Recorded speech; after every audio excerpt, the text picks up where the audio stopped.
And we're live. This is Julian Jean-Pierre from the Royal St. Vincent Seamoss Company. And thank you for joining me tonight for another Let's Talk About Seamoss. I can't believe it's March already.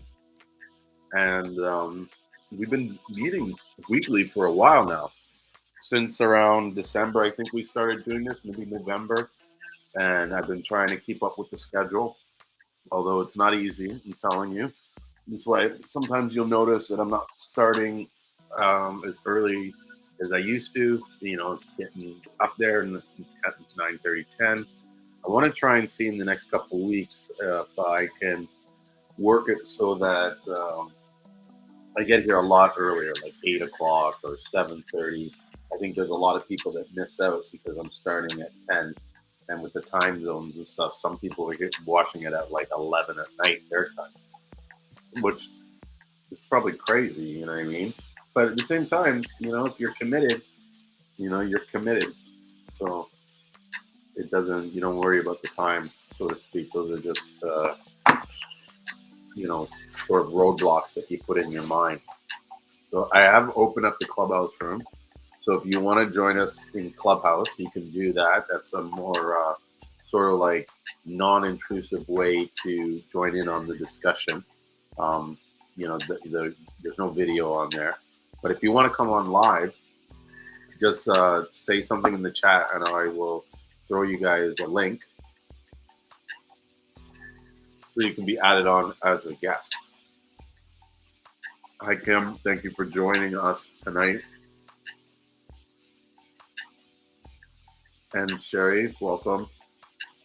You guys haven't been to this Let's Talk About Seamoss. This is like pretty much an open conversation about all things Seamoss. Anybody can come in and ask any questions. I usually just kind of ramble on and talk about different, Seamoss related topics. Talk a lot about business. I run a business exporting Seamoss from St. Lucia. And so we've been doing that now. It's a little over 2 years.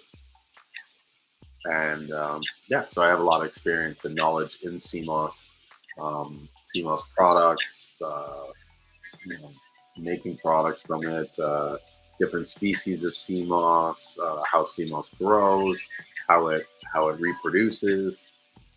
There's a lot of stuff about Seamoss that you can learn and discover. I actually have a document that I might share later on. I'll put it up for those that are watching on the live stream. And that's another thing, guys. Like, I'm doing the Clubhouse talk here, but I'm also filming it live on Instagram and YouTube and Facebook. And so if you want to watch what I'm doing, you can always join us there and stuff. But before I get into my ramblings, do you guys have any questions about Seamoss? And is there anything you wanted to know? Specifically, Kim or Sherry? Let me know. And those that are watching on the video, just throw some questions in the chat and I'll answer those quickly. Yeah.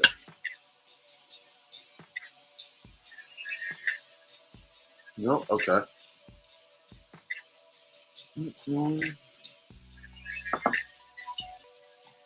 Oh.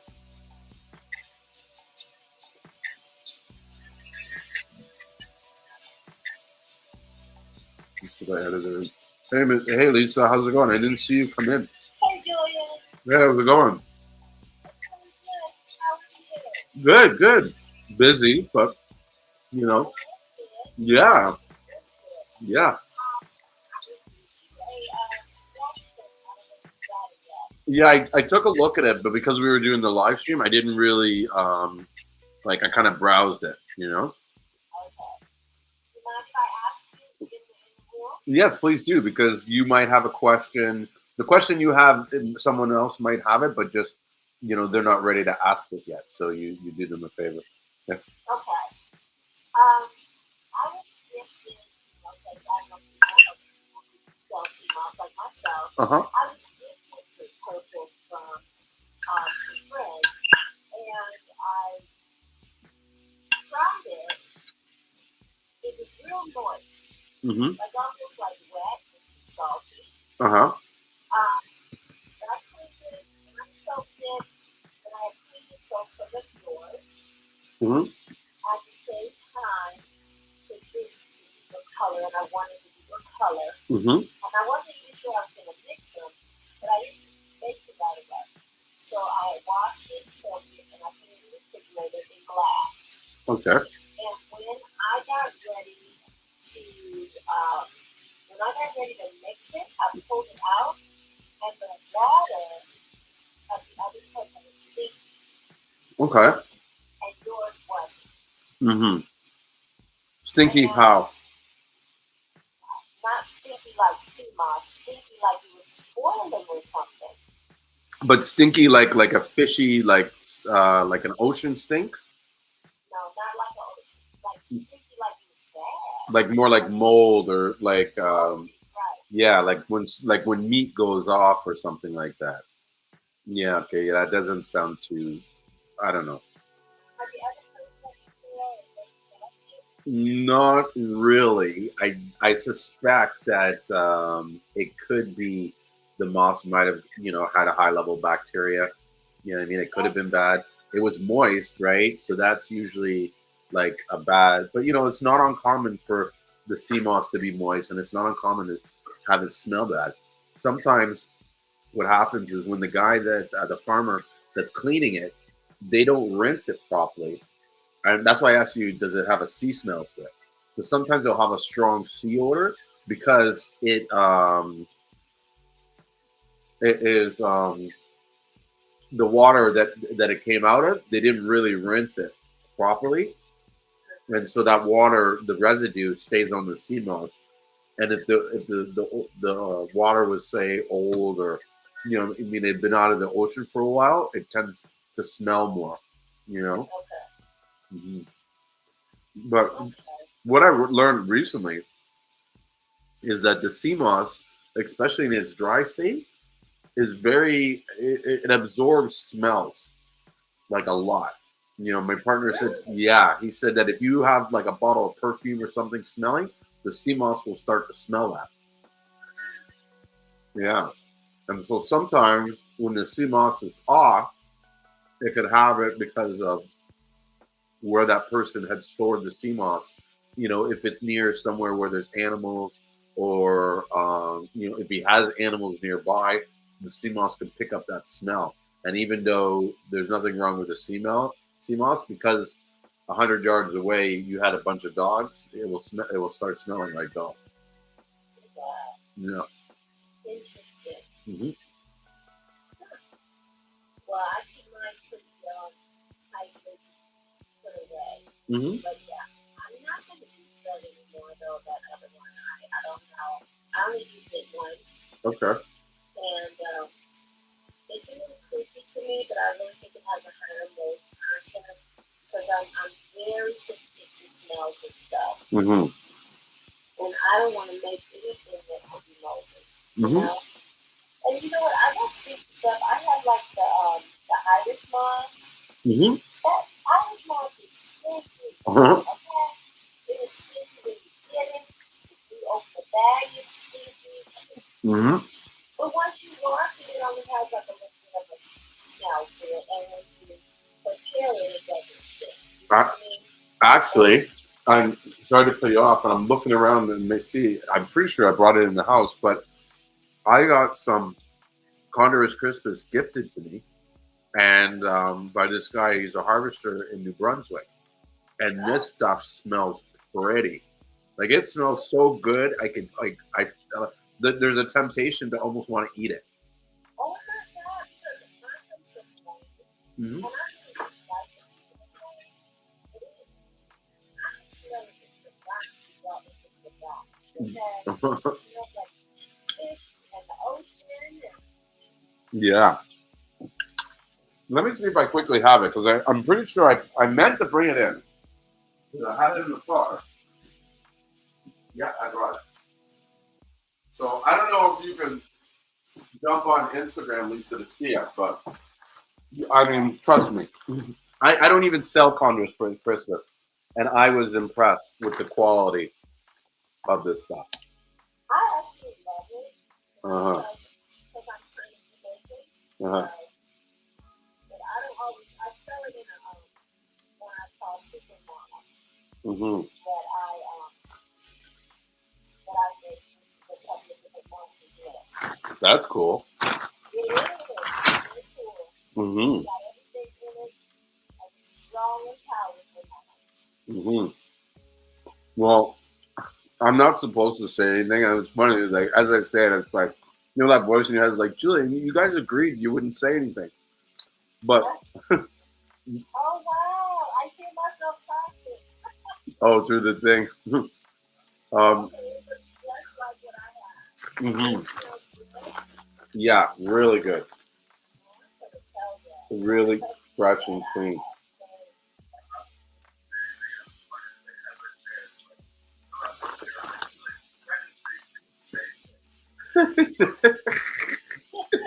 It's all on paper. So what I'm not I heard a rumor.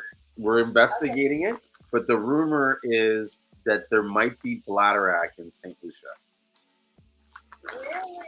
Yeah, Oh, you gotta give me some. yeah. So we're looking into it. We got to verify, and that was the thing. It was like Julian, don't tell anybody, don't say anything until we verify it, so we can make sure. Like we don't want to get anybody excited. Really, that's that barbecue. Yeah. Okay, so it was from Tanzania. Yeah. Wow. And I'm if what if it really isn't purple? You know, what if it's something else? What if it's a different strain? Because Okay. it was real gelatinous too.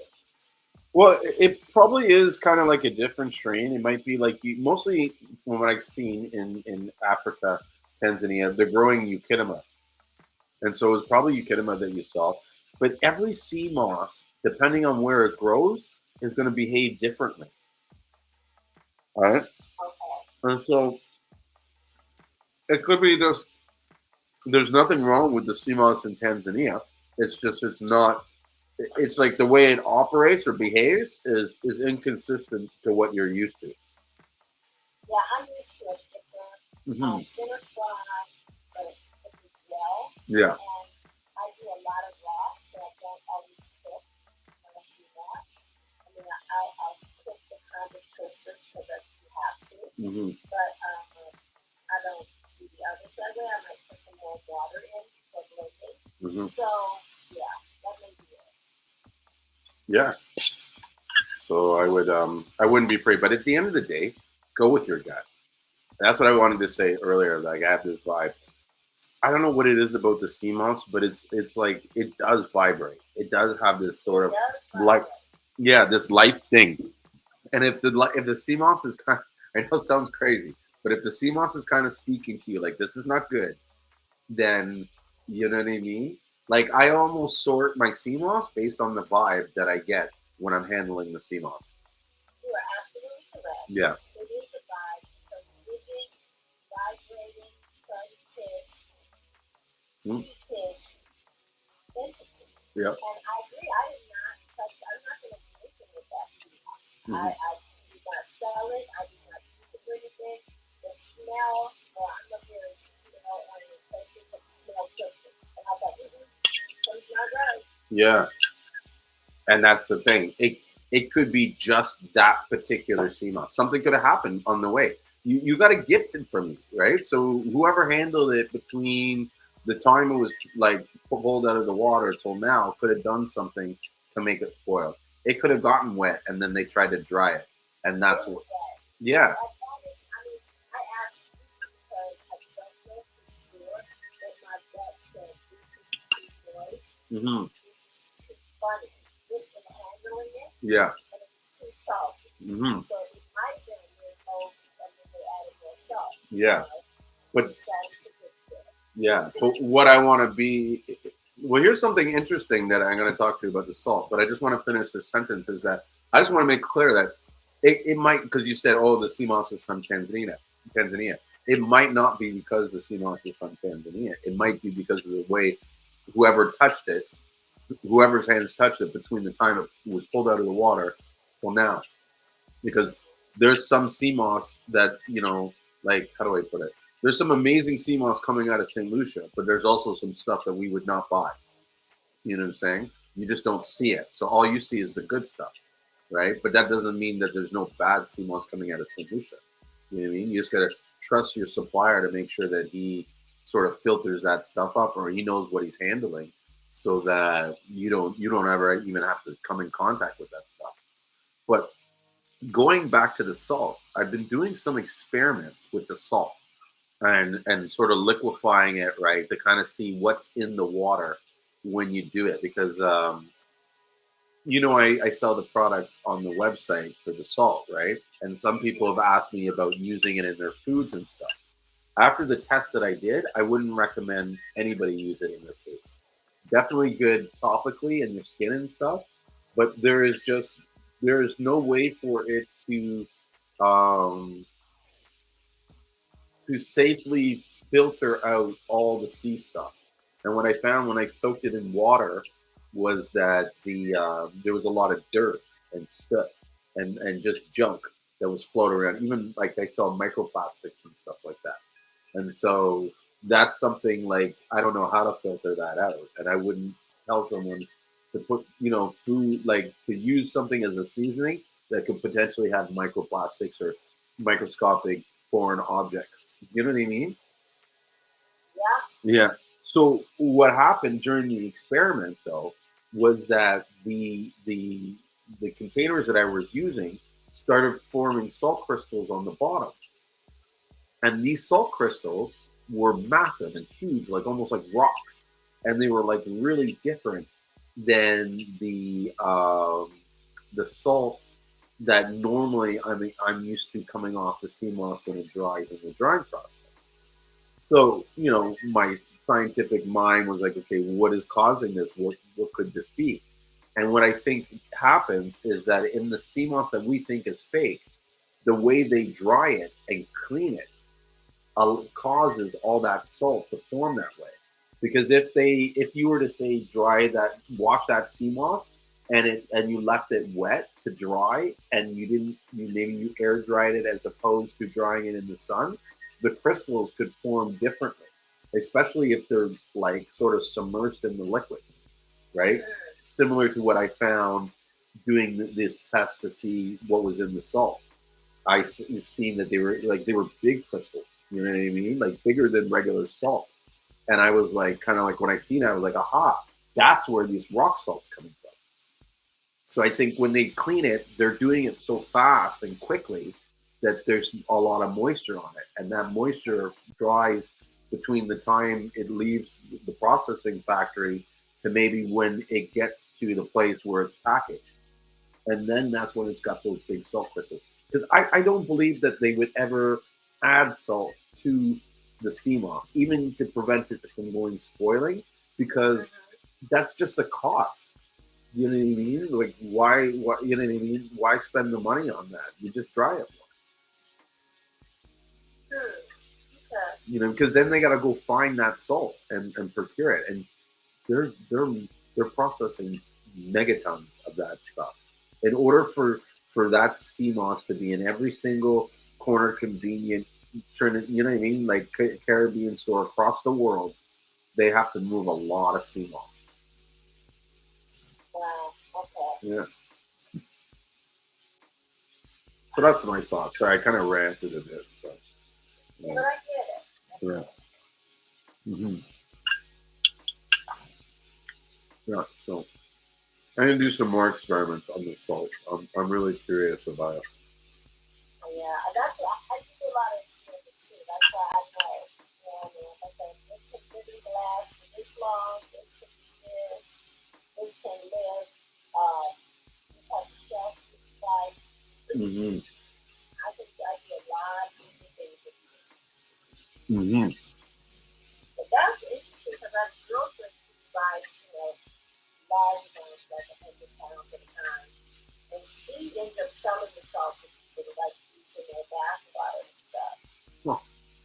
And I would not do that now. I'll go and show you a container. Are you watching on the Instagram? No, I turned it off. Oh. It was messing with my mind.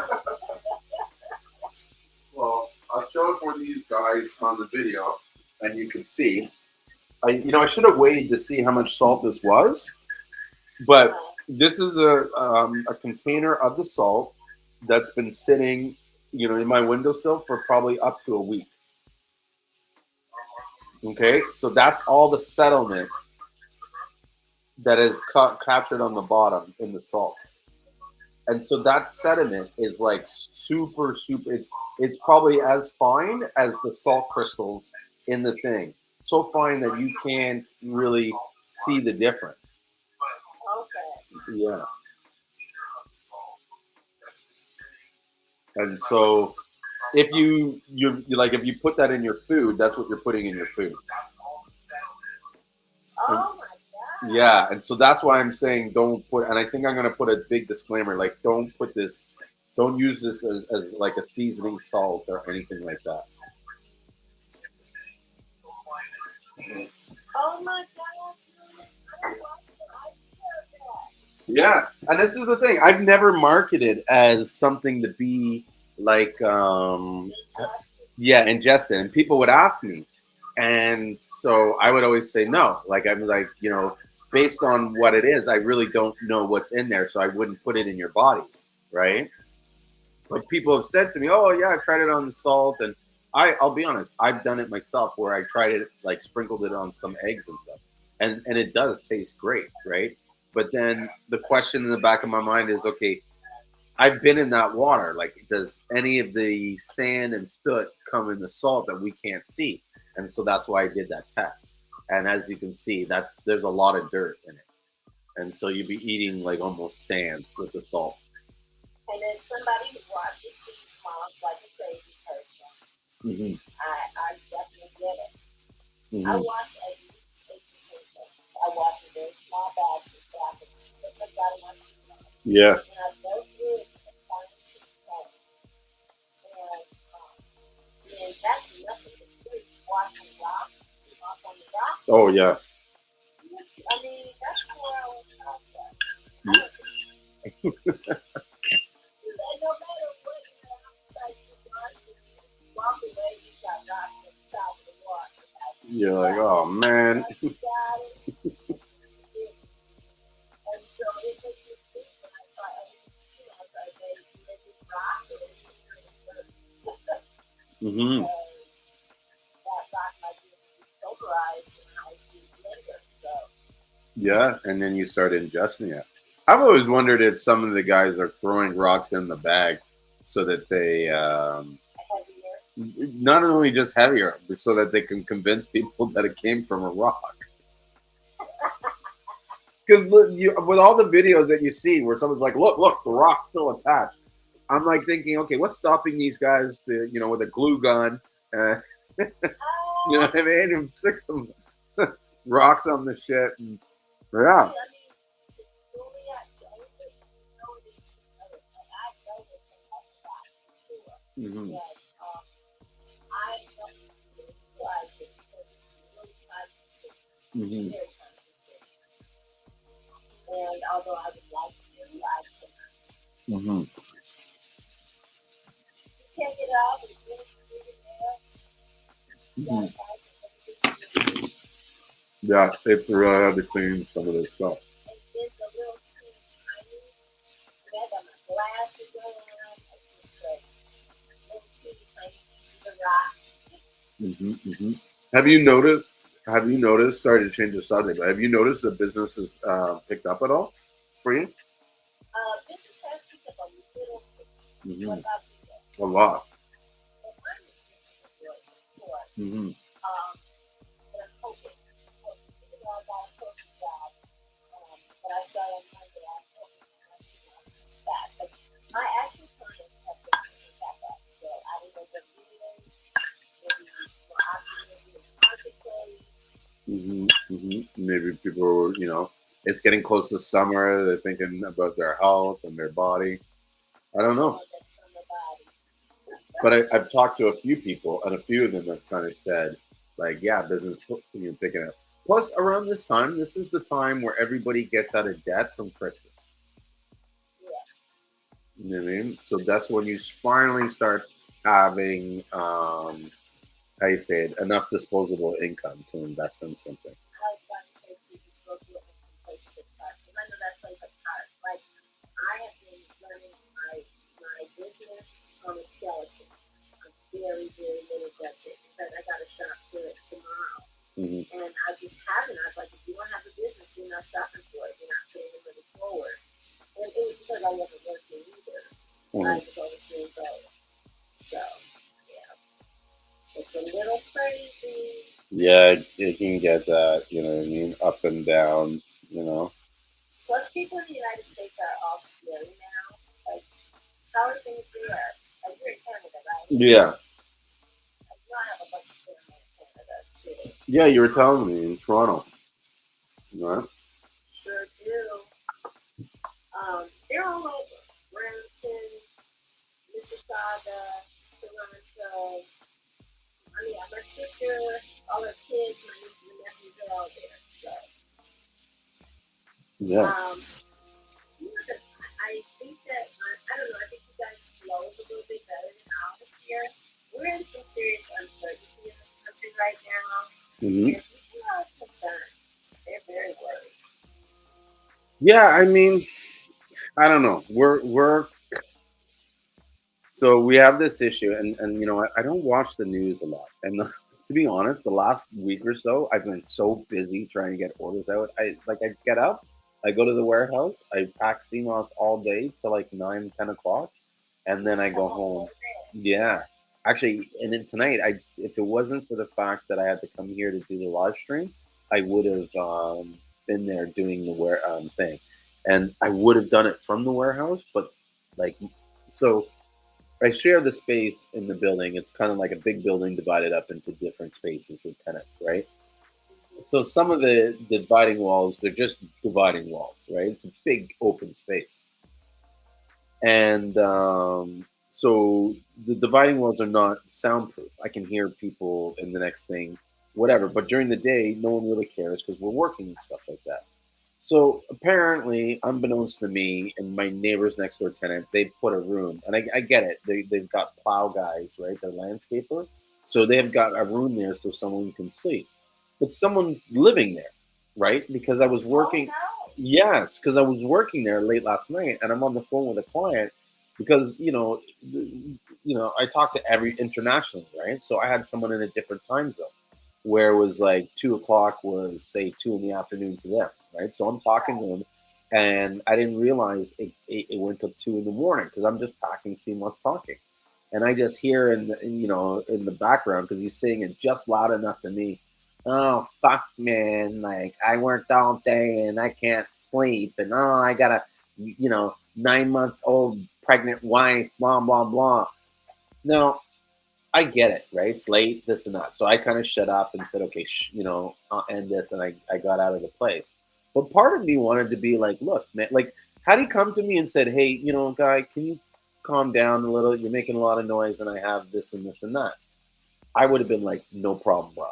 You know what I mean? I apologize. But the way he did it, it was like, this passive aggressive, like talking like he's some badass, just loud enough for me. I wanted to go over there and say, like, you got a fucking problem? Like, you want a problem? Like, you know what I mean? Like, But how is he living in a building? I mean, don't ask me. Like, I well, with a wife.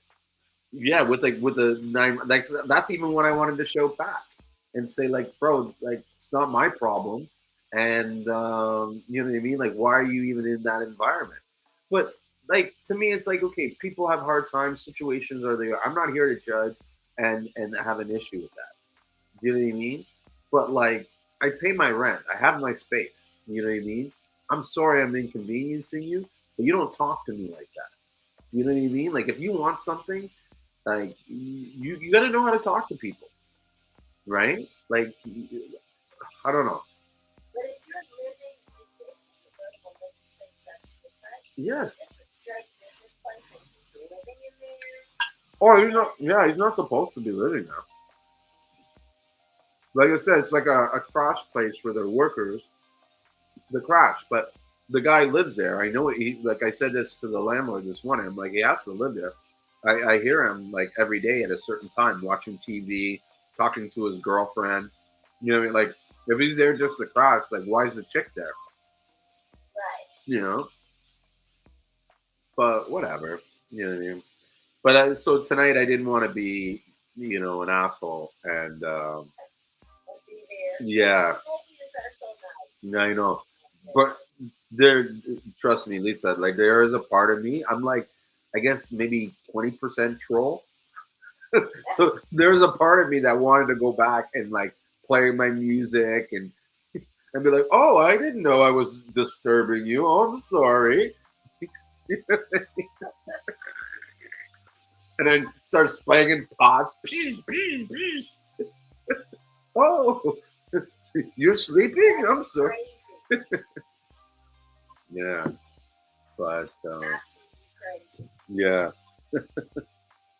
but so yeah, Well, hopefully tonight, I should be making Seamoss, but I'm gonna continue to make it up in the morning. So are you making it for yourself, or are you gonna make it for? I have a delivery tomorrow, so Mhm, I'll get up and prepare it, but not tonight. mhm. Do you do any shipping, or are you just? I do. I ship. Yeah. I ship. But Wh- um, I've got a whole following in the Chicago metro area, Yeah. and so those guys they want to see me. Um, Well, which so do you I prefer, delivery or shipping? well, my original clients, I call them my OCs. Yeah, yeah. I will deliver to them because they're so used to seeing me, and it's part of my wholesales is me. Um, but like when the weather is bad and there's had a lot of snow or whatever, I ship. Yeah. And I don't going downtown Chicago is like going around in LA or um, New York. So a lot of times I won't go downtown. But now I'm going back to work downtown, so I might have Seamoss and make it and keep it in the car or something, Yeah. and do my deliveries downtown. When I do that, if not, I ship downtown because I don't feel like dealing with like 2 hours of traffic. Mm-hmm. Now I'm gonna have to multitask that. But yeah, Yeah, you could even keep like my business partner in St. Lucia. He would keep a cooler with ice. Just that's exactly what I will do. I will have some in my car. Mm-hmm. Because close to downtown, there's a lot of suburbs where I deliver to people usually on the weekends. Mhm. So, and then I had a commercial account in the suburbs too. So, all of that'll be, it could be easily worked out with that. Because I was flying around a lot last year. So, it's just in the winter I don't deliver as much. Yeah, yeah, because of the weather, it's challenging. Yeah, the weather, I mean, you can leave home and then come back home, leave and have to come back and visit. So, Oh that's wow. one of the things you don't want to do in Chicago. I Mm-hmm. mean, you guys have similar weather to us in terms of cold, but it could be like today it was 50 degrees, tomorrow it's going to be 50, but then the next day it's supposed to be cold and snowing. Yeah. So, That's like Toronto. It's like you never know what the weather. You always keep a jacket in your car because you never know what. just in case. Yeah. Exactly. Yeah, exactly. Yeah, you guys' weather is very similar to ours. It's my sister always says, I know it's your weather, it's just like mine, and it's like pretty much. Mm-hmm. So, but yeah, so I do that. I deliver, but I ship too. I ship every Monday. And I try to do UPS, which is, commercialized US. And I do it on Monday and Tuesday, make sure that I get it within 3 days or 2 days to where it needs to be. I don't ship anything on Wednesday, Thursday, or Friday because my stuff cannot sit over the weekend in the mail. Mm-hmm. Yeah, that's what I find a lot of people do. They put the Wednesday as their cutoff date to ensure that they have enough time to do the delivery. Absolutely. Have you That tried? is my Sorry, go ahead. That is your. That's my goal. But I don't even do Wednesday. Because Wednesday, if you have any type of inclement weather, Mm-hmm. then your stuff could sit. I don't like my stuff to sit anywhere for 4 or 5 days. Yeah. That is a problem for me. Yeah. Yeah, from Friday to Saturday, Sunday, it adds up. Yeah. And then I make mine fresh. I try to make it as fresh as possible. Like tomorrow, I'm going to do it tomorrow morning, so it'll be fresh. Mm-hmm, mm-hmm. Have you tried using any of the third-party shipping label companies where you can buy the cheap shipping labels? You know what? I do pirate. I was doing Pirate. pirate shit. Mm-hmm. Yeah. know what? I just, and my cousin will tell you my business plan is all wrong, but this was never meant for me to make a lot of money. So I didn't, go after just being completely profitable. Mm-hmm. So I like pass the shipping on to them. So UPS is like $14. I charge them $14. Yeah. $16. I charge them $16. So I don't have like a set shipping. Whereas most people do a set shipping and then they do pirate ship. But pirate ship is a drop shipment, and I cannot let my stuff sit somewhere. Mm-hmm. I The mean, it last does one. have a shelf life, but I don't want to bank on the shelf life. Mm-hmm. And then when they get it, it doesn't last. So. What do you mean by it's a drop shipment? Meaning you have to drop it to pirate ship? No, I'm saying pirate ship batches. Mm-hmm.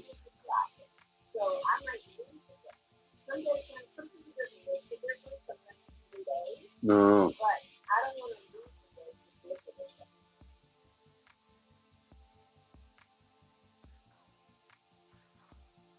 I really think that that's a problem. Mm-hmm. Yeah. Understood. So I got to do better when it comes to making money out of it. Mm-hmm. I just want to follow people. But if I do that, I have to play heavier, Mm-hmm. and then I have to put in a little cleaning things. You know what I mean? And those things add to my weight. Yeah, and they add to the cost. But it's okay, like to not, how do I say it, to not make a lot of money. If you enjoy what you're doing, right, and you're making enough to cover your costs and make enough that you're satisfied with, that's okay. That's a successful business. Like too many people, I mean, and it's usually people that aren't in business or don't run businesses that have this attitude that you need to, make these certain margins and this stuff because they heard it somewhere. You know what I mean? But most of these people that are saying this, they're not operating businesses. They're teaching people how to operate. There's a big difference, and usually when you're teaching something, you're teaching a general information. You can't. It can't be specific to you because they don't know you. You know.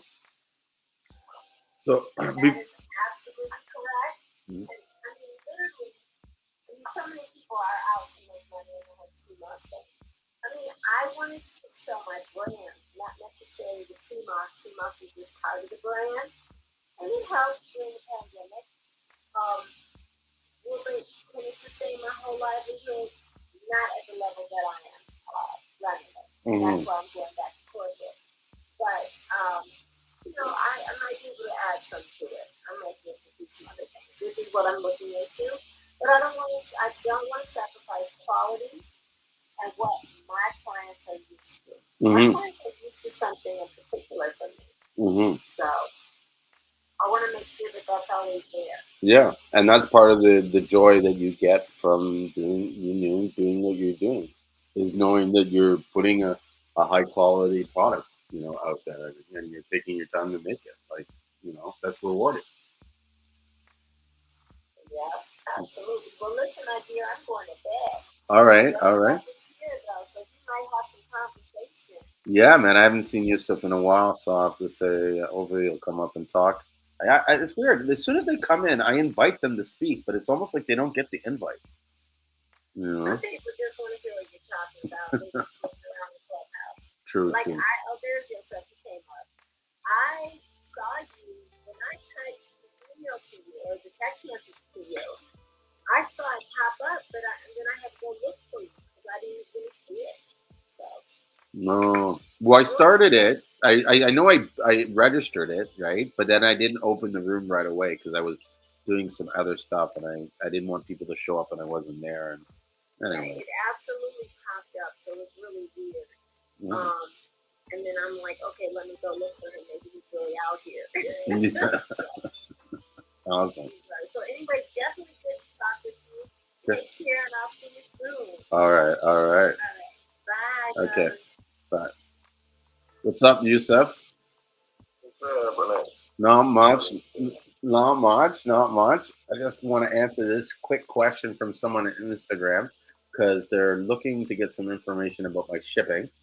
They said I asked a question the other night on live and I missed some of the answer. My question is, do you all send tracking information? When should I expect a package if I purchase Saturday? I'm in the Tampa Bay, Florida.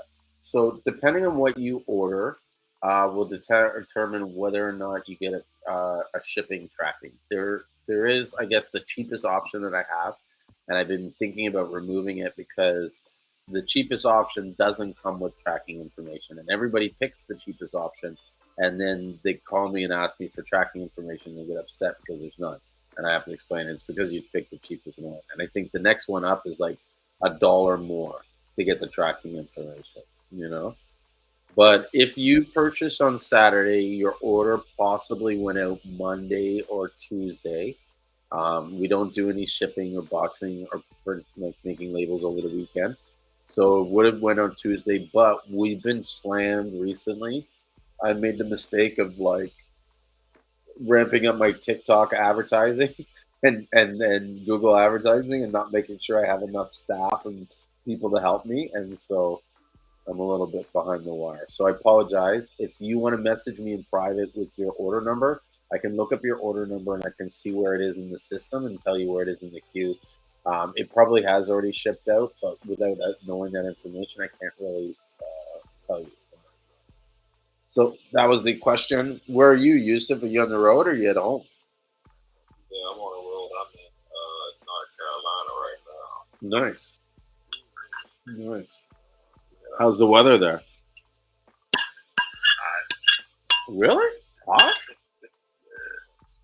Doesn't it like snow and stuff there or no? Yeah, but right now Wow. Interesting. But I actually think isn't North Carolina like on the same sort of latitude as Bermuda? And so it gets a lot of warm weather. so, I know it's right, it's right by Florida, close to Virginia. Mm-hmm. Place I don't like to be Yeah. I just had a thought about it. I just realized like majority of the states doesn't even have a winter. You know what I mean? You guys usually have a lot of places with like warm weather. But I'm like everywhere in Canada except for say Vancouver, it snows. Yeah, like Georgia gets snow, South Carolina gets snow depending on what area. Georgia gets snow depending on what area. Tennessee, and everywhere gets snow. Kentucky, Ohio, Virginia. Really? Everywhere gets snow probably. But like Texas. Texas gets snow, but up north Texas. Oh. And even that depends. Houston gets snow too, so I can say Texas gets snow. Oh. Oklahoma, I think the whole Texas gets snow as far as the ride. I done been all over Texas and they have snow. Not everywhere in Louisiana and Mississippi gets snow. Like down the bottom, New Orleans, Mobile, parts of Mississippi, Pensacola, they don't really get snow, but I think Tallahassee might get a little snow, or Jacksonville, but I doubt it. Mm-hmm. Where's Durham? Is Durham a city like in the States? You ever heard of Durham? Or Bull City? North Carolina. Durham, North Carolina. That's what you're talking about? Yeah. North Carolina? Yeah, so there's a guy, it's called, his company's... I'm surprised you said it because I think I'm just there. Because one of the people that watched the live stream, he's Bull City Seaweed from Bull City Silks, and they're in Durham, North Carolina. Well, we actually have a too, but it's like a region, Durham region. It's just outside of Toronto. Or like I think Durham. Let me see, because I usually deliver. I keep all my loads in that effect. My next load is going to Arkansas. Because I was just in North Carolina. I can't say a lot don't know what I was doing in Rochester. Y'all touching another one up there. Right. Rochester sounds so Yeah, like trailer white trash. Rochester. Where are you from? Rochester. City of, Get out of here. City of Angels. Oh man. Right now I'm in I don't know how to pronounce it. Garner, North Carolina. Gardner? How's it Yeah, spelled? Garner. Gardiner. Or Garner or whatever how do you pronounce it. Yeah, I can't pronounce it like that. I think it's Gardner. Yeah, Garner, something like that. Next I'm going to yeah, I don't know, but I'm going to pick up that Smithfield package. That taste smell like oh, smell it. Yeah. What do they package? Pork beef. Oh, yeah, pork and beef. And I don't know if they do chicken.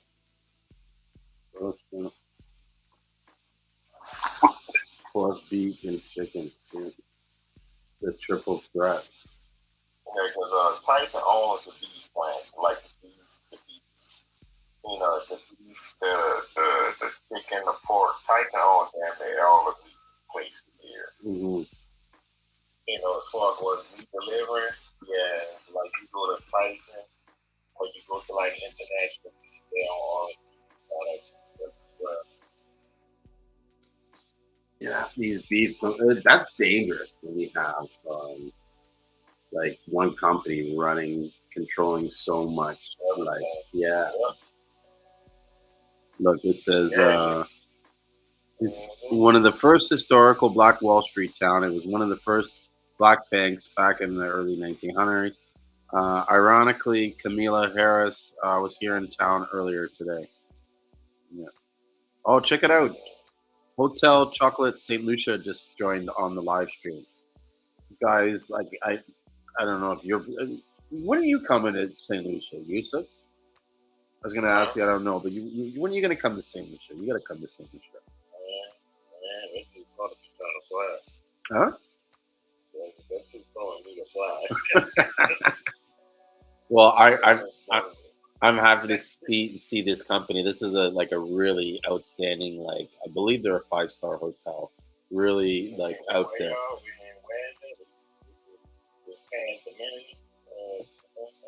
So St. Lucia, I believe, is in an area called the Lesser Andes.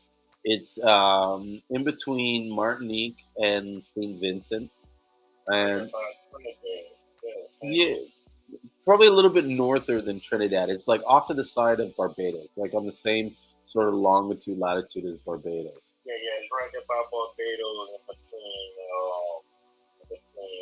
St. Vincent and what's the other one called? Martinique. Yeah, which is like a French colony. Yeah. St. Lucia looks like a big ass rainforest. It is. It's like one big giant like space of greenery.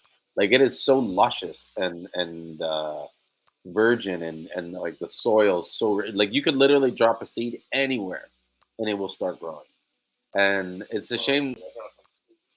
Yeah, send them down to me. But it's a shame that the hotel they left earlier. Like they I guess they kind of breezed in, seen me and left. I don't know.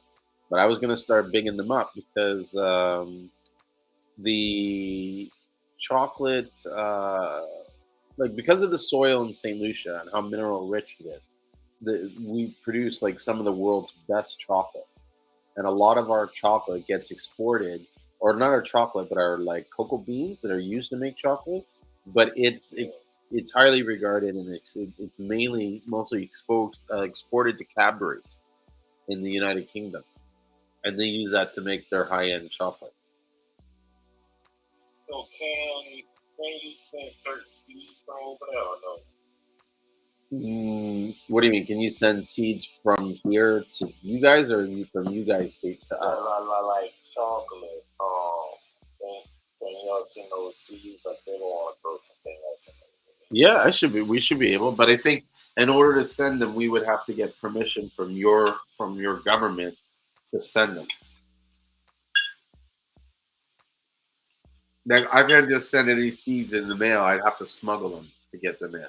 But if the government knew that they were seeds, they would confiscate them. Going away and shit. Yeah, because it's the same thing with Canada. Can't bring seeds into Canada because there might be an invasive species, or there might be something on the seed that you know you mean some fungus or something like that that can cause havoc to our native species. So you have to be mindful. I know, like, with coffee, do y'all produce coffee? In St. Lucia, I think they can, and I think there's some people that do it, but it's not a like a commodity.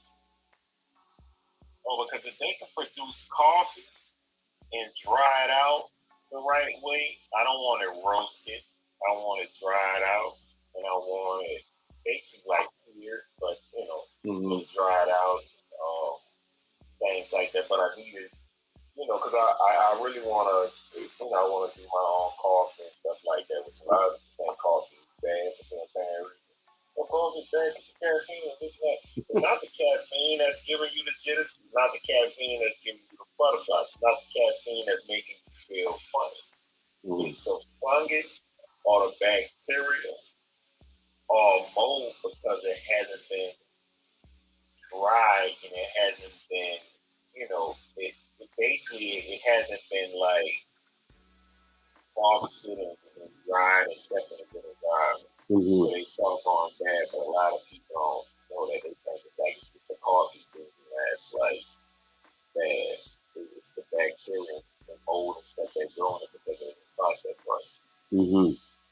So I'm looking for somebody that can really like get fresh coffee and dry it out and just make sure it's properly taken care of. Because I always want to really coffee and make my own coffee. I want to make my own coffee company as well. Something small, something I just want to, just a me basically. Plus, I want to make mead with honey.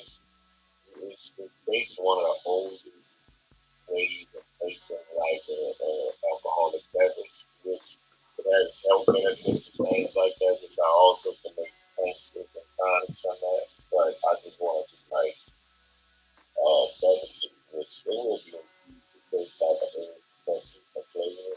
We should do that. I can supply you the honey.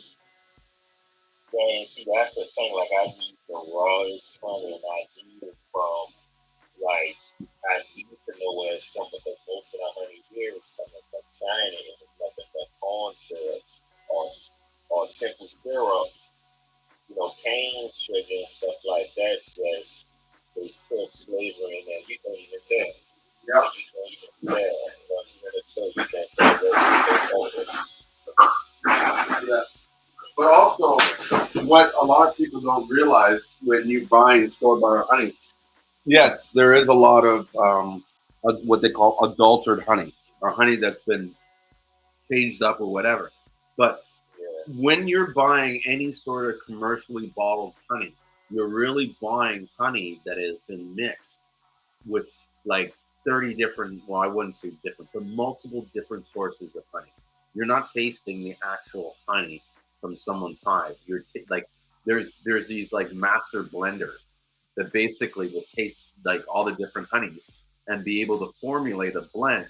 Because if you're, say, honeybee honey company, you need your honey bottle to taste the same every year, every bottle for decades, right? Or someone could come up and be like, "Oh, that's not the honey that I'm used to," and never buy your product again.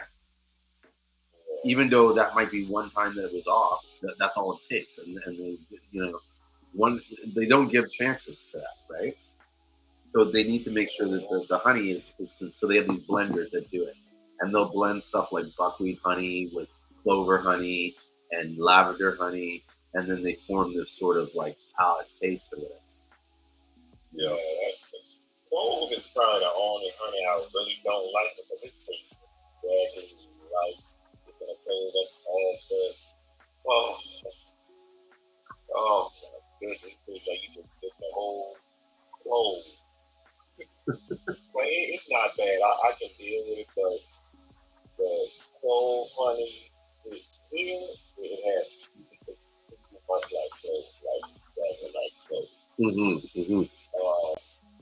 I had some honey from this place which I had some honey that came from Africa. Which that honey it tastes like it tastes like anything I've ever tasted. I don't know what kind of where those bees like as far as the pollen thing and stuff.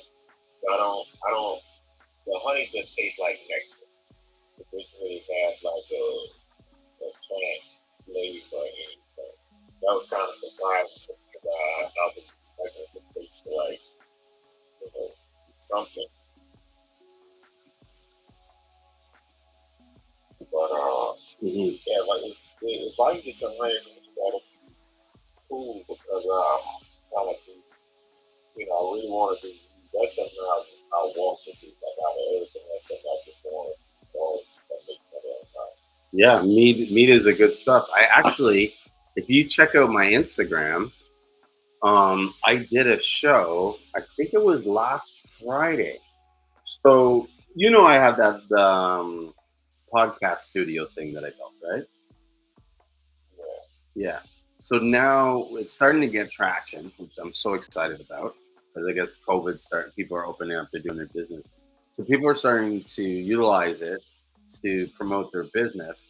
And last Friday, I had a guy come in, and his company is called the Honey Groove.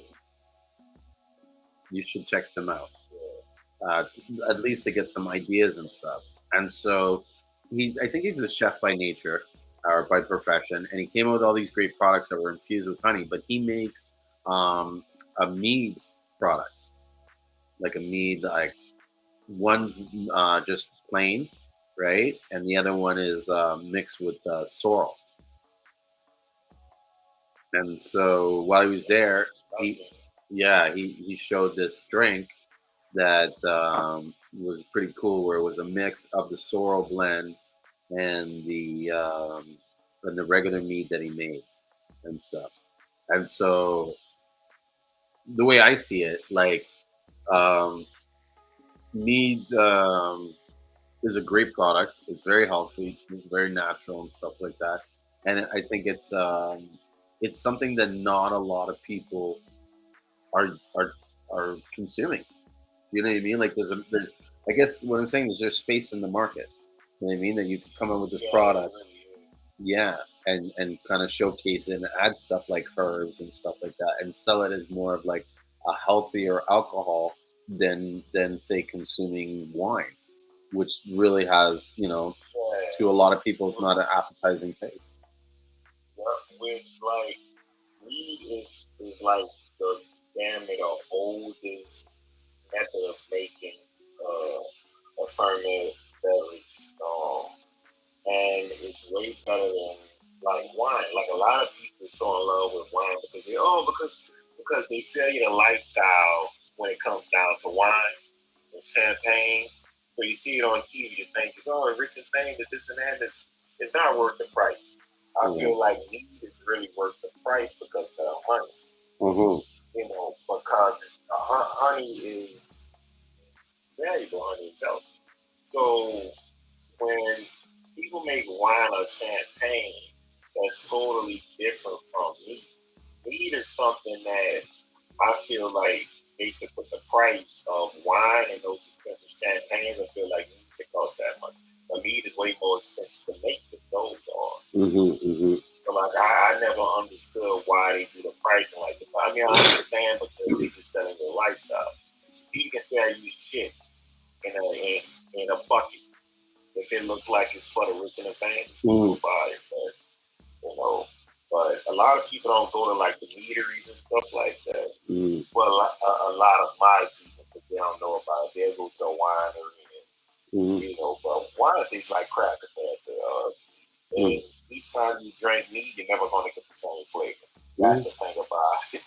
It's never gonna be the same flavor. And maybe that's something Slightly different. Mm-hmm. Slightly different, but it's just like wine with wine is aged and things like that. Mm-hmm. So it's always gonna be like a slight difference. And you can use the exact same recipe. It's just something about honey, and that's the thing I like about it. Mm-hmm. Well, I think you should go for it. I think that as more people get into the space selling this, like part of the reason why I believe, like listening to what you're saying, why the meat is selling for less than the wine is because there's not enough demand for the mead as there is the wine. Now the question is, why is there not enough demand? The instant question would be education. You know what I mean? People are not aware of the sea. I keep thinking about Seamoss because Seamoss in some ways is the same thing, right? People are always asking why, why do more people not know about Seamoss? Well, not enough people have access to it. Not enough people are selling it. Not enough people are talking about it. When you get to a certain point, it's going to tip where everybody then becomes, you know what I mean, wanting to invest in it. But until then, it's almost like we need to be, bringing as many people into the space as a business as we can to help spread the word. Like sometimes people are like kind of looking at me like I'm crazy. Like, why would you help these guys be a business and be a potential, you know, um, competitor? Well, at this point, he could be a potential competitor, but when the market expands to where I think it's going to expand or beyond it, where I believe it's going to go, then he will more likely, or they will more likely be less of a competitor because the market is still like it's grown. You know what I mean? Like today, it seems saturated because the market's small, but there's still room for the market to expand. Like there's more people, huge room for it to expand. And so as it expands, so will the distance between your competitors. Right? Yeah. So, and this brings me to a question that Seamoss Vita asks here. What are your thoughts about Seamoss distributors saying if your batch doesn't have rocks from the sea, it's not real? I think they're full of shit, and I think they don't know anything about Seamoss. That's my short answer. Yeah, like, let me tell you something. Fuck those people because at the end of the day, it's safer for you to get phone raised CMOS because it's in a controlled environment instead of getting your CMOS from the fucking Gulf of Mexico where it's all spills and gas. Yeah. And all that fucking shit you don't need in CMOS. And the other thing, I would never get CMOS from out of some water where I don't know where it's from because CMOS thrives on radio activity. Like it thrives on radiation. Yeah, it thrives on that shit. Yeah. And if any like radioactivity, like anything that even came across it, any type of fucked up anything, it's going to consume that because that's what it does. If radiation is around that stuff, it gets big as hell. It thrives on that shit. So that's why it pisses me off when people go, Seamoss, 92 hitters, 190, 2 hitters and 90. Like, shut the fuck up because you look at a lot of the shit on a periodic table, a lot of that is gas, a lot of that is synthetics, and a lot of that is poison, and a lot of that is radioactive. Like, it is radio material. It's like it can't be in there. It can be in there, but once you eat it, you're not gonna wake up. That's so true. Radioactive, like it's all type of, that's why I be telling people like, stop putting up all of this shit. Come on, you got all this in it. And I'm like, this person just put up mercury up there, and this guy just like, he don't even know what this shit is. So Yeah. like, I'm like, okay, go ahead on and eat that shit. I'm like, Yeah. that's not in that, you know. So, And you know, what's he has scary? 92 compounds. That don't mean it's 92 minerals. Mm-hmm. Yeah, it could have 92 compounds, but it definitely does not have 92. There's only 100. What was it? 102 naturally occurring minerals in the world. Yeah, and a lot of them is poisonous. Yeah. Like a lot of it is poison. So toxic. People gotta start looking at it. Like I know what Dr. Sebi said, yeah, but you gotta understand why he said that he didn't have the equipment, he didn't have the labs like they have now, so he wasn't really saying like, okay, it's 90 minutes, I'm about to tell you all these minutes. Mm-hmm. It was just how he tested. I guess he should have been more clear. Mm-hmm. And there's people he could have dealt with he didn't want to deal with, which I hate when black people kind of do that. When it's the other man trying to tell you something and you don't like him because he's telling you something that you don't believe, but this other guy knows exactly what the hell he's talking about.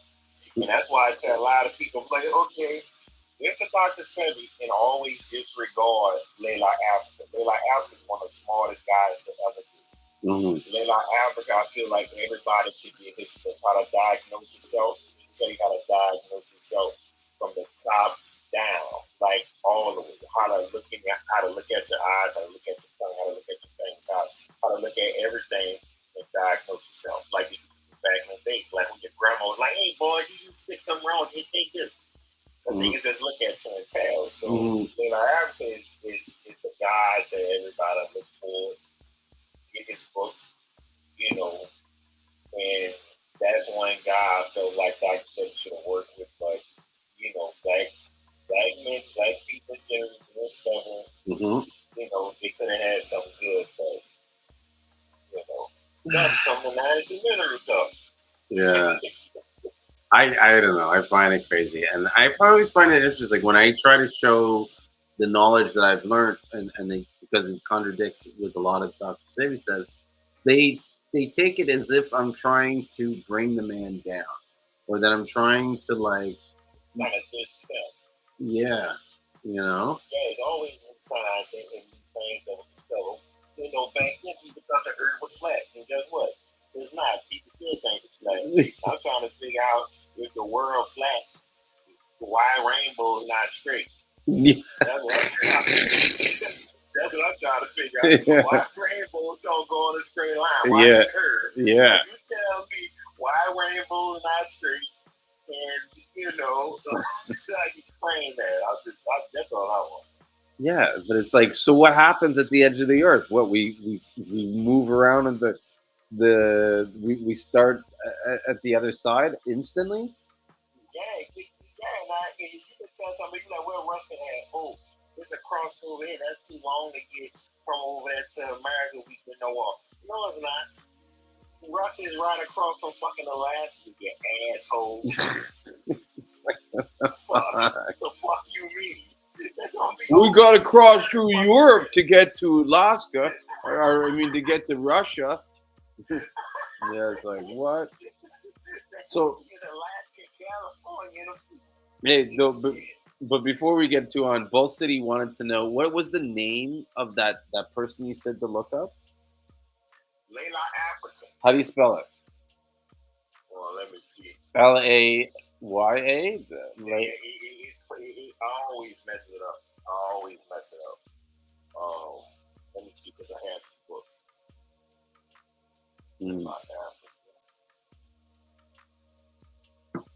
What's up, Reginald? How you doing? Matter of fact, I'm about to get his website, and I'm gonna post it on the Instagram. Okay, we do that.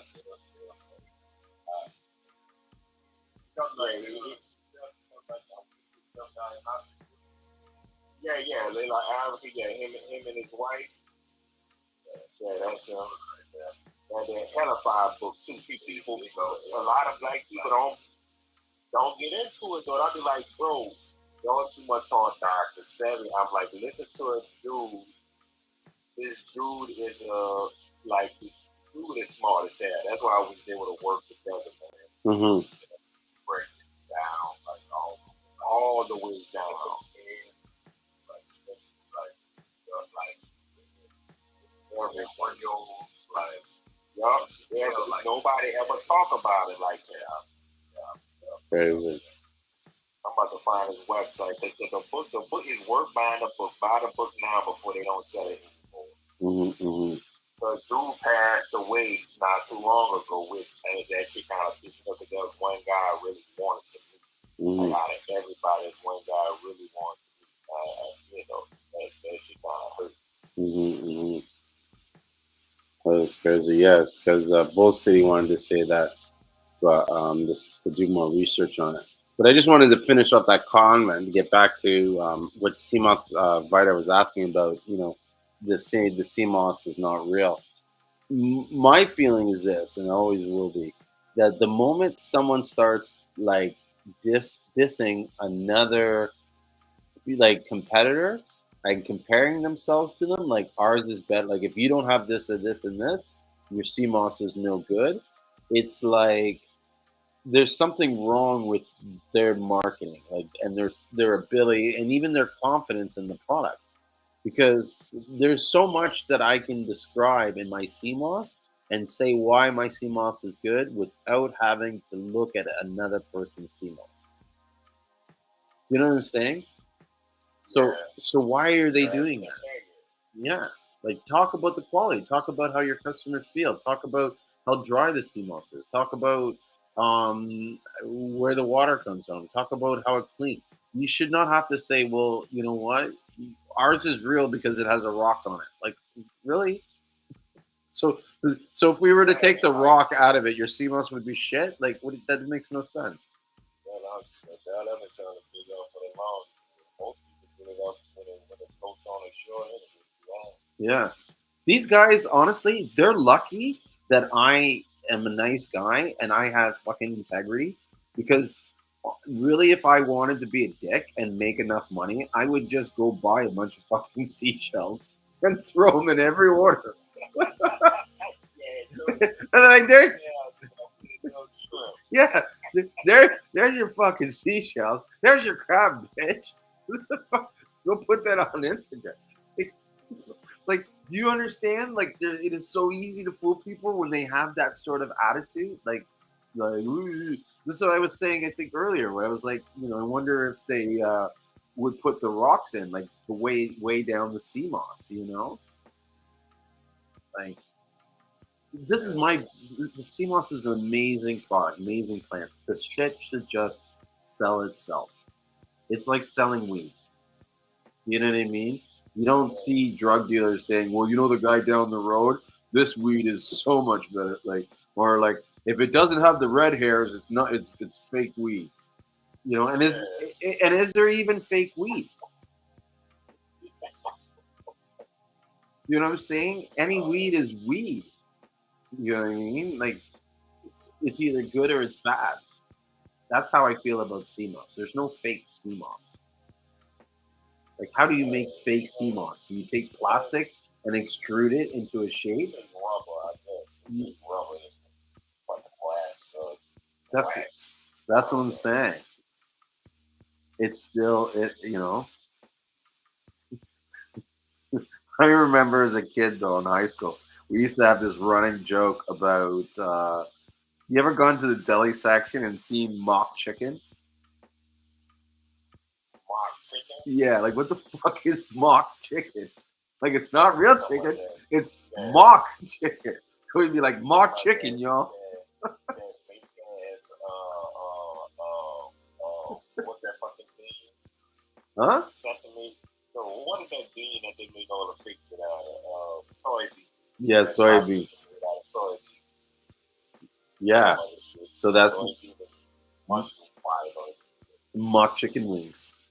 With no bone. Yeah, with no bone, and it's made out of soy. That would be probably okay. I think a lot of the plant based foods that they have are utilizing sea moss on some level. Maybe Yeah, as like a I know a binder or lot of whatever. that. I know a lot of that mock chicken and shit. A lot of that stuff is some of the most unhealthy shit ever. Have you had Like, turkey? oh hell no. This is what the Bull City Seamoss here is saying. He's like, check out Bull Turkey. To me, I don't know. Yeah, like I mean, I don't know. Like if I want to eat something, I'm gonna just eat it. I don't want it to look like chicken. Like if you're against chicken, why you want to eat something that look like chicken? If you're against meat, why are you still eating fake looking meat? That's Why? funny. That's that like, dude. That was It's a literally fucking bird. that that was literally running through my mind as you were talking, and then you said it. I was like, this guy reading into my mind, like fuck. Because I'm thinking the same thing. Why would you call it tofurkey? You know what I mean? Yeah, Just call it. fried chicken mushroom. No, It's just fried mushroom, man. it's oven roasted tofu. That's what it is. Call it as it is. Stop faking shit. I don't got nothing against people, as far as like wanting to be vegan.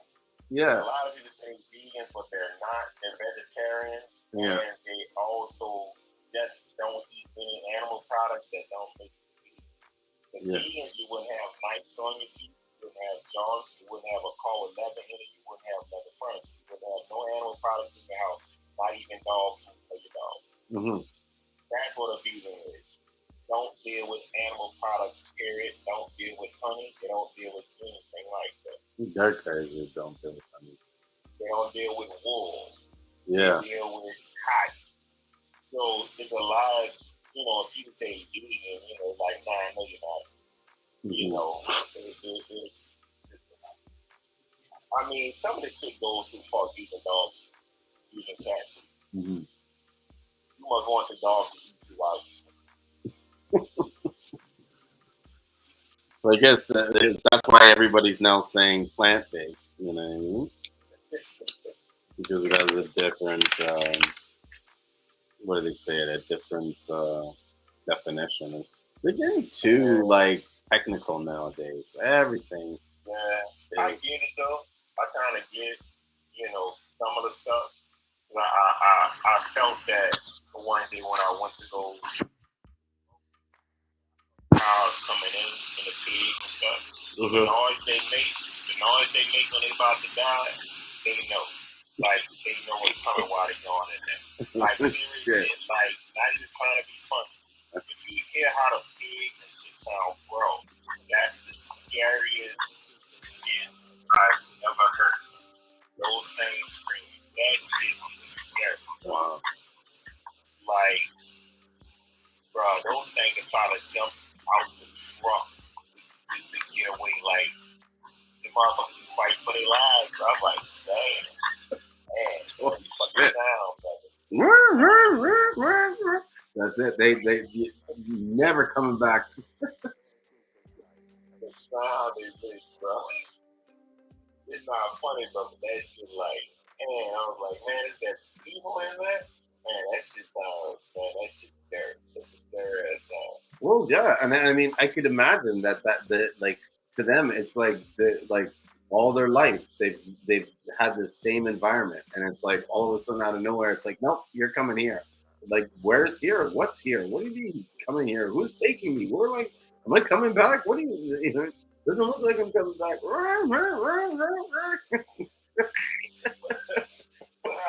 I posted your boy website on your on your live on Instagram.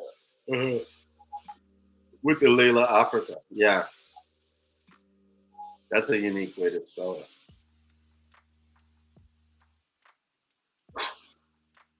Yeah, but you ought to check his book out too. Like, yeah, I will. He has a lot of books. No, it's funny you say, because I've been really thinking about because there's a lot of these like health gurus and all this shit, and I was like, you know what, I should really fuck these guys over and just study all their shit and learn all their stuff and know more than what they know about the subject, and then I just start Because, bro, I'm one of those guys. Like, I go mental when I focus on something and I want to learn a subject and know it. I'm one of those guys that, like, when you're ready to stop, I'm like, okay, let's just go a little bit further, just a little. Let's see what's on the other side of that hill. You know what I mean? Like, I'm always looking to see what's I don't give up. And so I know, like, I put my mind to say, like, understanding the alkaline diet and understanding herbs. Like, next year you'll come and I'll know all the herbs, every, like, look how much I've learned in Seamoss. Dude, 2 years ago I had no idea about Seamoss. Now you can't talk to me about Seamoss. Yeah, like Seamoss is so easy to learn from. Yeah. So, like, and that's the thing. Like, trying to give people information, bro. Because like when it comes down to Seamoss, if you want information, I tell everybody, I was like, bro, I got all the information you need about Seamoss, how to grow it, how to do everything with it. I said that's just paperwork. That's just like shit I keep. Even the lab work I have on a counter. And I tell everybody, I was like, man, I can give you all of it. Like, this is free information. Like, all of this information I have, I can give it to you in PDF form. It's real books, real lab work, real studies on it.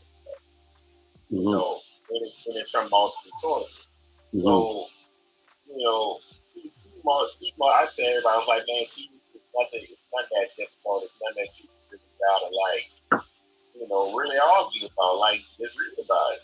You know, I talk about, like, go to people's websites and, you know, those guys who just trying to read certain stuff. It's like, nah, it's just simple. Just go get a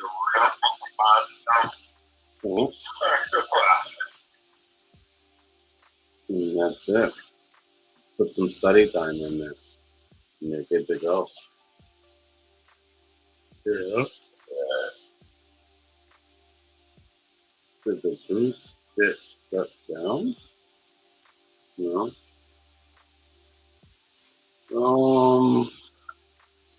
Let me. I was talking earlier about I think it was Bull City seaweed. Oh no, that's I'm not in. Oh yeah, okay, yeah. He in the room with us. I was on that. Oh, okay. You said you have the book? I've been having this for about a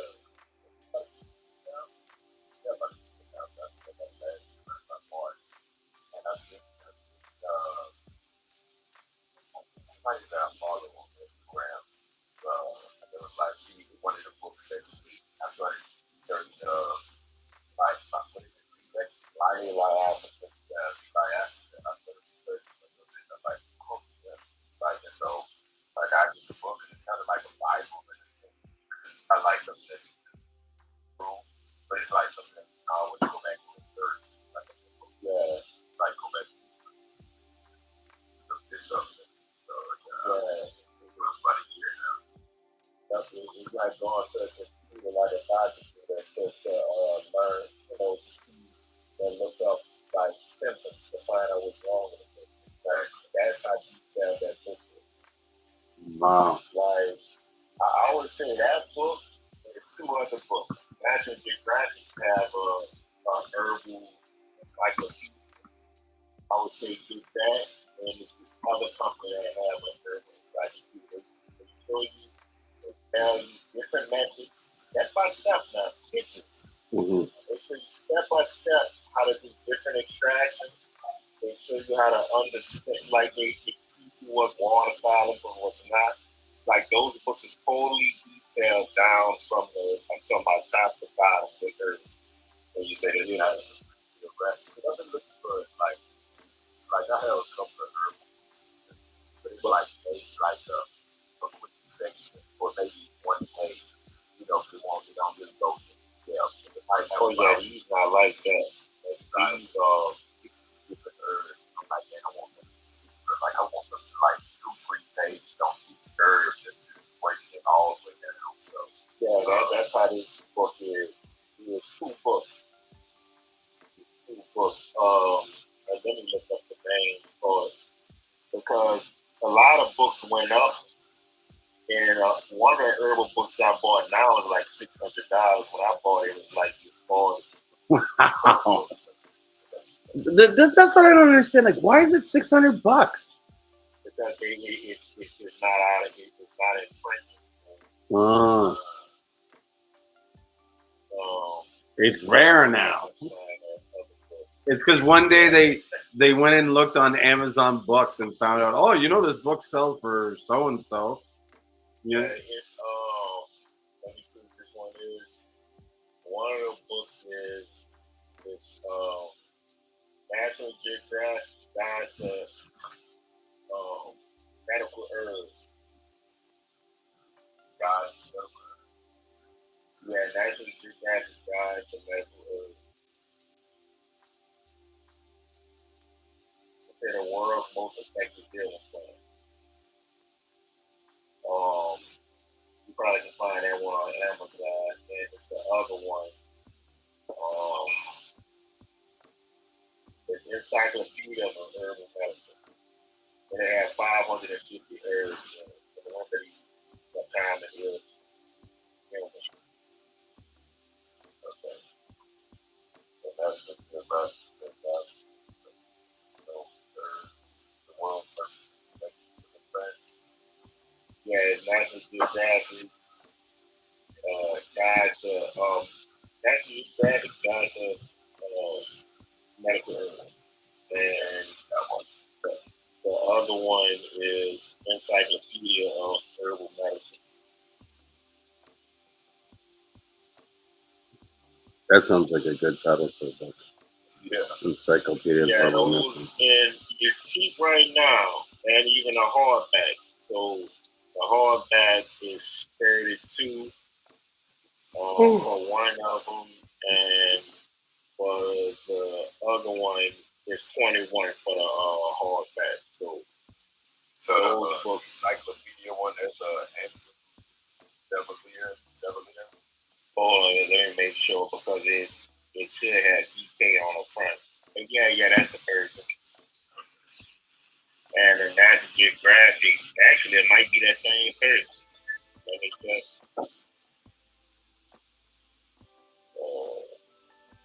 No, it's a different person with the National Geographic.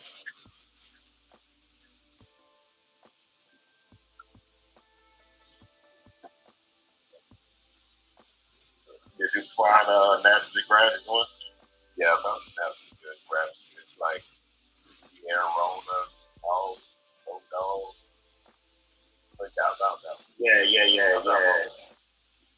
Yeah, that's the person. I see that name on it. There's different doctors on that on the I think it's by Stephen Foster. The photo guy who took the picture, I think his name's Stephen Foster. Let's see, Andrew Wheel.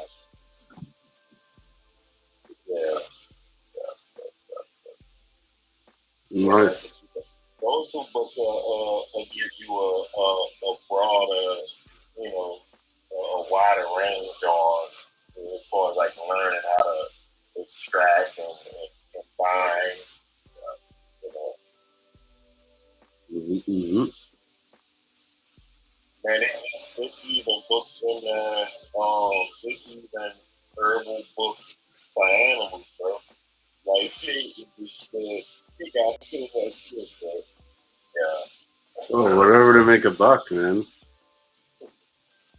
Yeah, like I was looking at it, I was like, damn, holistic dog book. I'm like, damn. Well, I found that too. So, I found that one too. I was like, okay, let's find this.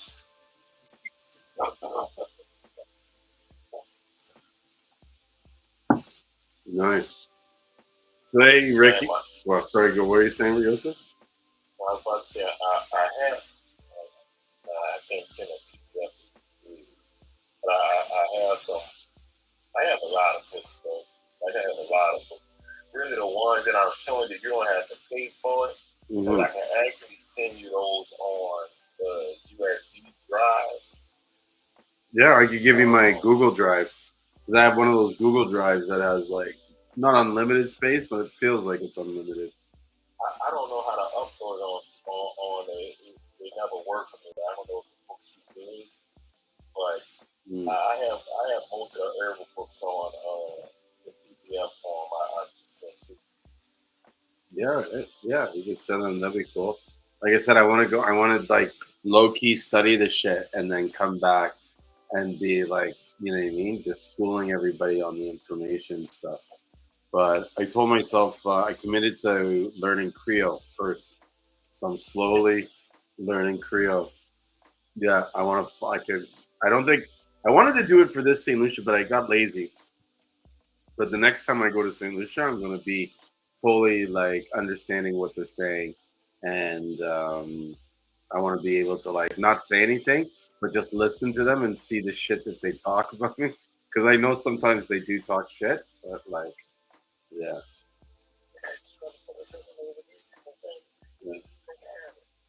Yeah.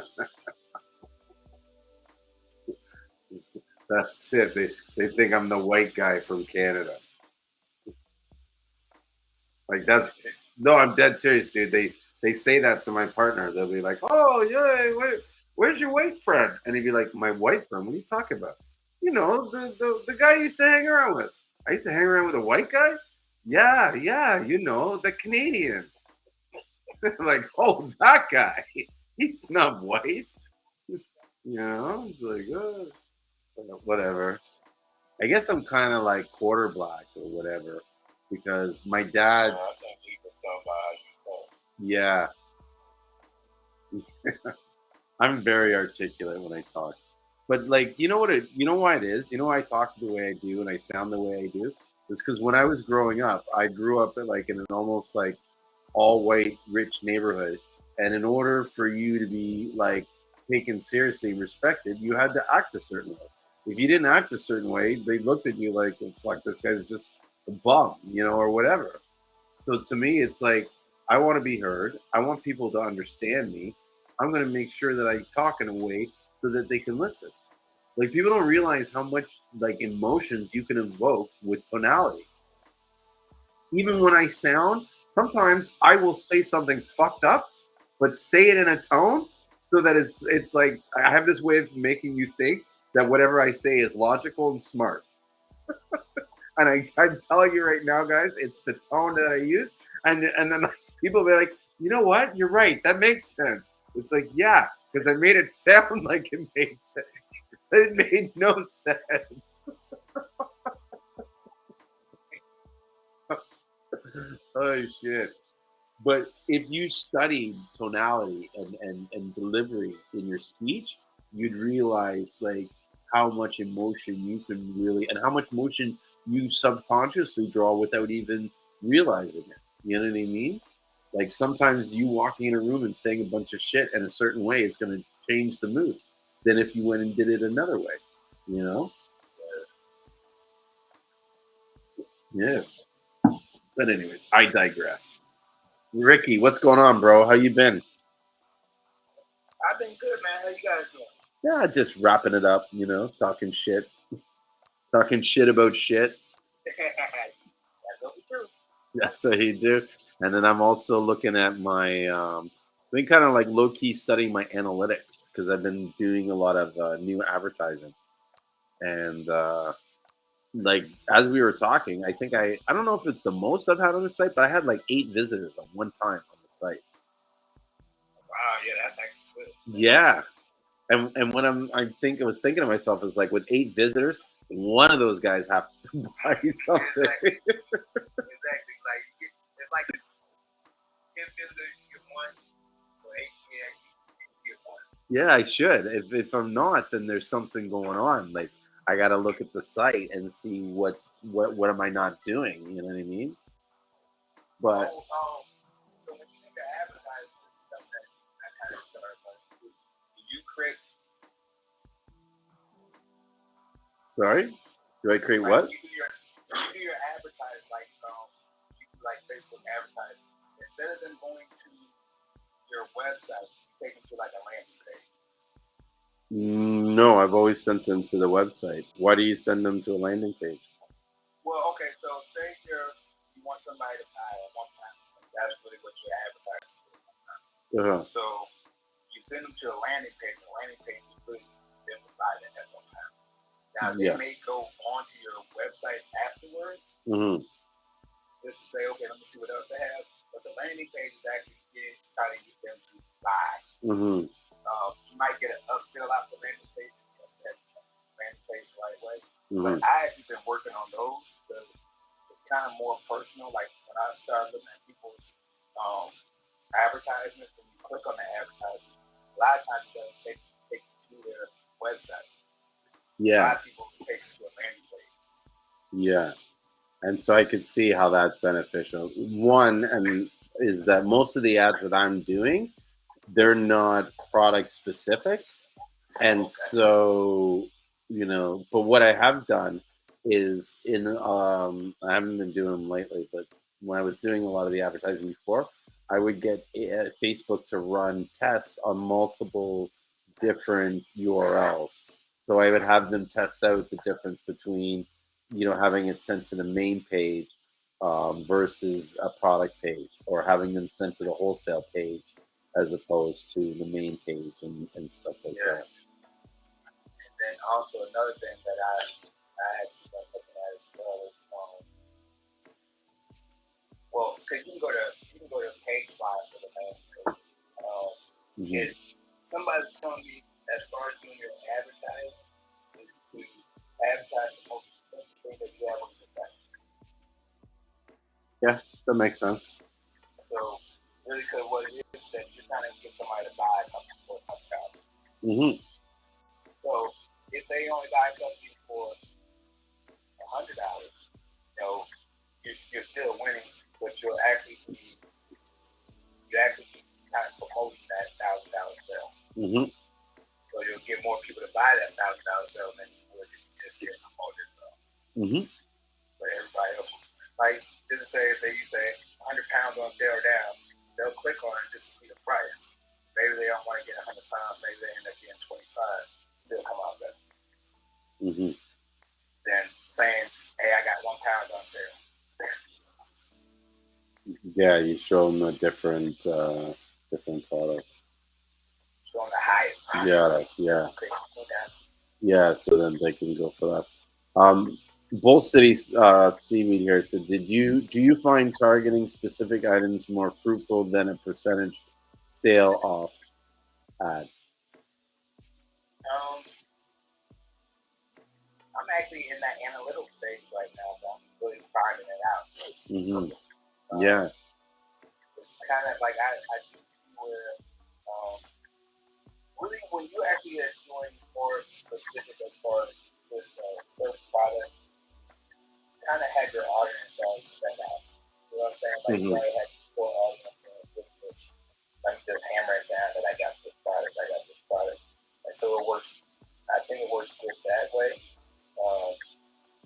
Now sales, on the other hand, so if I was going to do a 25% off on, I kind of try to do my sales as far as specific collections. So if I do a raw Seamoss sale, I'll do 25% off all raw Seamoss. But then I'll have that page for all Seamoss. I'll do a soap sale. Powder and clean, like I have that kind of powder and cotton sale. I kind of break it down that way. I actually haven't been targeting specific products for ads. I just do a general ad, like an ad, just to get you to to my site to be curious. I find that it's almost like I don't know if I've run the ads long enough to get the ask. You know what I mean? Like, have you ever followed Gary Vee?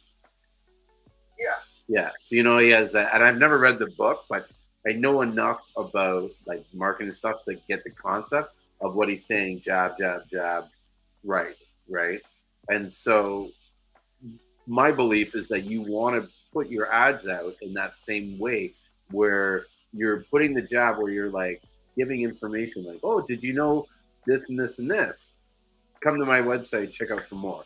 Did you know this and this about Seamoss or that and that about this product or whatever? And you're not really asking them to buy it. You're just telling them who you are. Like most of my sales, they might the most call to action they'll have is come to the website for more deals or check this out or whatever.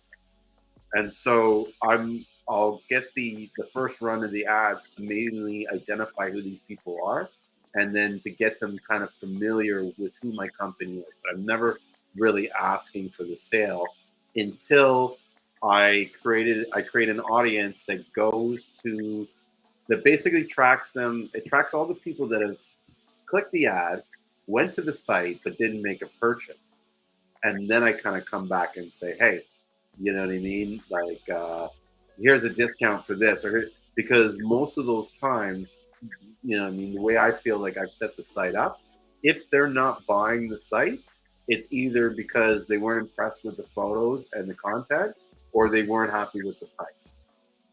And so I'll just hit them with the price. You know what I mean? And if they don't go for the price and they don't go for the product, then they were never my customer. They were never planning to buy from me anyway. Yeah, they were just price Yeah. comparison. Like a lot of people click on your site for price comparison. True. But actually, that's a smart thing to put the price that you have actually on the ad itself. The reason why is because you don't want anybody to click that's not really going. Like I don't want anybody to click that's not going to shop because that doesn't help me out. As far as analytics wise. But yes and no, because also sometimes the person, how do I say, it's like a lot. What I find is a lot of people convert over time, and so the ads that I'm running this week, those people that saw those ads aren't really going to buy till like next week. Yeah, it's really what they say. It takes 7 to 9 touches. Times, 7 times to see a business to actually want to buy. I think you might have told me that. Yep. If it was me, it would be 9 times because I've read a book called Guerrilla Marketing Techniques, and it goes into making you understand like all the behaviors of consumers and how to kind of like capture their attention and all that kind of stuff. But on a guerrilla level, like how how to do it for next to nothing. You know what I mean? How to create awareness with little to no money. Yeah, I think that's what the stories are for. I really started trying to get into stories more. Just I'm so busy that I don't create any content because I don't have time to create content. So what I've been finding myself doing is saying, okay, I'll create content while I'm busy. So I'll kind of show people what my day is. Like, hey, I'm about to wake up, I'm about to grind some Seamoss, so you kind of see what my day-to-day situations are. Just so I can get some content. Yeah, that's a good way to do it. I mean, and that's the content that they want. They want to know who you are. Listen, there's going to be a certain group or subsection that just want to be your best friends. And part of it is so that they can go around and tell people, hey, I'm friends with the owner of Ricky Ray's. You know what I mean? Like people love having that. Yeah. Yeah. Yeah. You know what I mean? Yeah.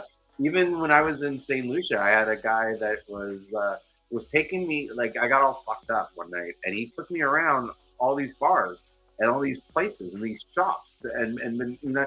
And so I asked my partner, I was like, "Why did he do this?" He's like, "Oh, he just wanted everybody to know that he knew you and he knew a foreigner." And so it's like, bro, you could have seen the camera. Like I was out of it. Like I was like drinking beers, smoking weed all day. So I was like, oh.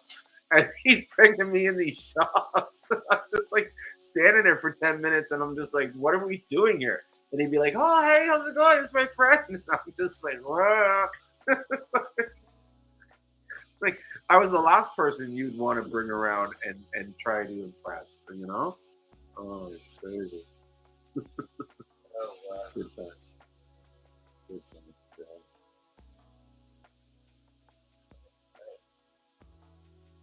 So yeah, I hope that answers his question about the advertising. Yeah, that's I know we kind of got all over the place on it and stuff, but yeah. So that's I should start though testing some ads with prices on them and stuff like that, and see how they go. TikTok though, it's not bad. I'm getting 19 cents paid per click and 12 cents paid per click. So for like $50, I'm getting 173 people to visit my website. yeah, that's about that sounds about right. Yeah. And so based on like say a 2% conversion, let's see. I think it's 173 plus 214, and then if we did, so that's 387, and then if we did times 2%, 7.74 sales, right? If I look on my website, we did 11 sales today. So that's probably pretty accurate because that would be the that was the amount of people that clicked from just the TikTok ads that I ran today. But then there's also Google, you know what I mean, and just organic people happening. I think about that, man. There's no time. Like, you know what? Actually, the funny thing is, like, I actually go for store sessions now. What do you So mean if I sources? get a certain amount of store sessions, I'm kind of like, okay, I should be like anything over 100 store sessions. It should be over 500 to 700. Like that's how I look at myself. So I'm like, man, I need to get like 150, 200 store sessions. But I'm just trying to think of how much money will I end up having to put out. Yeah. That means store sessions. Yeah. Store sessions. Well, visitors. Yeah, business. Yeah. So like a year, how many sales? You know, if y'all don't mind, how many sales did how many sales y'all make on the site? Probably one. Probably one. Good or bad. Let me see. For me, not money wise. I'm just saying like. Yeah. So I do about 5 to 7 sales, maybe. Like I would say 7 is my average. 6 or 7 is my average. So yeah, probably about I would say around. I would just say around 200 per month. Mm-hmm. Yep. Last month we did around 235 orders. Yeah, so if I get to 200 sales a month, that's a reasonable month. That's a okay month. My biggest thing now, even with those 200, now is trying to increase your shopping cart. So say it to be 85, trying to get it to 125. Yeah. Because as you get those conversions, that's going to increase your sales. You bring less people to the site, will cost you less, but if they're spending more, you make more money. So this, huh?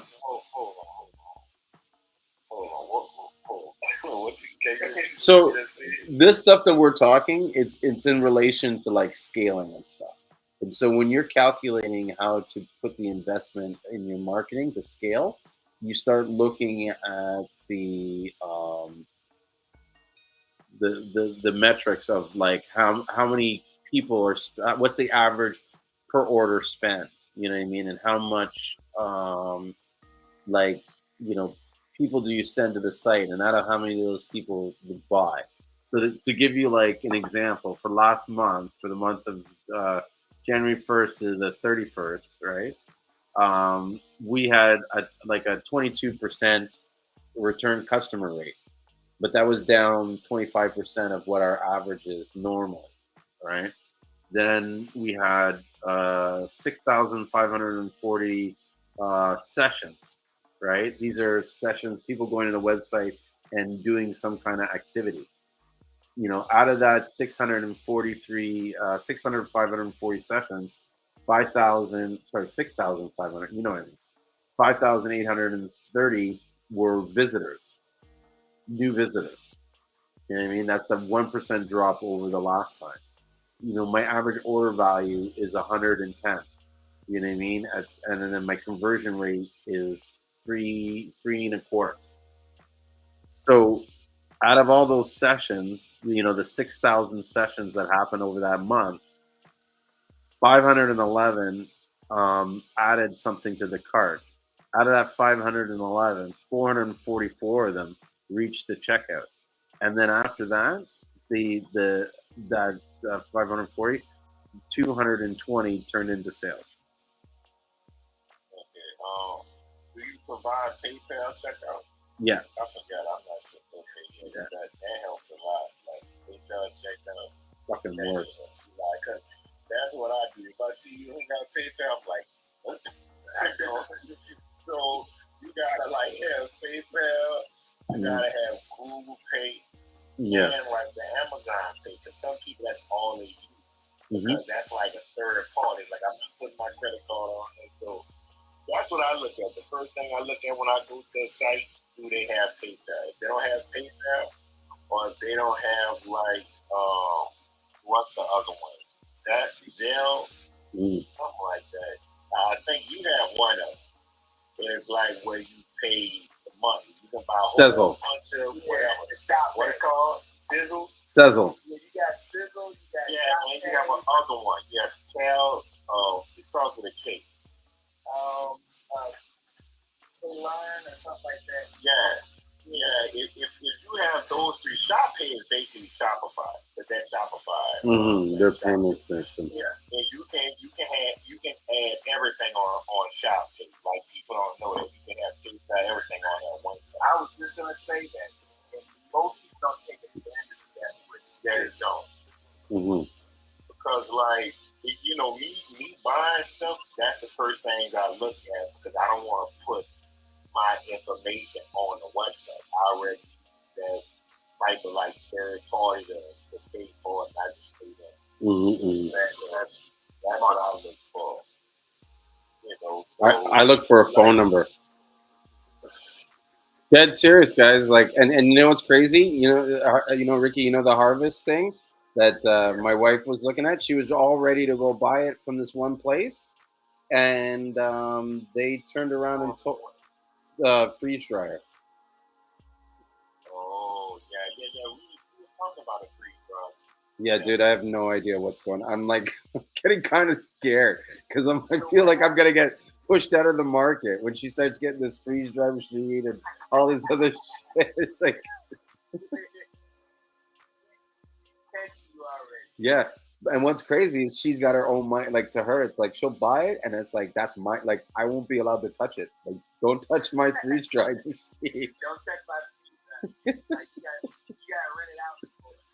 Listen, she probably will. Check out the website on Instagram. If you're not sure, you're checking out the website. Try to get it directly from the company instead of like the third party. Yeah. Well, she was ready to go through this this local Canadian company because she was like, "Oh, they'll ship it to me. I get it quick. This, and that." But yeah, when what I was saying about the they make it once you actually purchase it. Yeah. Like that's the one like at first I purchased my freeze dryer. Only thing they actually had everything, but then they just made sure every spec was right. Like, okay, well we got the shell of it, but we just got to put it together to make sure it's right. And that's what I know because they just don't put them together just to sit them there. They'll actually put them together as soon as you order it. It's going to take about 2 weeks for them to put it together, and then they go through the specs. So you usually get about a month's time before they even ship it out. That's what I've noticed. And anytime I was looking at Harvest Right, that's what I was seeing as well, that turnaround time was no less than 6 weeks. Wow. Well, she wasn't happy at the fact that they had no like 'cause she wanted to call and talk to someone. She had all these questions. So they were like, "No, we don't do telephone support. It's email only." So she was like, "Screw that." Yeah, she's like, "What if I have a problem and I need to deal with it? You're going to stop answering my emails?" Like, forget that. That's usually how the situation. I mean, you used to be able to get it like directly from Harvard, right? Like website. Go straight to them because you know you may save money, But you may not get chipped. but the thing is, the harvest right, What it's in the States, right? And so they're going to have to Yeah, ship in it. Utah.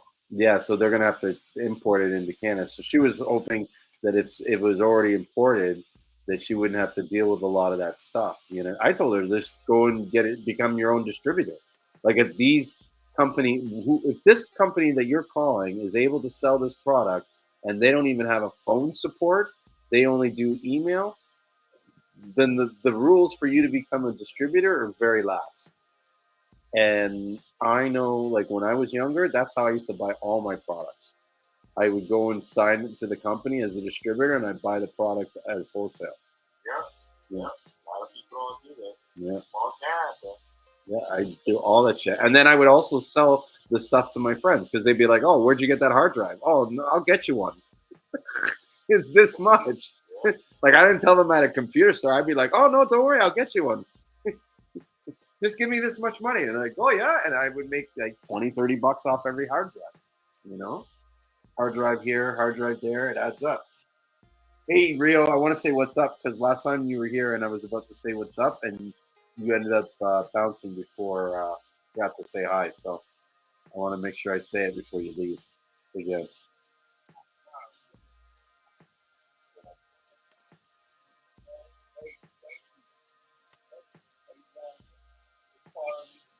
Oh, oh, the Seamoss. I was wondering what he was talking about, but I realized it. Yeah. Oh, you out there I need some of that, man. I need some of that, bro. You out there thinking about that? Yeah, bro. I had like a couple sticks left and I just gave it to him as a sample, you know. No, I'm not gonna lie. I have so much fun on this, but I got like, yeah, I got like, I can't tell you how many. I got it's like 7 or 8 of them that are in like a bundle. A bundle. I got like 12 bucks. I know. And I be using it though.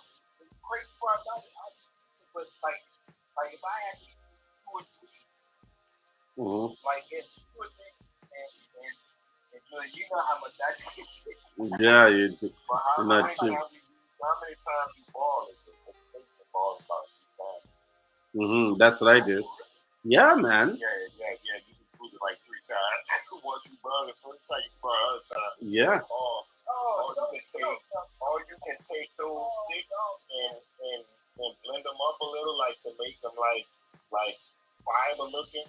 Yeah, I never thought about that. And you can put in a jar with some vodka. Keep that for a month. That's gonna be extra.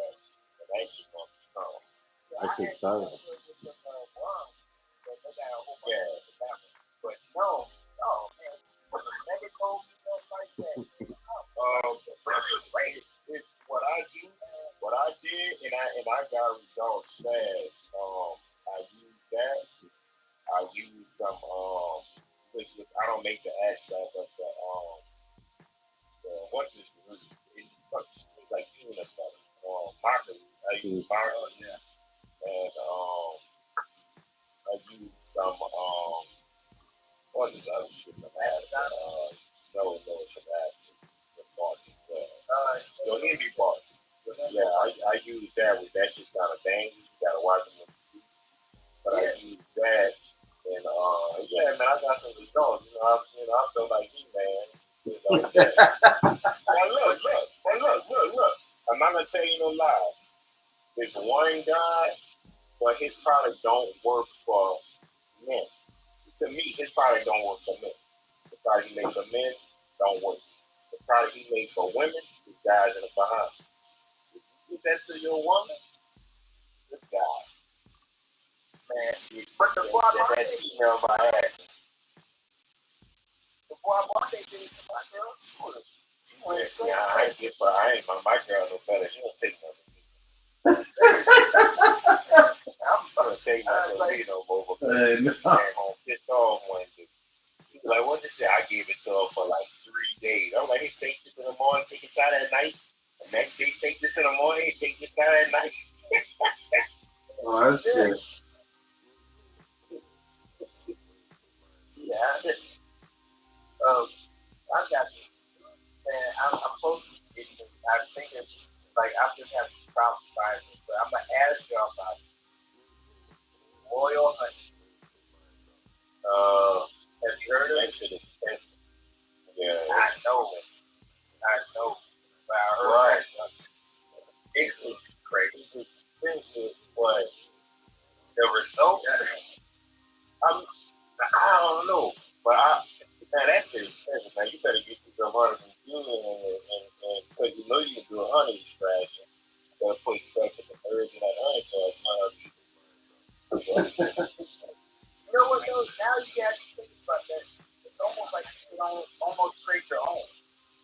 Yeah, you can, but raw honey is you know, raw honey too much. Yeah. I understand that. Now you're speaking kind of low. That's important. So, a little bit. Yeah, I can hear you now.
Yeah.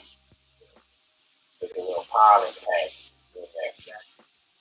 So I did that with the Seamoss with the honey, and so I had pollen. So the honey had the reserves that they sit like 5 months. I was impatient as shit. Because the first time I did it, it tastes good. It's like since you know how wine has been good, I added some wine. And you know that back end of the taste of the wine of the Yeah. That back end, that's that tastes. It's that and it tastes like it's delicious. I would buy it.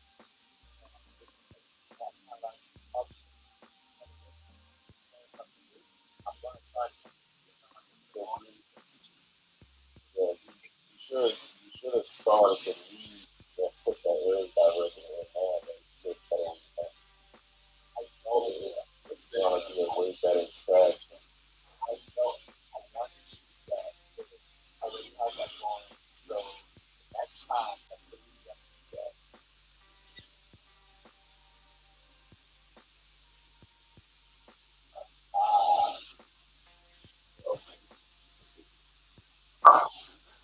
Sorry, guys.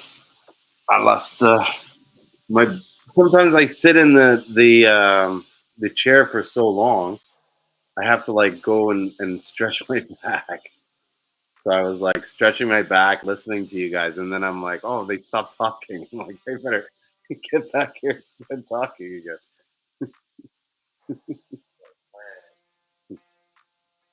I need to get back into the yoga. Why you're not walking? Oh yeah, the truck is costing too much. Unhealthy, man. This shit is unhealthy. Yeah, it is like being in such a confined quarters. You know, that's not good.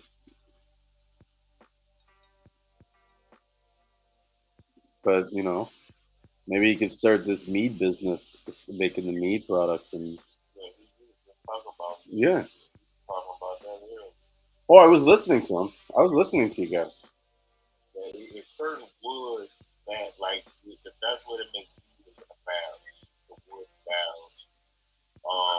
It's certain wood like you need because it has vanillin in it, a chemical or a compound called vanillin, Hmm. and when you ferment that, that stuff comes out and gives it a kind of a vanilla flavor. And certain type of woods, the barrels to be made out of, and sometimes you can like burn the barrels and stuff, and you get the flavor. Yeah, you And get like I'm a looking caramel into flavor. like I want to do like the barrel aging and stuff like that. You know, Hmm. that I just need to get like a sauce of honey, like a deep doing of honey, Hmm. and I need to find someone else who's doing a honey as well. Whichever, we have local honey and stuff in New Orleans, so that's local. We have local honey. Hmm. Hmm. Cool. Yeah, I would even check. There's a group on Facebook like called Black Farmers America or something like that, and so it's all different or maybe black farmers around the world because I don't think it's just America. But you could put it out saying, "Hey, I'm looking for honey," and I'm sure someone would be like, "Hey, keep it in the black, keep the black dollar within the community." You know? So hey, what's up, Khaled? Khaled's joined us on Instagram, and I actually have to send him out some cinnamon sticks. I haven't sent them yet, Khaled. Just in case you're gonna ask me, I just want to give you a heads up. I haven't done it yet, but I'll send them out before the end of this week. I've just been swamped, you know. Well, thanks so much, Julian, and thank all you guys. I'm so excited. My 24-year-old daughter, she came and picked up our grandson. He's 2 years old. Mm-hmm. And so I had to talk to her. I had to leave the phone for a minute. Oh, I okay. didn't get to hear you guys, but I'm back. I just want to thank you guys for being here tonight, man. Thanks, man. Well, when you were asking earlier what you missed, it wasn't too much. We were just talking mostly about mead and making mead products and stuff like that. Rio just recently made some, and Yusuf in the clubhouse, he's looking to make some and then infuse them with like herbs and stuff like that. Have you tried mead before? Or I haven't. yeah, What exactly is it? it's like a alcoholic beverage made from wine. It's kind of like from wine from honey. It's like yeah. Do you want to describe it, Yusuf? You probably could describe it better. I mean, that's basically what you're saying is just, the sugar you're using is honey. And, you know, all honey you get from everywhere, all over the world tastes different. So each mead you make is going to taste different depending on the honey you use, the wood that it was aged in, and just the environment and the time. So meat is something that you really, really can't make the same exact flavor twice because honey is never the same because the temperature changes and things. So each batch of honey you're gonna get, even if you use the same recipe, it's gonna be different. So it's not like wine. Wine you can actually make taste like the same garbage that they always taste like. So Yeah. stop. But it's just different from wine, but it's a lot more healthy, and meat, can also be used to distract and for you trying to do something healthy with it. So And mead spelled MEAD, right? Not MEED. yeah, it's not MEAD. So Khaled, you got it spelled correctly. but you can look it up on like YouTube. They have a company right now. It's only one company I found that really makes it, and they're like one of the biggest companies right now that makes it. 'Cause nobody else really makes it anymore. Unless you're doing it at home, and most people, grandmas probably know how to make it.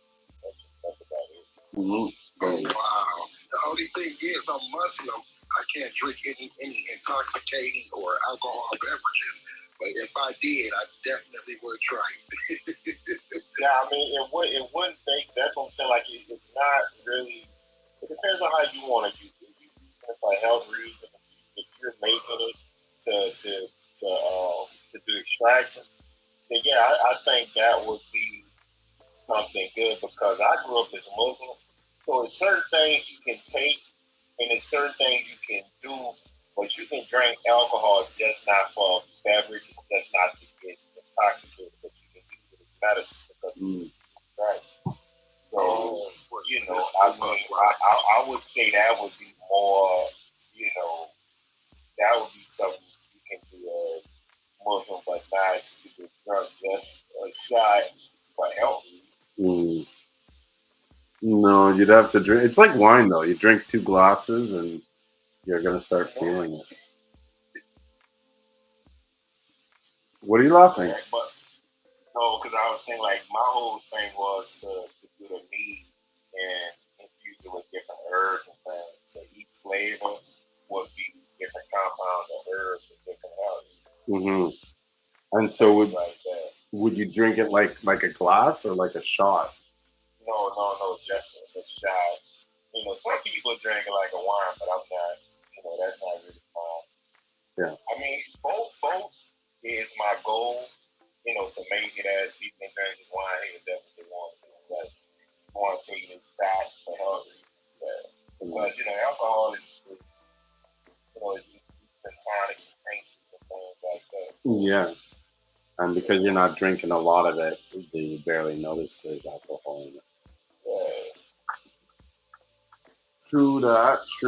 So I got one quick question for all you guys, if we can take a moment, if you guys can do it for me. Yeah. Let's start with Julian. I would like to know, like, on a day-to-day basis, in your ideal situation, what would be your personal intake of what you take daily, what you find good benefit out of? Or what, Seamoss? The Seamoss, Bladerac, whatever your idea of the ideal intake of what you would like to put together after all your research and your journey. What would be like wake up in the morning, and what would be your perfect, intake of items?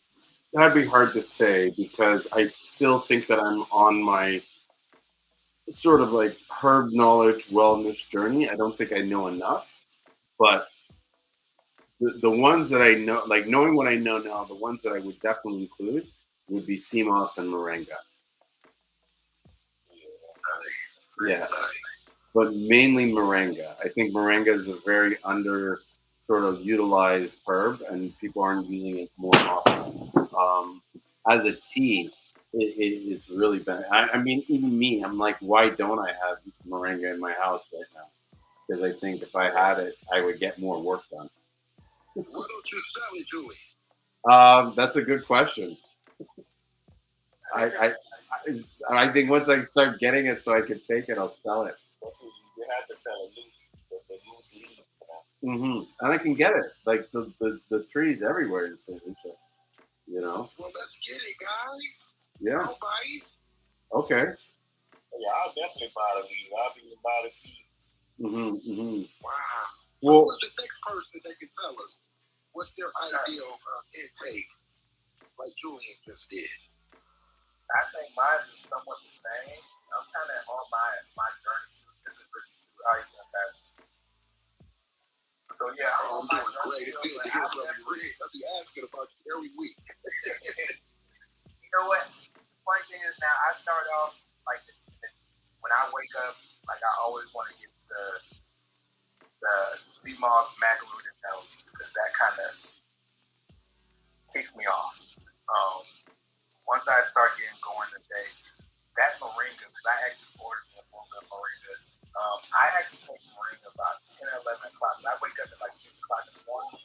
Right about 10 or 11 o'clock, I start feeling a little fatigued for what everything I've done. So I actually try to get some moringa in. If I don't have moringa,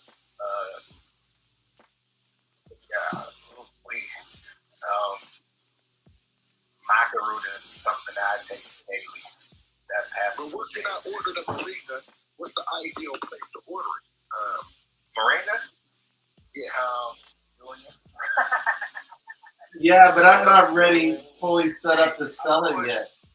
I'm putting pressure on him right now because you guys recommend until we get it. Until you guys get it. How much? Like, I get mine from Star Wars for time. Yeah, there's a couple places where you can get moringa. Like, I think I'm just like I'd rather just get it from somebody I know personally. You guys ever heard of a girl called Rich Organic Beauty? Yep. Be on Instagram. Yes. Yeah. I think she might got some. How do you guys feel about what she's doing? She's good for business. Like she does. Like she actually is pretty good for business. I really haven't gone to her site lately to kind of see price wise and things of that nature. But I do know she has a variety of items for you. Yeah, I'm not gonna say anything bad about it. Yeah, I've been following her. She's one of the first people I ordered from, and I only got pretty good things to say. I did find a little better pricing as my journey continued. As far as my main source of my suppliers, but yeah. I think she's cool, and I like her page. She's fun, you know. Yeah, she looks like she's a lot of fun. Yeah, Julia, we can't say it like we're gonna get killed. I know, eh? She would have got that body work done, you know. Oh, she went got some body work done? Yeah, she put her journey on there too. Oh, I ain't seen it. Like, this must have been like, you know, this must have been when the bad years. Yeah, basically, like, just been like, auto girl, like, Instagram model.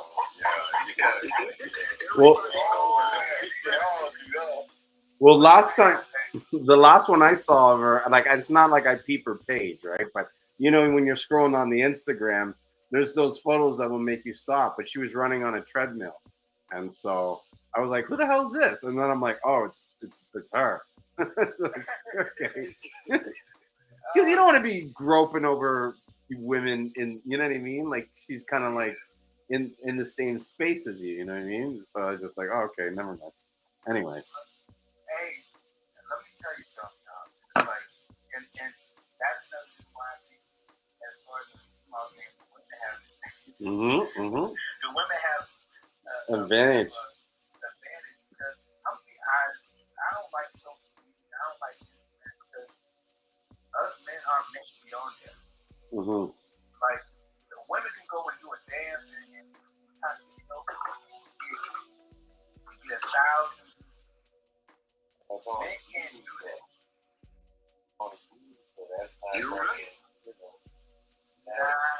That's bringing the wrong people. But you know what? The wrong people will still order.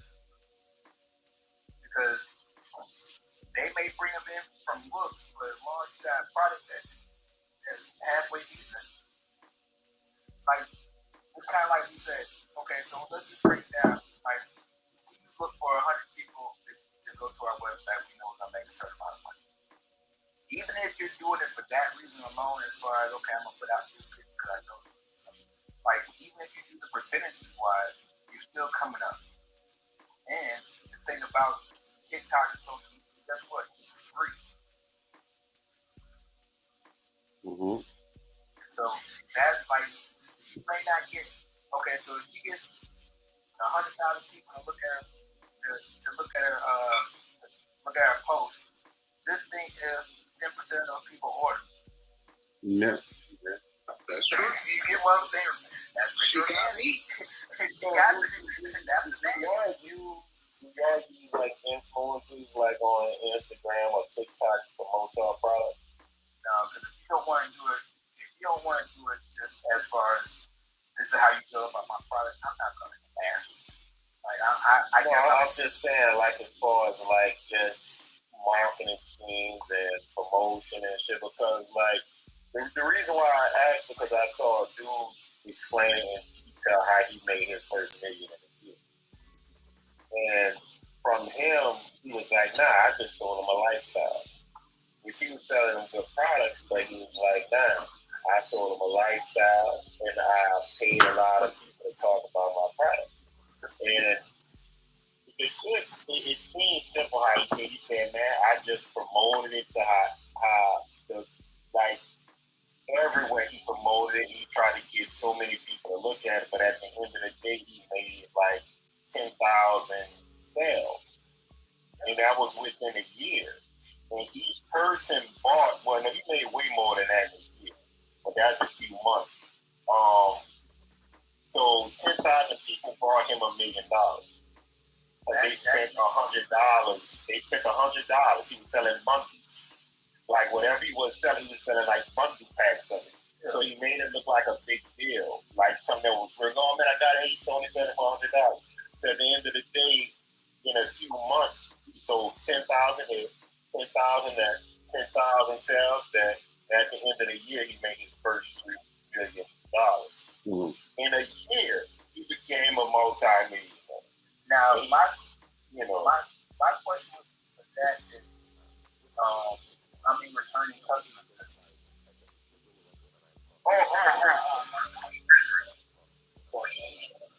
They always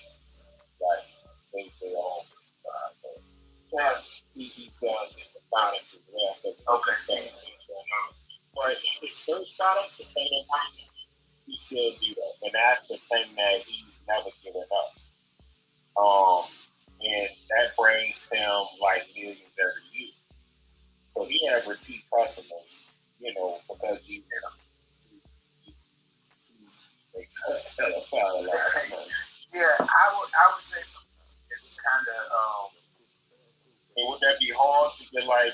It's not hard. Like, okay, so what ends up happening is you're gonna end up paying a certain price to get those influencers. Actually, get the right influencers. Because you need the right one. Yeah, you may pay about like for a real good influencer, you may pay a couple $1,000.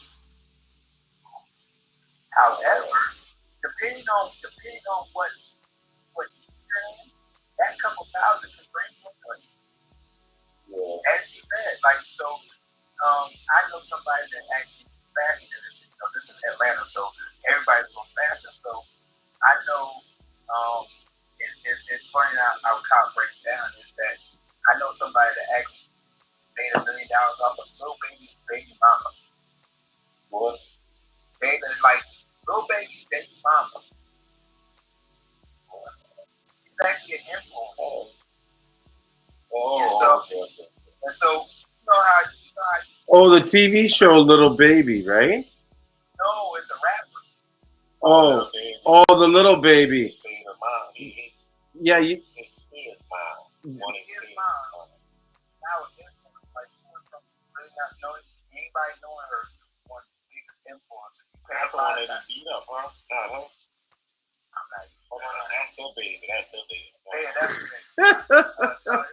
These fucking rapper names. So what ends up happening is that somebody paid her $5,000 and took her company from nothing to $1 million plus a year, just off of her alone. Mm-hmm. So influencers are big. This is my thing about influencers. If you ain't like, my thing is that if you don't generally like my product, looking for a check, then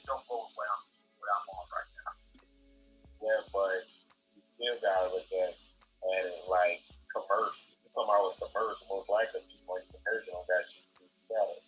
Just using them to, you know what I'm saying, to promote it. That's, You know, that's I get the commercial part about it, but if you're using influencers like people that are like a commercial is supposed to be different because you're actually they're acting. Now Yeah. you actually somebody that's a person and you're saying, hey, this product is the best product then and you ain't never tried the product really or you can't tell anybody like I don't mind it, you know, if somebody says, hey, just go, I just want to do it. That's just not my lane. But I get it. Because like, okay, like even me, like if somebody asks me about a Julian product, you know, because I use the Seamoss, I'm like, yeah, it's good. I'm not a good person to ask to even review shit because I'm gonna give you a good cut and dry. Oh, it's good. I take it all the time. Like, yeah, but sometimes that's better coming from, that's more, how do you say it, authentic coming from you than say coming from, and I'll use this example because I know exactly what Ricky's talking about. Recently, I had this company call me, and at first I got all excited because and it's funny how these fucking sales companies are just full of shit all the time. So the way this company was like as seen on TV, right? And so they have the people that come and scout you or whatever, right? So they're like, oh, we identified Seamoss as this trending subject, and we're looking for companies to partner with, and we want to help scale your business and this and that. So I got excited thinking, oh, great, this, because one of the guys was a shark, from Shark Tank. So I'm like, oh fuck, maybe they'll come partner up with me. We'll make some new products and sell it, right? In the end, what it was is they wanted me to give them $15,000 so that they can make a commercial and run it on 50 different spots in different markets. Like that's how they said it. Like who knows what? The guy you was talking about last, that you talking Huh? Yeah, that I was talking about the Kevin guy. Remember, I said I gotta have the meeting, and I was kind of excited. So I didn't really follow up because once I realized what they were, I got so pissed. I was just like, "Fuck these guys! They don't even deserve a response." No, because like, and I felt like a fool, kind of like, because the way they made it sound was like, it was like we're looking for products that we can basically partner with. We want a return on your equity. So basically, you sell the product. Like we'll put out the ads in the marketing, and we'll create this business, and then we get a percentage of your sales. So I'm thinking, okay, great. We'll make a new product. We'll sell that product. You do all the marketing. I do the logistics. This is what I was looking for. You know what I mean? I was like, perfect. And I'm even talking to the guy, like, let's set it up that way. And, he's like, okay, well, let me send you this email that goes into detail that explains what we're offering. Send you an invoice. Yeah. Basically, it was like a detailed invoice. You know what I mean? Saying, we'll do this, we'll do this. I was like, this isn't fucking a partnership deal. What the fuck is this? You know what I mean? But with the guy... Right, yeah. Like, I don't know what... It's wild, man. Like, Yeah. But you know what, though? It's not even... Okay, so it's not even... Like, you get regular marketing advertising that try the exact same way. Yeah. Because what it is that they'll do is that they kind of... Like, they'll already have it because they market and advertising, so they kind of have a call ball that they can go to. And so you go to the market and advertising, and it's like, yeah, well, we can scale you to 100 plus a month and do this and this, and it's only gonna cost you $1,500 a month. But they don't tell you that they're trying to get 25% of the sales as well. Yeah. Like once they scale you to a certain point, then they get an extra percentage off of that. You know what I'm saying? Man, I'm telling you, the game is crazy. But it's like I talked to a couple of people, I was like, what? I'm good on all that. But yeah, that's the thing. If I wasn't like thinking or looking at it objectively, I probably would have bought it thinking, oh, well, because they were making it seem like, well, we'll start you off at this. and we'll this to test it. So it's like, oh yeah, I'll pay 15,000, and maybe I'll get the shark. But the more I thought about it, was like, and I wanted, if the guy followed me back, I would have been saying, look, I don't want to pay to have this guy be an influencer, because what does this guy know about health? What does he know about you know what I mean? Like the guys that watch us and buy our products, they know their shit. You know what I mean? So if I paid this guy $15,000 a dragon to come on and eat Seamoss and be like, yum, Seamoss is. I know me. I'd be like, that's corny, bro. I know this guy got paid to do it. You know what I mean? And he this is this. There's no way this guy is taking Seamoss on his everyday life. You know? And somebody taking off looking like Rick Ross.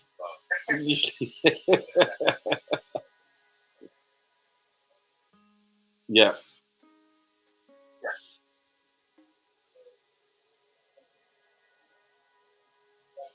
Mm-hmm.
No, it's something. Yeah, he's on mute now.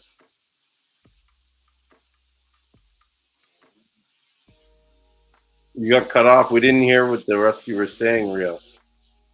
That's the dog side. In the text. Yeah, I wanted to hear the rest of it too. I know. Yeah, talk about women with facial. I think I started to find out what you're trying to say. It's like it's hard for men to talk about facial stuff like that pertaining to just any type of business. Like for us to talk about hair products and facial products, it doesn't seem right. Yeah, that's like we not going around because I'm still trying to find a secret club for what these things is, the whitening around the head today. Mm-hmm. You don't got stoves for that, but that's making a lot of money. Like I can't be like, hey, bro. Yeah, man. Look, bro. I went to the store and got me a little toothpaste, bro. My bush look good today. Like, you know what I'm saying? Like, men don't talk about that type of shit. So I'm still trying to figure out what that secret club is. Listen, women have a secret club. They do, and they give seminars and workshops and all that shit. Because I've never been, how do we say it? Like, throughout my whole life, men have always had the same problems with women. You know what I mean? Like every guy that has a problem with a woman, I look and I say, okay, that's, you know what I mean? Like I don't feel, I used to feel bad thinking it was just me. You know what I mean? And then I realized, no, we're all in the same boat. They have these meetings. I don't secret club anymore. I think it's just on Facebook now. Yeah, that's what they do. They have fucking Zoom meetings. You know what's crazy though? To say women consume and like women buy and spend more than everybody, bro. Yeah. Like more, like they spend, they need shit. When they see something, they can have the same thing in their closet about 5 times and come out with a different color they still need. Dopamine. But women spend so much money on women's shit. And the crazy thing about it is women don't even own their own market. They don't even own the shit that they buy. Men own that shit. That's the crazy thing about it. Men own Victoria's Secret. Men own all the fucking makeup companies. Like that's men shit. That ain't women don't even run their shit. That's what the thing about it. They find out though. They find it out right now. No, what happens is that these women are finding out and they're forming their own business. And now once they start forming their own businesses and they start to link together and say, hey, you don't need to go to Victoria's Secret no more to learn about this guy. That's what's going to happen. Because these women stick together. I'm not sure about like these women. If women says, hey, we about to go over here and start buying all our stuff, they're gonna go over there and buy all our stuff. Yeah, like, but at the end of the day, it's still coming from a man. But like the production of it, the company, the fabric, the hair, all that shit is owned by men. That's just crazy. Yeah, but right now it is like that. Yeah, I'm telling you, these women coming on strong. Women like, but just like you and they come to take over. Like, your boy Mike probably get cut off or he paused or something. Real, you're saying, right? Yeah. Yeah, real probably. Somebody might have cut off like he was saying. Yeah, it was his girlfriend. What you saying? Put him back in his place. It's okay. We've been there. We've all been there. That's what I'm saying. I know they have seminars. Yeah, man.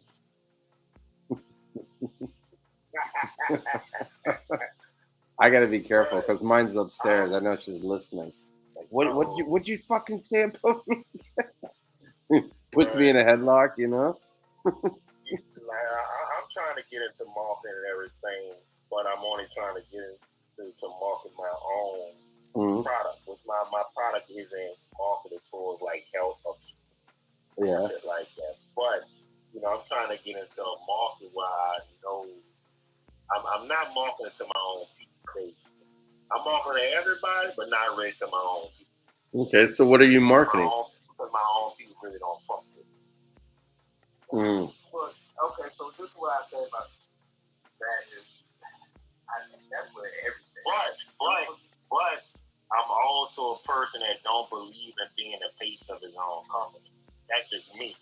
My mindset is to do like Pepsi, Coca-Cola, Coca-Cola, Kellogg, Johnson & Johnson. They don't have a face.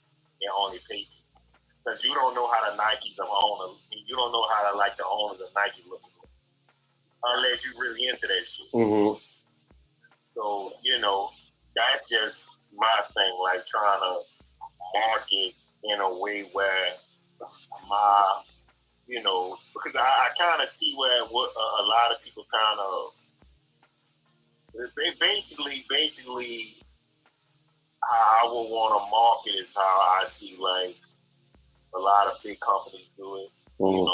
Get somebody that everybody like at one point in time, everybody liked Michael Jordan. So that's why Nike linked up with him. So, even though he's an asshole, but everybody likes him. But I want to like market in a way where I don't want nobody to know I own this shit. Me, I don't want nobody to know I own shit. Even if I was rich. I can be rich right now. I'm not letting nobody know. Then you need to hire someone to be the face of it, or you need to at least show that there's a presence there by the phone number, or even showing a video. Definitely. Like you could do the videos and not ever show your face in them. Like no one needs to show your face. No, but like I would pay somebody to do that, but it has to be somebody that's really like into it, things like that. But like my whole thing is me looking at how, like I look at polo a lot. Like I look at clothes, I look at fashion because I see a part of that industry that haven't really been tapped into. Yeah. But to see, sorry to cut you off, but see, those products are different than what you're trying to do. Nike doesn't need to show a face. Pepsi doesn't need to show a face because they've already established their presence in the market. They're such dinosaurs that is their face. Yeah, their product is their face alone. Yeah. Like the product is them. And that's my whole thing. Like I want my product to be like that. Like, okay, you see this product, That you takes know, time. you see this name, yeah. Like I want to build the brand, Because you know, I'm no matter what it is. yeah, it will take time because I'm pretty sure if you go in the history and look back, there was a time when Pepsi was showing their face, But not the owners. Well, someone's because I face. don't think I'm not sure if they do one owner. Like a lot of times, especially back then, like owners never showed their face. Mm-hmm. Like, and I'm not sure. I think I was talking about Yep. like now. It's like you can't be in the background. Like really, I made a company and I was like, you know what? I'm not gonna get in the forefront. I'm gonna stay in the background. I'm gonna influence people. I'm gonna give me a whole bunch of wholesalers. It just didn't work that way. Like you actually have to be so transparent as an owner now. Mm-hmm. To even so people so people really know your business. Like I think people are so nosy nowadays that they need to know everything about the whole entire business, and if they don't, then it's kind of like they don't want to represent. Yeah. Exactly. Mm-hmm. Or if the owner has tweeted something 20 years ago, Okay, now see, what you just said is the main reason why I don't want to be the face of my own company because I can't live my life and say what the fuck I want. That's No, you think you can't. Look at Elon Musk. I know. But that's how I feel about it. I feel like I understand what you're saying that yeah, you can't. I'm to the point now that like I want to be canceled. Mm-hmm. Like you want to be a new face, yeah. I get it. Reason why? Because sooner or later you're gonna cancel me anyway. I might want to cancel quick. Because really, to be honest with you, marketing and social media and everything is not meant for us. The way it's set up right now, it's not meant for us. It's not meant for black men to come on there and really tell. Like we have to get into the white boy system to even market and advertise. We got to act like them instead of saying, okay, this is how we do our marketing over here. Like, like we're going by the set of rules that have already been governed. Yeah, it's already out. Why can't you make your own set of rules? No, we don't even market and advertise like this. We market and advertise differently. We ain't doing what y'all doing over there. We're doing something totally different. I believe that. Right. Like you went out for a second. That's why I say I want to get canceled because I'm not going to do a lot of stuff that people don't like. Mm-hmm. And I want to actually say, okay, if you don't rock with me, you probably don't want to rock with my company. I'm cool with that. Mm-hmm. Like I put my face on it because I know we're going people that don't rock with us ain't gonna buy my product. Mm-hmm. And that just eliminates me. Cool. I feel that. Like I look at a lot of shit Master P do, and a lot of stuff Master P invests in. Yeah. Like he invested in this black dude who makes his own cars, electric cars, and all that type of stuff. There's the same dude who was helping model the Tesla cars and making sure they was up to code for safety. And Master P invested in this guy. But when you look at it, I'm like, nah, that was a bad idea. Master P should have just been a silent investment. Because Master P got his face in the front of it. It's like not people not gonna take that shit serious like that. So it's like it's ways how you can do certain shit when I look at marketing and investing and shit like that. Some people gotta be a silent fucking partner, bro. Like some made, bro, you just gotta shut the fuck up. I'm gonna do it right. So let me ask you a question about that, because this is actually kind of goes on that. Now, if you think that, like, do you think that if Jay-Z would have done the exact same thing, it would have been different? You would look at it differently? No, but see, Jay-Z is looked at differently. That's why I'm asking. The reason why Master P has his hands on a person. Yeah, Master P has his name attached to schools and chips and people that name. As though it doesn't like, but Jay-Z has his name attached to big situation. And so if you say, hey, Jay-Z invested in this, people are going to look at it a little bit different. So but Jay-Z is always a silent investor as well. Jay-Z not going to say anything based unless Jay-Z not going to say anything, but Jay-Z's breath will tell you. that he invested in this and this and this. See, Jay-Z is smart about Jay-Z will never tell you what he does. Jay-Z will always have somebody tell you. After it's already done too. Yeah, because really what it is that like it don't come off right if I say, yeah, I did this, I did this, I did this. But when somebody does a press release, well, Jay-Z has just purchased it sounds a lot better. Mm-hmm. It sounds a whole lot better. That's people tell you, yeah, you know, I got rap smash, I got boom, I got boom. And so really self promote. Like I got this, but it doesn't sound good when somebody else says Jay-Z had just purchased the Brooklyn Nets for now Jay-Z only had like 2%. Mm-hmm. But he had a percent. Yeah, so but just to make that headline, just put that stock up. Yeah. Just like that. And so Jay-Z's smart as far as how he does stuff like that. And I love that. Yeah. But see, the thing is, I love that. Like, for every Jay-Z that he's invested. Yeah. Like the difference between, like, this is how I look at Magic, and I love Magic because he's from the same place.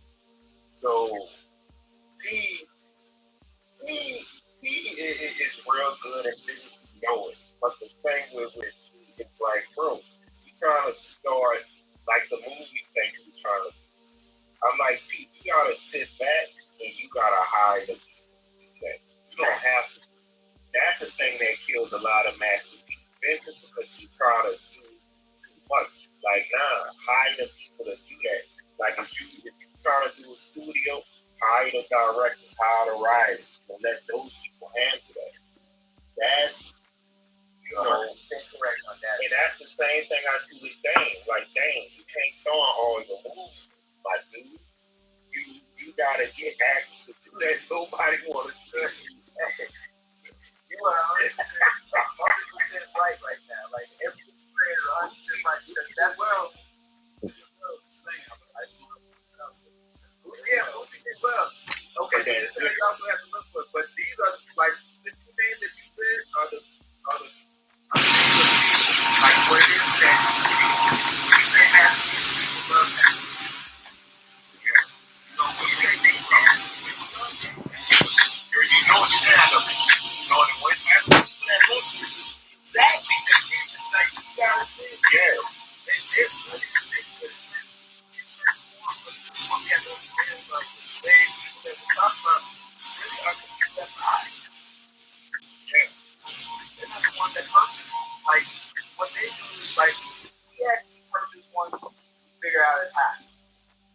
Mm-hmm. Yeah. But we don't figure out that it's hot until white people figure out that it's hot. Exactly. It validates it. Yeah, and see, that goes back to my point about you market and you selling people a lifestyle. Because black people like to buy shit based on a lifestyle that they saw that product in. Mm-hmm. Rich and famous, it can be trash. As long as the rich and famous talk about it, they got it, I need it. Even though I'm poor, I need it. And that's how they. It's messed up. It's real messed up. It's messed up when you think about it. But black people always want rich things. Like not black people. Poor people always want rich things. Mm-hmm. Okay, so my question is, so with these, like, so when you these people as far as black people, we actually do a lot of like we actually create the wave, and then we give the wave away, and then like there's a few people that create the wave, then white people catch on, and then they actually blow it up, and then the people that didn't fuck with the wave when it first came through, now they want to come back around. Mm-hmm. And that's how I normally see like business goes. So it's almost like you have to sell out first, and then the people come back around after you sell out. I'm just not really selling. Yeah, I mean, you don't have to sell out. It's just how you do it. You got to that now most of the time is okay. So right, most of the time it's not. You may not be selling out, but you know that you know what you're doing. Mm-hmm. Yeah, you just gotta do it different. Like you know marketing. Yeah, and really, I don't want to call it selling out. It's not called selling out. No, yeah. We're attempting to hit a different audience. We're attempting to make money. You're trying to appeal to the masses. You're trying to appeal to the masses. The masses is right. Like you say that it's not selling out. It's trying to catch up. No, it's not catching up. Selling out is when you trying to. No, selling out is when you trying to appeal to people that you know that you wasn't trying to appeal to in the first place just to make money. Right. If you gotta change yourself. I'm talking about businesses like a lot of black businesses. I'm talking about. I know black businesses might be over, but a lot of very famous inventions were black inventions. It was stolen. It was stolen. I mean, it was stolen, but we sell to catch up. But that's keyword This is what I see. A lot of us as black people are afraid to invest in ourselves, are afraid to believe in ourselves. And I'll give you one example that I noticed recently. Take the Seamoss business industry. Majority of the people are black people, right? That are in this business, that are selling and doing the business, right? One of the questions I get from a lot of people is like, well, why isn't this in Whole Foods? Why isn't this in that Sprouts or whatever? And it's because, huh? Well, here's the thing: no one's willing to invest in the money to make the purchase to buy enough Seamoss to spread throughout all these stores. And you generally, what I see happening is that it's going to be a white person who's going to say, "Fuck it, I'm letting it all ride." You know what I mean? And they'll put the money in and put the investment in to take the risk. Sometimes we as black people, it's like we're too afraid to fucking risk it. We want everything easy. We want it like almost kind of spoon fed for us. Like this is how it's done. Like half the reason why people are getting into jail is because they've heard that this is how much money you can make. And then when they get into it, they don't even know how to make the gel. And they're like, "Oh, where do I start?" It's like, fuck. You know what I mean? Like, so that's it. They're not willing to put the work in to figure this all out to make it happen, to put the investment in. Yeah, and with Whole Foods and Sprouts, okay, so what happens? Once you put the product in there, you're really not making any money. Mm-hmm. It's really more about putting your product out there, almost like advertising. For the name, yeah. Yeah, so when you get it in there, it's like you just gotta know what you're getting in there for. Mm-hmm. If you think that you're about to get rich when you get your stuff in the Whole Foods, you're gonna be sad in your face. You're gonna make pennies on the dollar. No, you still make money, but they ensure that they maximize every opportunity possible, so that you know what I mean. You know what I mean. Don't make money. Yeah. You are made to live, but once you get in there, your majority of the money that you make is going to start coming from your website because your name is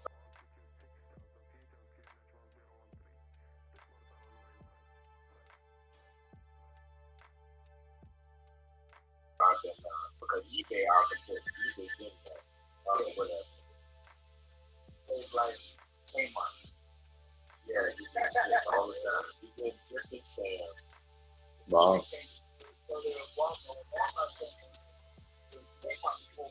Yeah. So you know what Walmart did to Kmart, though, right? Exactly. They bought up 25 of their stores and learned the inside and the outside of their shit. They started doing it like they did. That's better. That sounds like Seamoss. Uh-huh.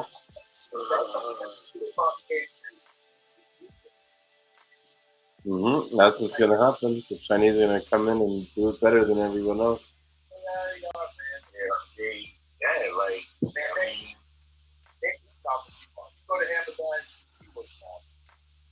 Like like you know, because I'm in the capsule and everything, so I go to Amazon.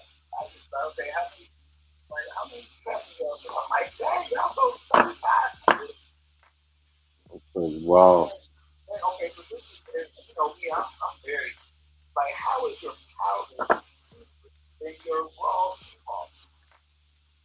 Mm-hmm.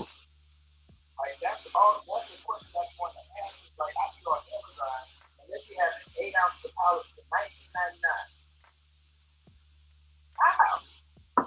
Yeah. I said, Mark, look. When it comes to powder, you can probably do something. You can. I can't.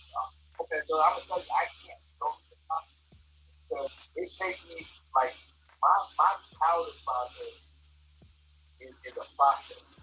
Like I wouldn't sell my powder for under $65 to $75, and that's just being truthful because I know what everything I have to turn it into powder. Like I got the Seamoss you have don't need to be turned into powder. what's that? The Seamoss you have. What kind of Seamoss you have? I have I get my smoke. Yeah, you don't need to turn that one into powder. So you're looking at it the wrong way. The Seamoss that they turn it into powder is Congress Christmas. That's why it's like that. Okay, so you get more. This is the crazy thing about that though. Congress Christmas is actually more in value than. No, it's not. Yes, it is. Okay, you go look up and see how much I'm telling you, it's not. I'm just saying by just go to anybody that's actually selling Congress on for $75 to $85 a pound. Look at Garcia and the comments and it's going $45 to $50.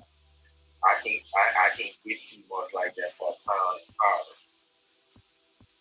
You can see off like what for a pound of powder? The pound is Christmas. I can get that for $40 to $50 for a pound. Okay, so this is what I'm asking. I'm asking because if you go to any place that's going to go to any of these Congress Christmas places that sell the raw, their prices aren't as such that they're able to get out of $50 a pound. Okay.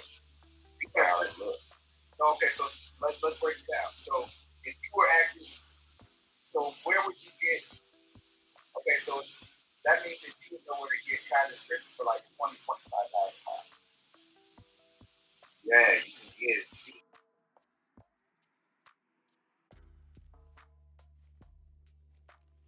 It's hard to know how to buy. Do you want the whole leaf or do you want the flakes? You have to know how to buy. Now we get into, so if you get a whole leaf of flakes, you still have to turn it into powder. Yeah.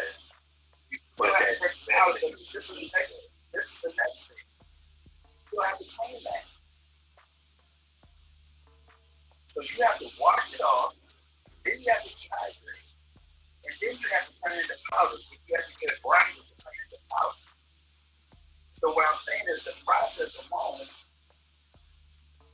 should be a situation where you get powder cheaper than you get raw. You get what I'm saying? Here's the thing. Yeah, but you gotta think about how Julian got. Julian still with farm. You can do the same thing with the concept. Go straight to farm. Well, remember where you live at? I live in Georgia. And he deals directly with farmers too. Yeah, so that's why I'm telling you, like I know the price. Like I know the price that I pay for Seamoss that I'm getting as far as main powder is cheap. So and the thing is that if I get it for $12 a pound, but I still have to wash it off. It's gonna take me a day. It's actually gonna take me 8.5 hours. Can I interrupt something because you guys are thinking in different processes, right? And you got to recognize this, and this is something that I've learned in dealing with business, especially when I was running the dispensary. A lot of times when you're dealing with the flakes and all that stuff is usually garbage where they can't sell it anyways. And so to turn it into powder, it's like, well, even if we get $30 for it, we would have gotten nothing. Like when we had a dispensary, we would use the shake from all the bags, like the weights that we would collect to make our pre rolls. Now this, yeah, so this stuff would have fell in the crack or fell on the ground or whatever. So what we used to do is we'd have a tray, and we would weigh this. We'd have the scale on the tray, and we would weigh this whatever weight you had. we would weigh that. So all the shake would fall in the tray. But then we'd take the tray and we dump it into a bin. And then through that bin, we would grind that bin and make pre-rolls out of it. So the pre-rolls was like free money because this shit would have just fell on the floor anyways. But we diverted it into another product. And so you may not be able to sell a lot of that product at 70. Like with you, Ricky, you're purposely taking a high quality product and turning it into a high quality powder. There you go. That's the But difference. The flakes on me is trash, though. I understand that, but If but the flakes fall off of my bud, all I gotta do.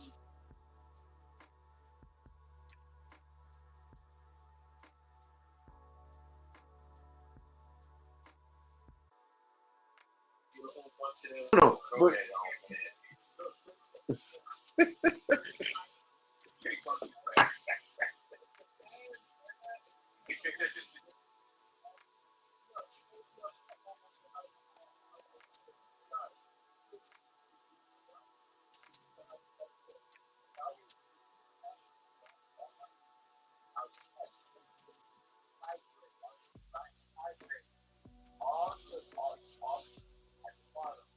That's different. okay. Listen, I'm gonna shoot everything that you guys just say down in this one statement. Okay, doesn't matter how good the weed is. You give a bag of shake to someone and you ask them how much are they willing to pay for it. They will not pay full price for it, even though the price is premium bud. Even though it's the shake is all the whole leaf, it's just bits of what fell off. They're not going to pay full price, and that sometimes is the same with some powders. You know what I mean? Or if they want to move a lot of it, you know what I mean? They have to sell it cheap just to get it out the door.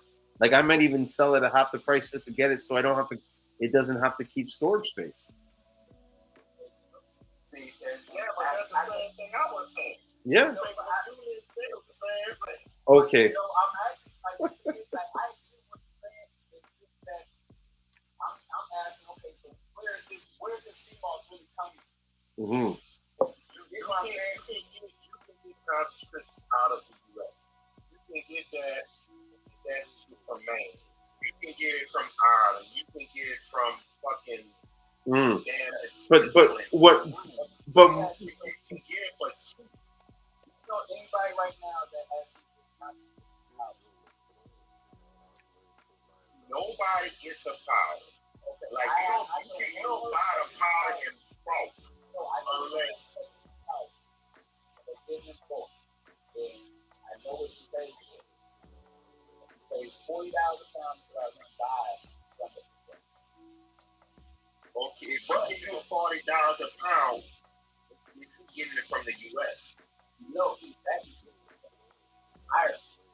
And she beating herself, buddy. No, okay. Get it from. No, she's not beating herself. Know why?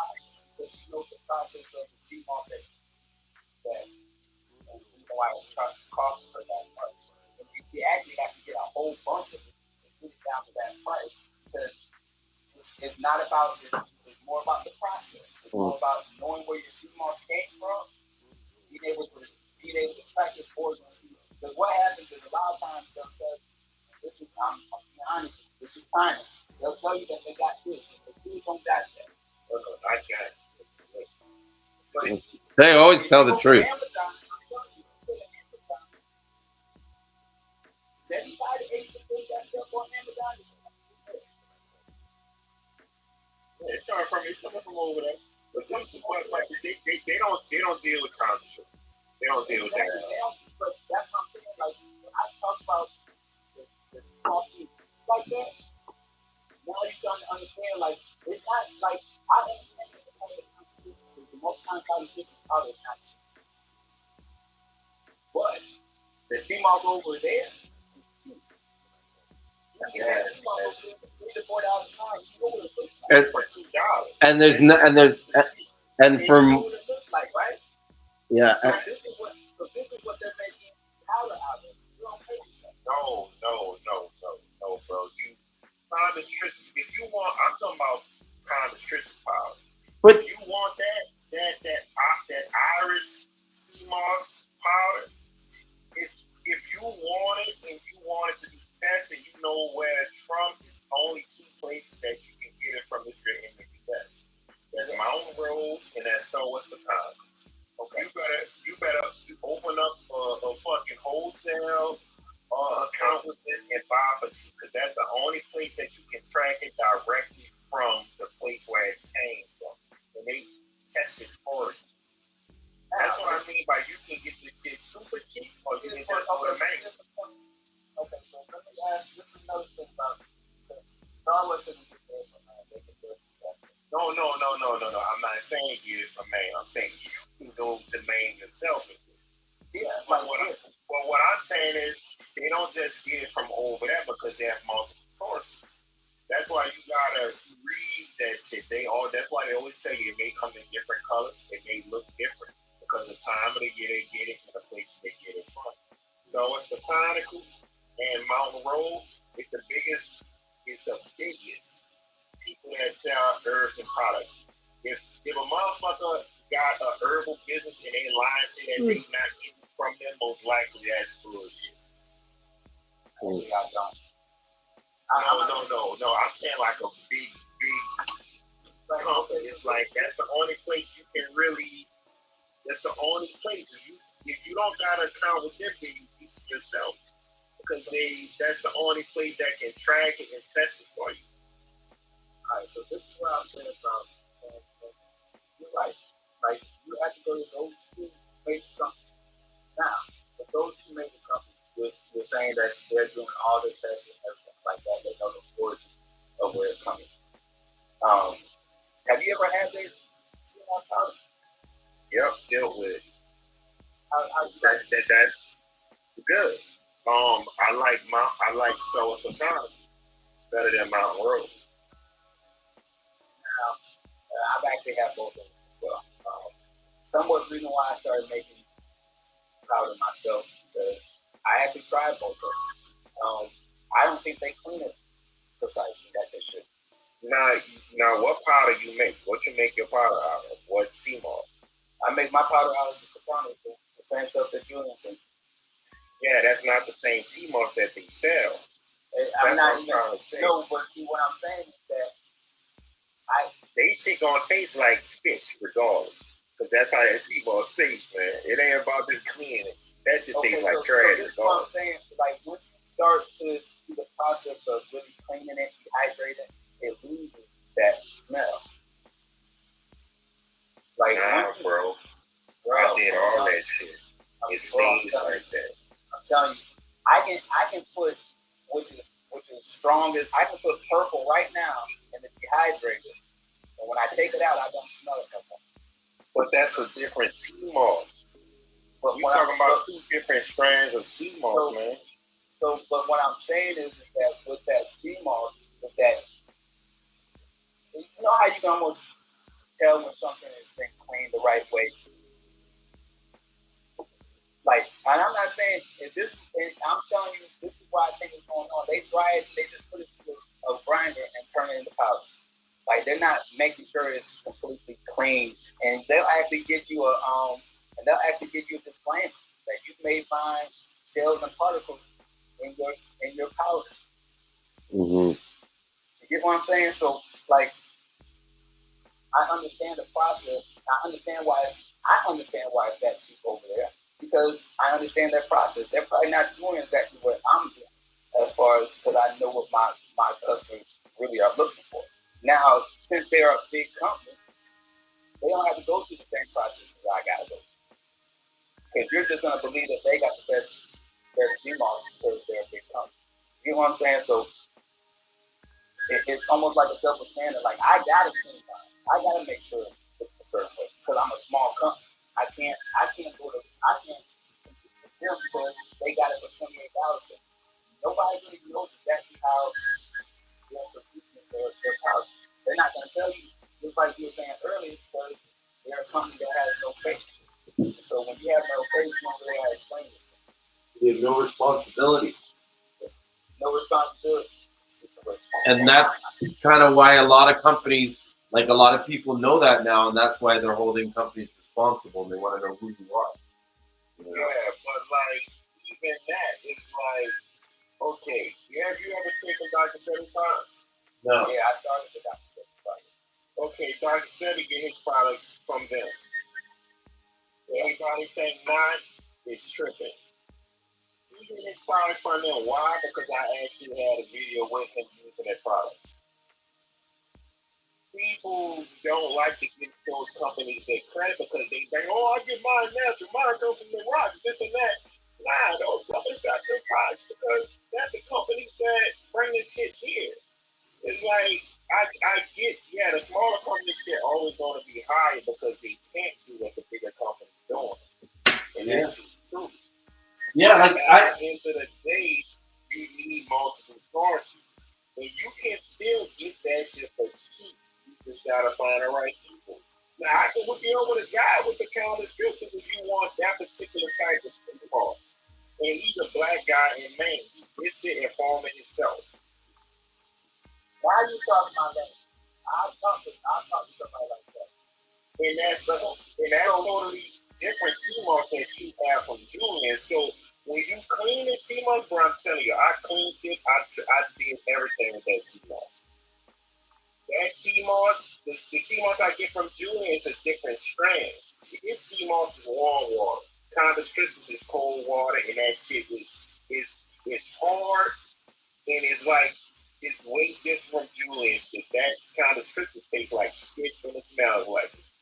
But once you dry it out and clean it, bro, I done did everything to it. Dried it out, made it out of powder. That shit tastes like trash regardless. And it's gonna come out either brown or green powder. It's not gonna come out purple or black. Even if it's black or purple, that shit gonna come out green or brown when you make the powder. You hear what you just said? Like, okay, so most of their powders, okay, the Condis Christmas powder that I've seen that actually was, I thought that actually was pretty good was Atlantic Gold. Atlantic Gold has Condis Christmas powder. And it was actually pretty good. And it didn't have that strong taste. But the thing about it is, I knew that they actually dehydrated their powder. Dehydrated their Condis Christmas. You know what I'm saying? Like there's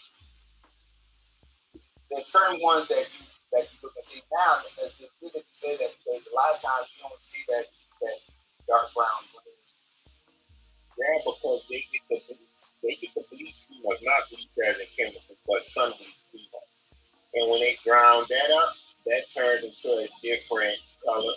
And when they grind that one up and they clean it, that one doesn't have a harsh taste like the one that's just totally purple and fucking black.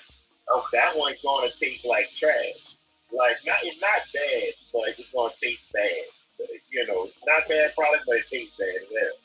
But it's going to always be slightly different because how they get it. If you get bleach, it's going to be different. If you get the one just the same color, that's going to taste different. The darker one is going to taste horrible.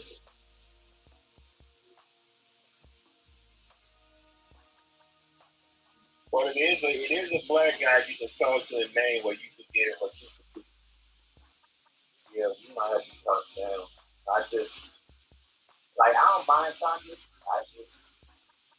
Most people can't handle the flavor. Start with mechanicals right now. Yeah. So, see, and I don't know. I guess I'll just start with mechanicals. It's a little bit different now.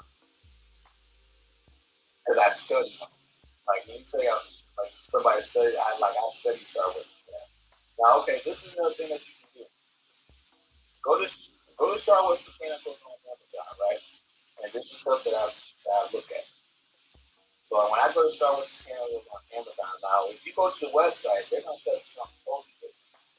They're gonna tell you that it's coming from Canada, or something of that nature.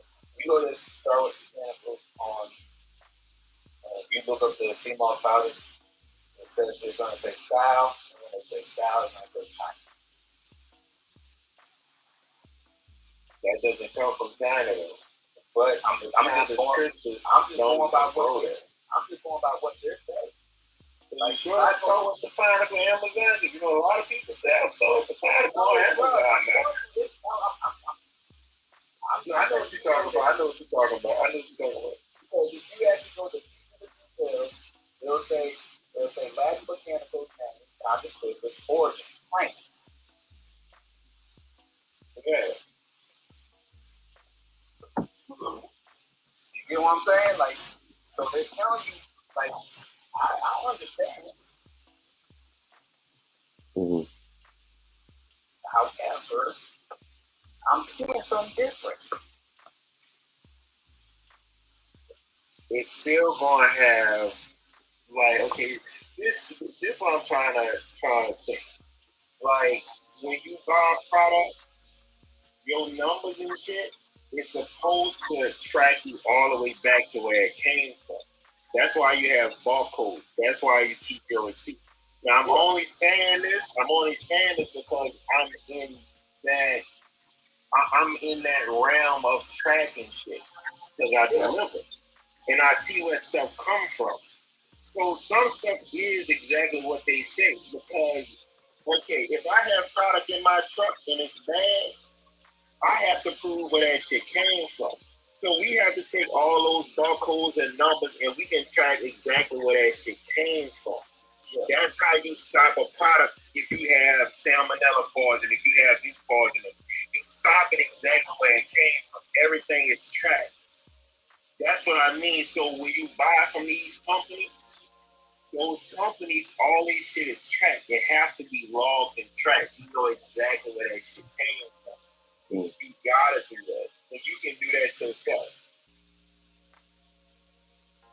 Mm-hmm. But you have to, like, when I pick up shit, bro, all this shit is tracked in my truck right now. Everything in my truck, even if it's from China, I can show you how this shit is from over there and came all the way here. Because it's tracked, it's dated, it's logged, and you also have tracking devices in these trailers.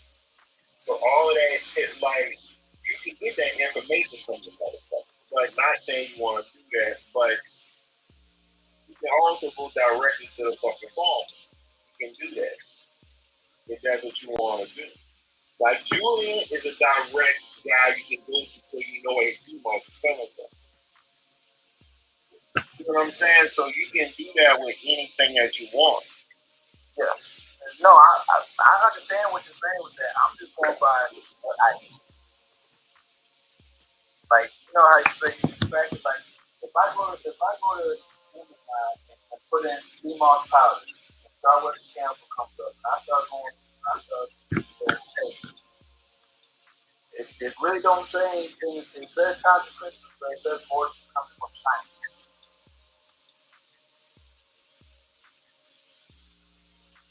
I don't know what else to say. Like, I can't really say too much after that.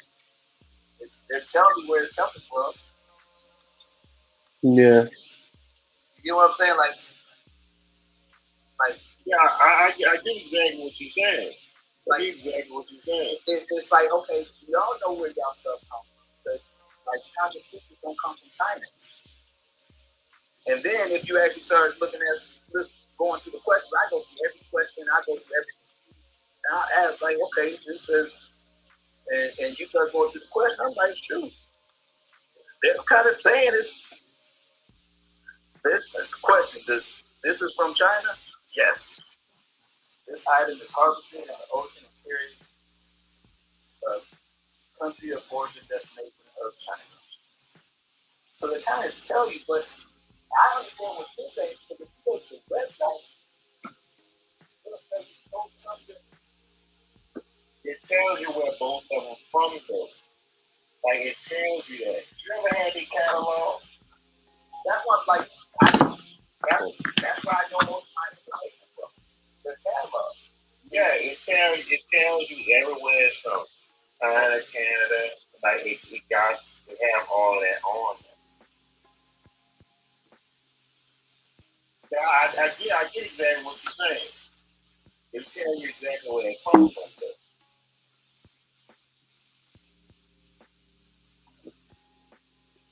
But yeah, like that, it just,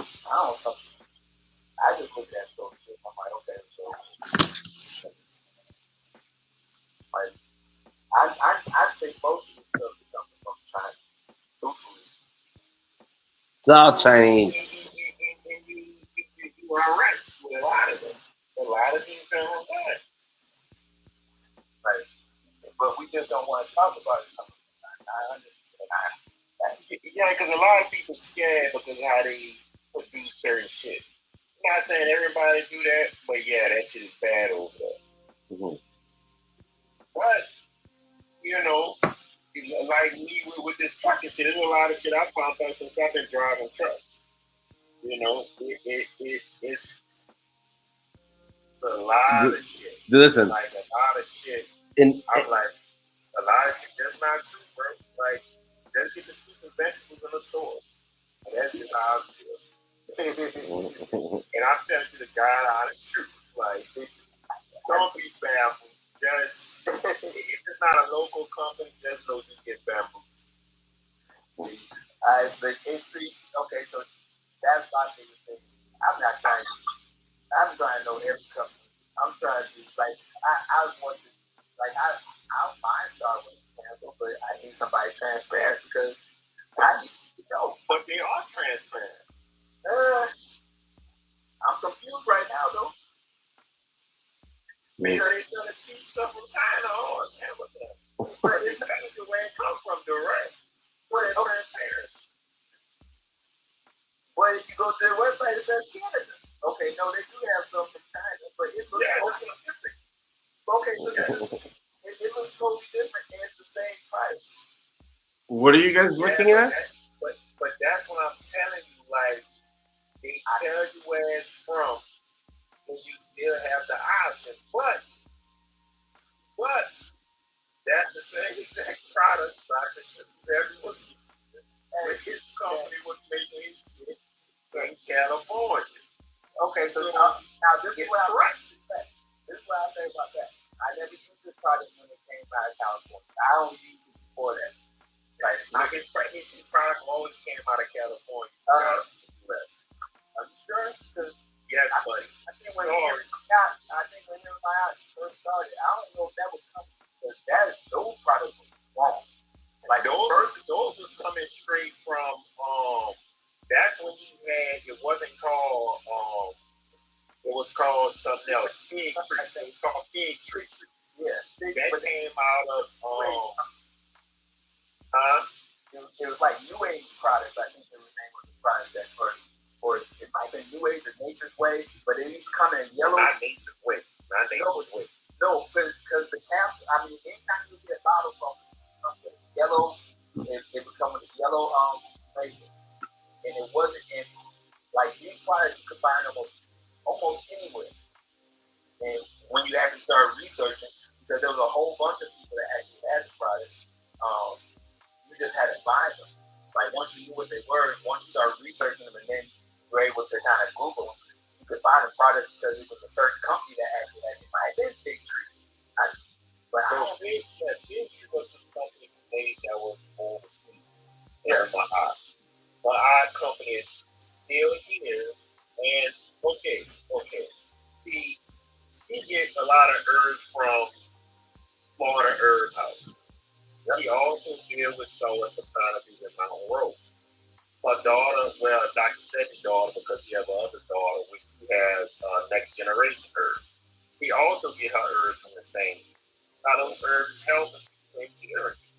The dude from the Bahamas, New Light, also get the herbs from over there. And guess where he get his Seamoss from? He get his Seamoss from Angel Brain. I know because I visited him over there. That's my partner. I know they get all that shit from there because I dealt with these people before. That's how I know. And when I went to the Bahamas and tripped my head, I'm thinking they got their own Seamoss. Nah, this nigga buying Angel Brand. The brand that everybody says is the shit. There's not that much in the Bahamas. Huh? There's not that much Seamoss in the Bahamas. It's really not. It's really not. Only if you like a roster over there, you got it. But that's not plentiful. Our Seamoss is in the Bahamas right now. I'm glad we have somebody that actually has a store from Atlanta that kind of takes my product and send it over back to Bahamas. But yeah, you're right. There's no Seamoss. So yeah, so it's like that's why I tell people it's like, bro, I'm telling you, Star West, Mount Road, Florida Herb House, and you got a few places where you can order herbs from Jamaica that's solid. Solid company and it's ran by Jamaica. Now, Julian Company, you know that's ran by them over there. Yeah. So it's like all of these people, I have their information, but I know for sure, Dr. Seven, those people, I know exactly where they get their herbs from because I visited these motherfuckers before. His daughter, Jamal in the Bahamas, all these shit is made by the same people. This shit is private label by Star Wars Botanica. And that I could see. Some of their products they only make in house because that's their own formula. But a lot of these shit is already mass produced. That's the only way they can stay in upper floor. I ain't even. I'm not gonna even argue. I can see that. Mm-hmm. I can understand that. Yeah, someone's got to go out and source the stuff and collect it and sort of grade it, and they're not doing it themselves. Paperwork. Okay, family need the paperwork for the herbs. The only way you can tell if it's authentic, you have to go through a company. They tell you the origin where it's from, they tell you how it's going, if it's organic or not, and that's how you get the paperwork for it. If anything go wrong, all that shit is going to go right back to the people that got it from. I saw this shit firsthand. It's a wall that said, which I don't mess with dude no more because he was dealing with their family as well. That's how I got hooked up with their family. And I saw how they do business. I think I know what you're talking about. You know exactly what I'm talking about. I know you know. Yeah. There's only really two things that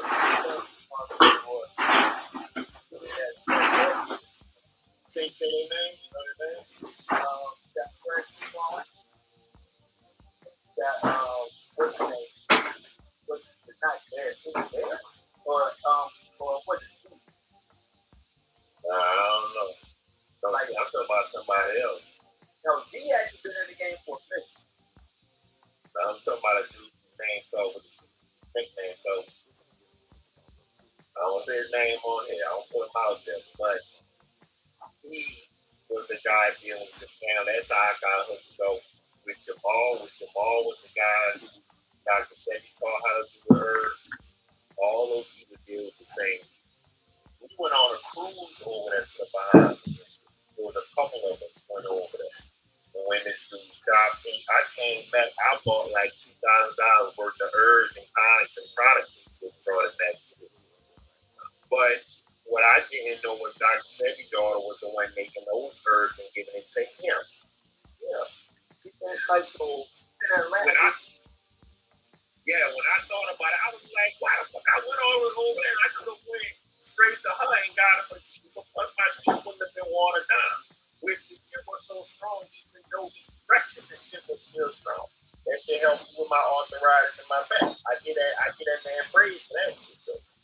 But I just saw where they get their shit from. And it's like they just selling you. The shit pipe dream, even though they shit work. They trying to act like they get it from you're from the motherland. No, you're not. Now you starting to break it down. Like that's my whole thing. Like, okay, so once you start really knowing what you're getting, you know what I'm saying? Like that's my biggest thing about the powder. Like, I don't think people really know what they do. Like that's what I'm saying. Like a lot of shit is what it is.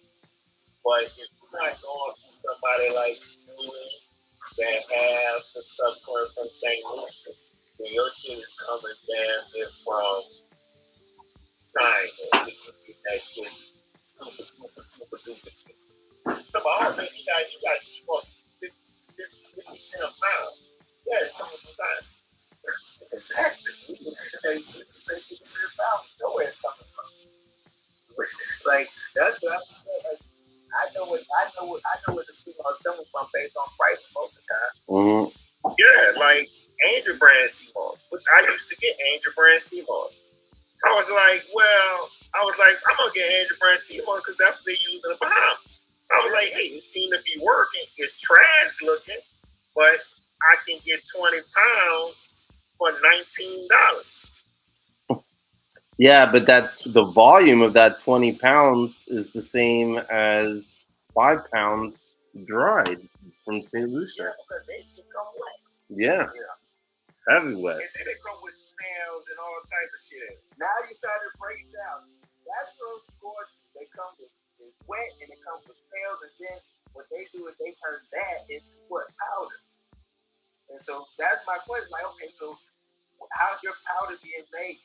Like, we know what it looks like when it's dry, when it's in this raw form. Yeah, but that's different though. Most people don't make powder out of Gasolar. But you just said that a lot of this stuff is coming from China. No, yeah, it is.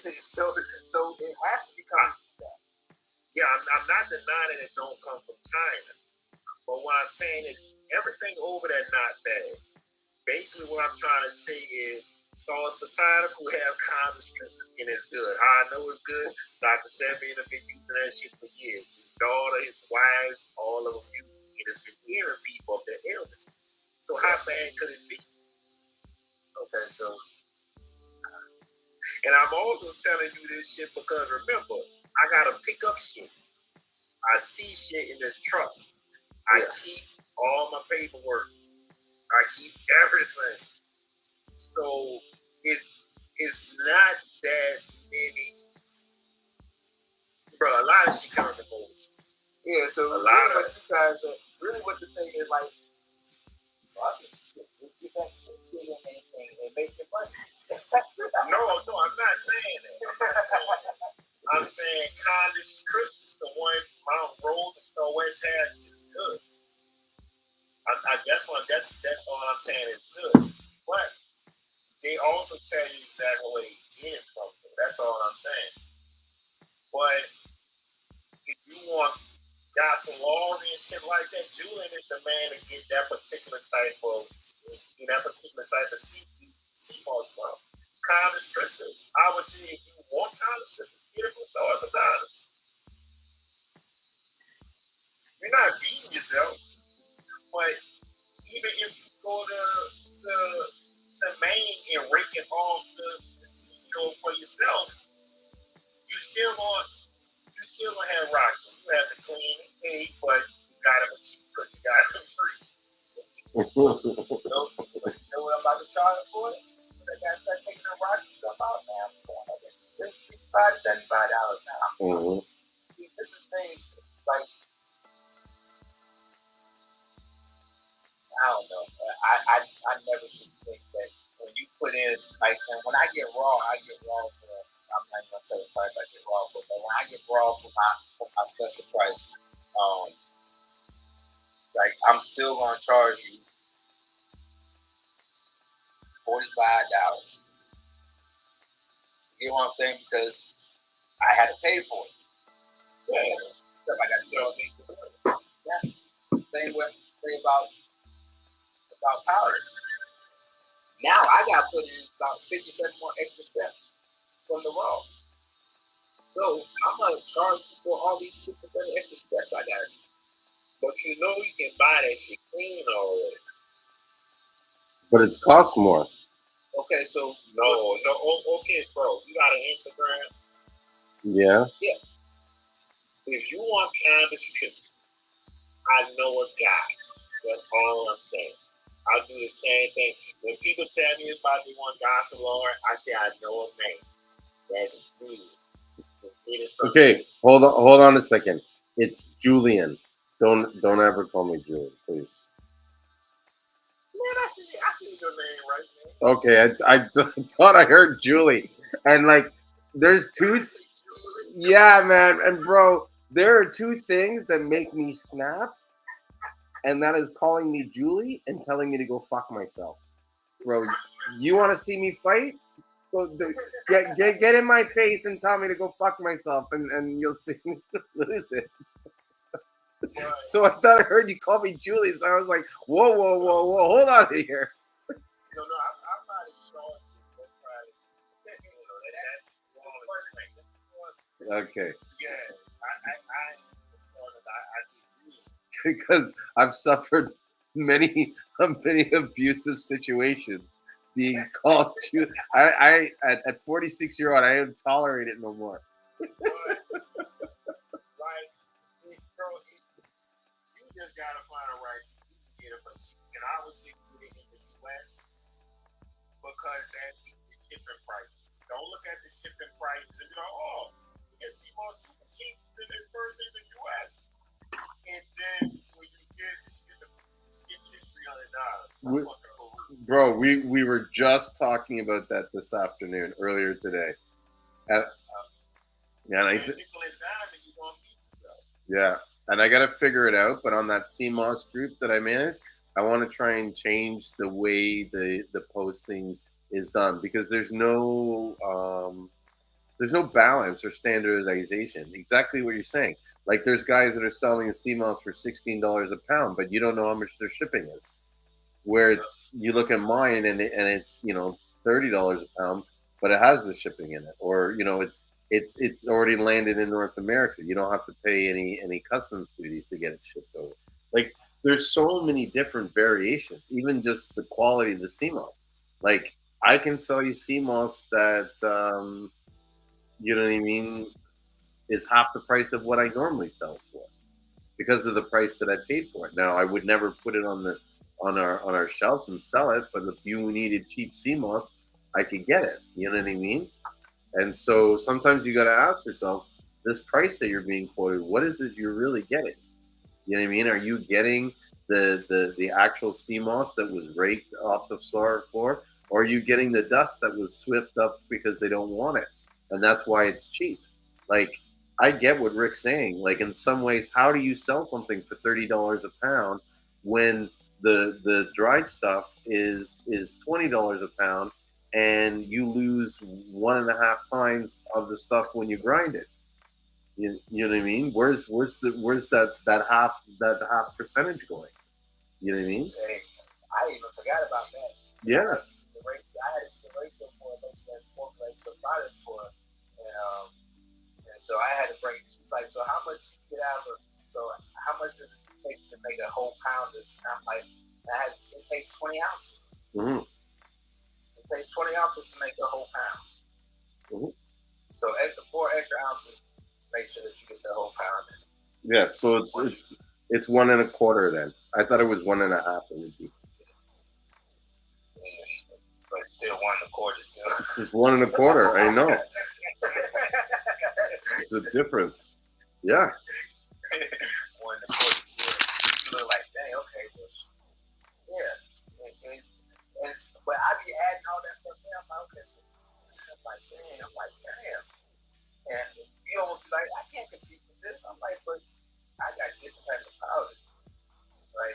I understand that powder is good and working, but it's kind of like you going to Angel and you going to the Angel brand and getting that Seamoss and then figuring out that there's a lot better Seamoss out there. No, bro, like you looking at it wrong. You ever saw how they collect the Thomas system? Yeah. No, I'm talking about how they seriously collect.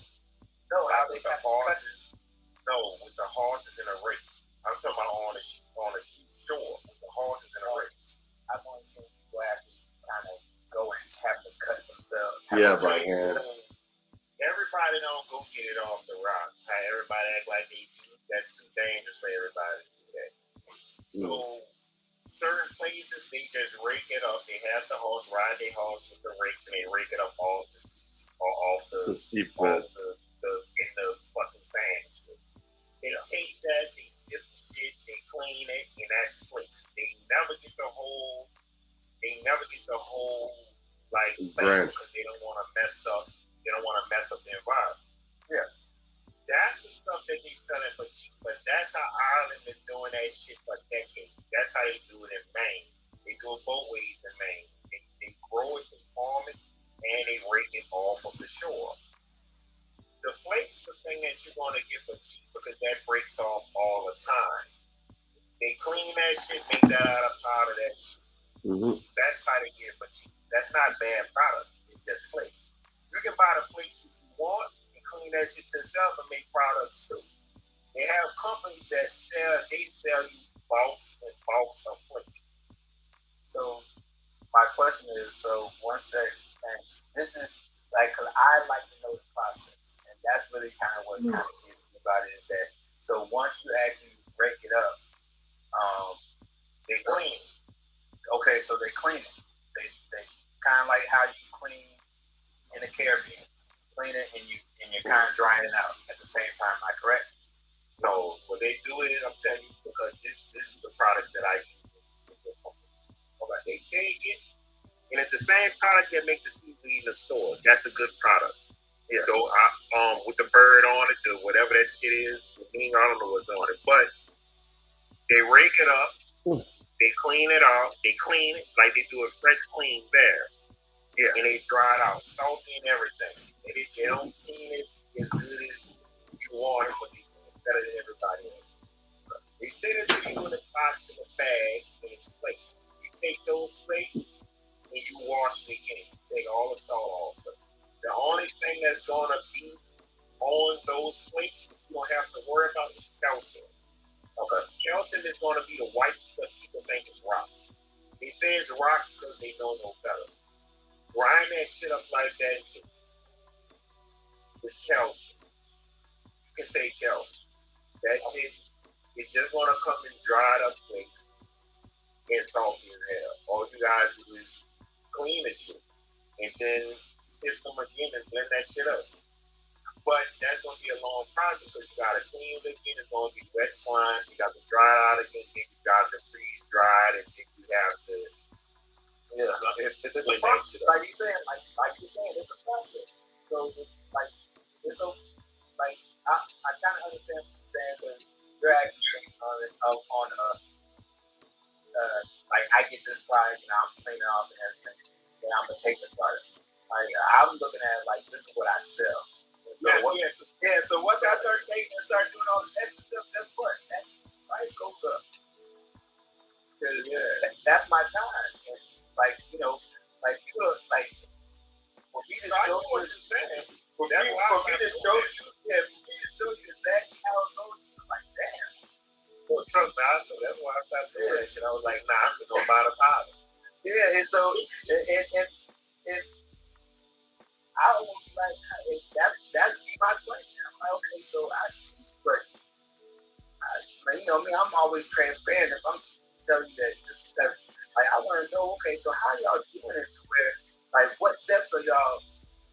Because it feels like y'all missing a couple steps, and that's it.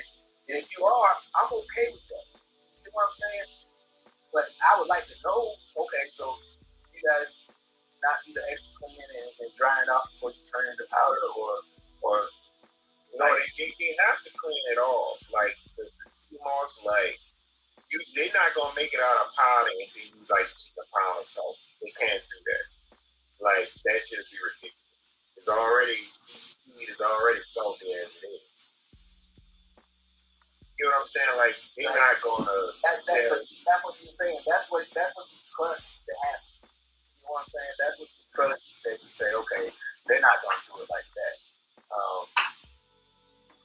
Then you get to Seamoss and you're like, oh, hold on.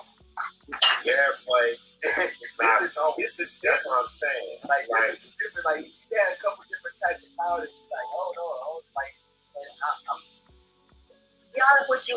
I actually like Star Wars more than I like Mountain Roses. That's what I'm trying to tell you. Star Wars shit. But I didn't like Star Wars either though. Yeah, I like. Matter of fact, I like Atlantic Gold more than I like both of them. Atlantic Gold giving you the flake, ain't giving you the whole seed. Yeah, like they're actually. To be honest with you, I think they're going through almost the same process now to turn it into powder. Like, and you can kind of tell even by how how fine the powder is. Like when I look at Star Wars Mechanical, I felt like it wasn't dried all the way. You get what I'm saying? Like, you know, you can still turn stuff into powder, but it's not dried all the way. It's like it's still wet work a little bit. Like that's almost how I felt about Star Wars Mechanical powder. And I might not be correct. It might just be being in my head about it. I'm like, hey, you know, Man, it sound like you got that from Jamaica from somebody I know that came wet. no, it's not.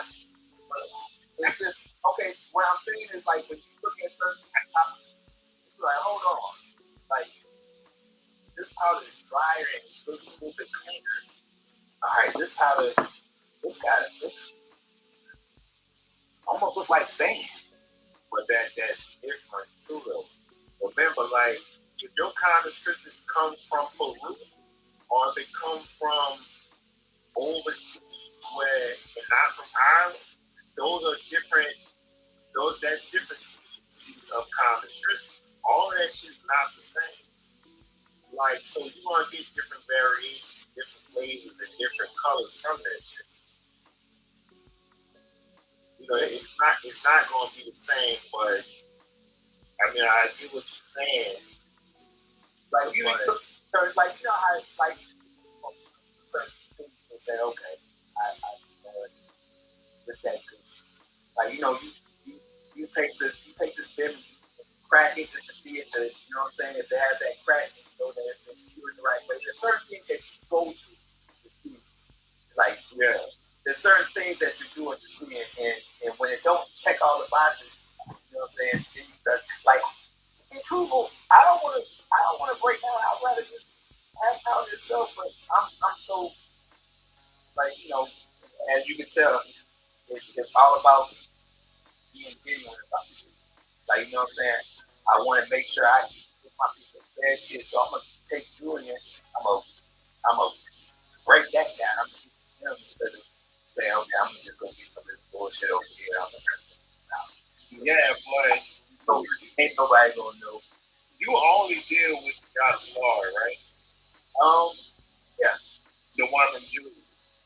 Yeah, so you're cool with that one, but once you go and smell the product, that's totally different from like all the way left from what you had. Oh, okay, so like I actually been buying that powder like before. Like I've been sending it's 2,000, 3,000 pounds of jewelry and stuff for ages. You know what I'm saying? For the last 2 years, as far as that Seamoss. But as I'm getting that type of Seamoss, I will always go and try these other Seamosses out, all these powders, because you know, get into the powder game, you want to know what your competition looks like. No, what I'm trying to tell you is you can't compare jewelry, the one you get, to powder that you start with from my roll. Because the powder is like I'm not familiar, but what anybody that said they have conscious crystals powder, I would buy. Like I probably have I think I still have Mountain Rose powder here. And then I have okay, so the person I know that actually has conscious crystals powder is Official Seamoss. And I know their process. That's the one that paid $40,000 for it. But the people go through a certain process for her, and they break down the whole entire process. And so that was the only powder I was like, okay, I understand it because the process is shown on how they have to. And it's coming from Peru? No, it's actually coming from Ireland. Oh, it's coming from Ireland. Yeah, like she's directly plugged into Ireland when it comes to that. And she can get it clean up there to come over there, right? Yeah, she like really what happens. So they keep it like okay, so it starts off cut and sip, just like you said. So it starts off cut and sip. They clean it. They go and they go through like 2 or 3 more processes of cleaning it, and then they turn it into powder. I'm not sure if they even use a mill grinder, but they're using something to process in the powder. She has fine powder, they freeze grind. No, it's not fine powder. It's actually it's not really fine. It's like a little bit smaller than cutting tip, to be honest with you. So is not powder like Mount Rose or what? No, it's not powder like that. Nope. Oh, so hers is like going through like a coffee grind. Yeah, it's almost like flakes, almost like a little bit small little flakes. Yeah, and so that's like, but that's how they make their powder. Like that's the powder process for them. And you start looking at that, then Atlanta Gold, theirs is actually like Mount Rose and Star West. However, theirs has a hue to it. It's like almost like a purple hue or a violet hue. I like that because to be honest with you, that tastes really clean. Like somebody is going through a couple extra measures to make sure it's a certain way. Star West Mechanicals, I kind of now starting to get it. Just take it as it is. We ain't do no extra shit to this. We just took it out the ocean, put it in powder form, and gave it to you. Here you go. Enjoy. But sir, you got to understand that's what it is. And that's what you're cool with. Hey, I understand that. No, bro, they have to clean it. They clean it because they can't get the sea salt in it. They clean it. That'd be ridiculous. No, everybody has high blood pressure. So this is the thing. Like when I'm saying clean, like after it dries, then you actually have to clean it again. You know what I'm saying? So like, okay, so with Julian process in the Caribbean, like when they're actually sun drying, they're actually cleaning as well because they're dumped in water and they put it back on the bed. And that's the process that they go through. And so that's the same process that you're talking about with Congress Christmas, that they're just pretty much dropping in water and putting it back on the bed. But they're not going through an extensive, like, let me make sure that there's no debris on this at all. Yeah. So it's a little bit different. Like you could, and this is me just kind of going off of what I've kind of even looked as far as, because I really was kind of doing a lot of business. I was going to do Congress Christmas with her, even when I'm seeing how they're doing it. Like you can clean Congress Christmas being how dark it is. Like there could be a seashell in there. It'd be tucked in some stuff and you wouldn't know until you actually take a little piece out and start really, really cleaning like you clean it at home. Yeah, you might have shrimp in it too. Exactly. And so that all these little small things that you're having that's really required going to be in the house. You know what I'm saying? So yeah, I mean, I get what you're saying. Like, I get what you're saying. I get exactly what you're saying. It's like, you leave your flour out long enough, you'll understand and get on to that shit. Exactly. Like, so, like, even when I was like take some of the Seamoss, like, what's this? Man, that's a soft brain or something. Like, oh, okay. But you know what I'm saying? Like that's why I felt I was like I would take it, you just like me, I put it in my mouth and just with no water and just kind of fill out my mouth. Oh, that shit nasty. But you can feel the graininess and stuff like that, because most people, because it tastes a certain way, they just trying to get in their system as quick as possible. They ain't trying to deal with the powder feel like on their tongue or anything. They just I get it. Me, I'm putting it in my mouth with no water, swishing in my mouth, I'm feeling grain, I'm feeling certain things. And just so I can see how, because I gotta see how they make it. Like, okay, how y'all doing this? Especially for the plastic type. I understand, okay. Alright, you must have cut that from the right there.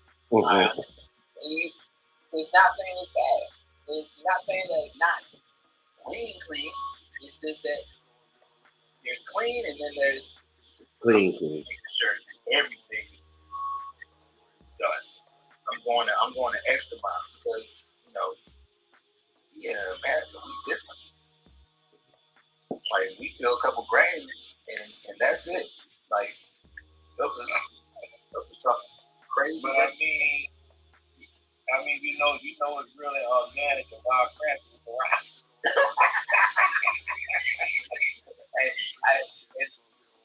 Don't question that. I'm not gonna question that part. It's just more of like, damn, like. Yeah, Atlantic gold. I know it's like Atlantic gold or Atlantic cold or something. I think it's Atlantic gold. I've always called him Atlantic gold. I know what you're talking about. I know what you're talking about. Don't give me. I hope that's. I think it is Atlantic gold. Atlantic Gold sells St. Lucian's. They sell St. Lucian's. They sell St. Lucian's Seamoss. Yeah, they sell both of them. Okay, I don't know that. I only know St. Lucia. Well, they just started selling comic business from what I started seeing. They haven't been selling comic business. Oh yeah, so you talking about other company? I'm not talking about that company. Atlantic, the company I'm talking about, they've been selling the time. No, I don't think Atlantic Gold is selling comic. I know that. Okay, so this is the thing that they weren't selling they've been selling the powder for a while, but I'm not sure if they've been selling the time Christmas like whole leaf, unless it's always been out of stock. Like I never really seen it that much. So yeah, I'm thinking about the other place, Atlantic, Hold something, Seamoss something. Oh, Atlanta Hold Bass. Yeah, that's the company I thought you were talking about. Okay, yeah, I know that company. No, you're talking about Atlanta Hold Bass, Seamoss.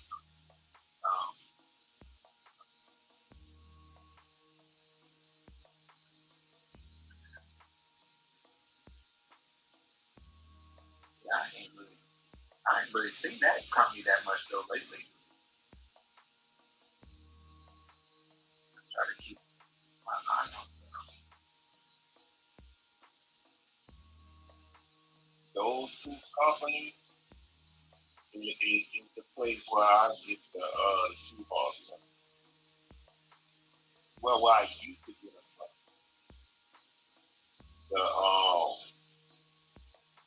There was a company in the UK and another company I used to get the Seamoss from. I got a good link on it from a guy that actually harvests it in New Brunswick. He does the New Brunswick. He does the Dells. He does the Bladerack. He does the Condorus Crispus, and I think that's it. But hey, since we're talking about powders, it was interesting that Todd came in the room, and I'm wondering, Todd, do you make your own powder or do you buy the powder bulk from someone else? Man, I had it milled. Some of the Seamoss that we had, I had it milled. You had it milled where, like at a milling company, or? Yeah, by a milling company, by a company that does toll milling. Oh, okay. This is the same Todd.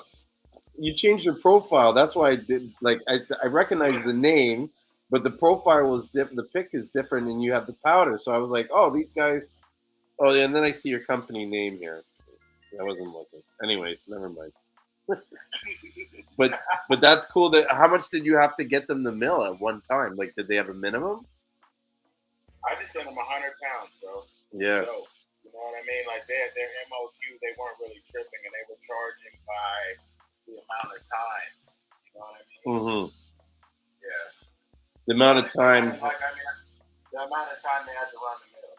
Oh, okay. So, the only thing I didn't like was I had to ship it to them and ship that. I'm in California, there. Oh, so it got expensive. That's like $100 just in shipping. More than that. Okay, yeah, I'm that's just. what I'm about to say. Probably like about 150. Yeah, it ended up being like a little over 200 for both ways. For 100 pounds. You know what I mean?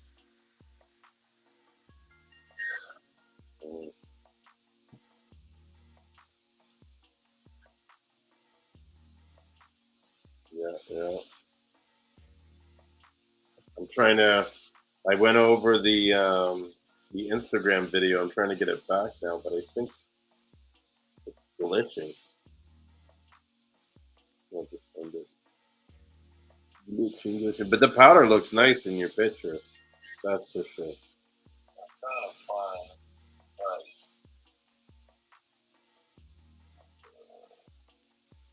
Oh, you on Facebook? Who? I mean, Instagram? Who, me? No, that's one of them. Oh, yeah. Yeah, so that's. Yeah. Sorry, go ahead. I You can first. send you the guy page on Instagram who I'm talking about, black guy, young black guy. He hauls city and everything. So, okay. If you want to deal with the guy. Yeah, send me the information. I'm definitely.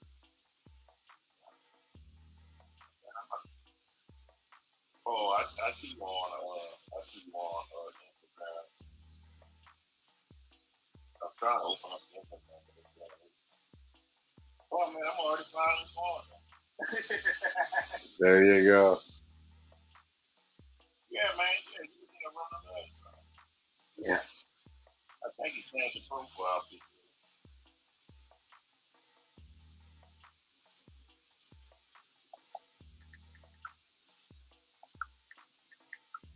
Oh, that's the I see the grinding you there.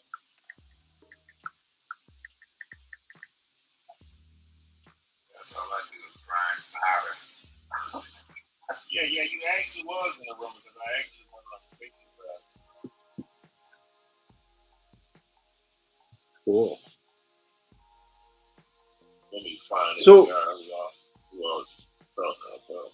So that actually gives me another question. So, out of the 100 pounds that you sent to get milled, did you get 100 pounds back, or did you get less? No, I got less. It was about a 15% loss. Just like Ricky, you were saying, right? 15, 20%. Yeah, so if I want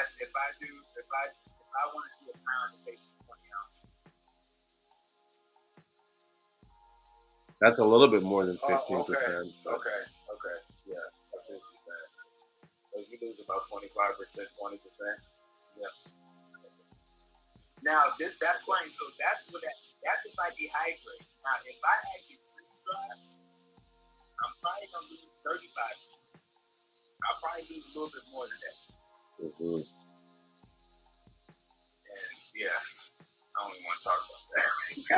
Yeah. Yeah, there's no way around that, is there? It's just part of the process of things healing.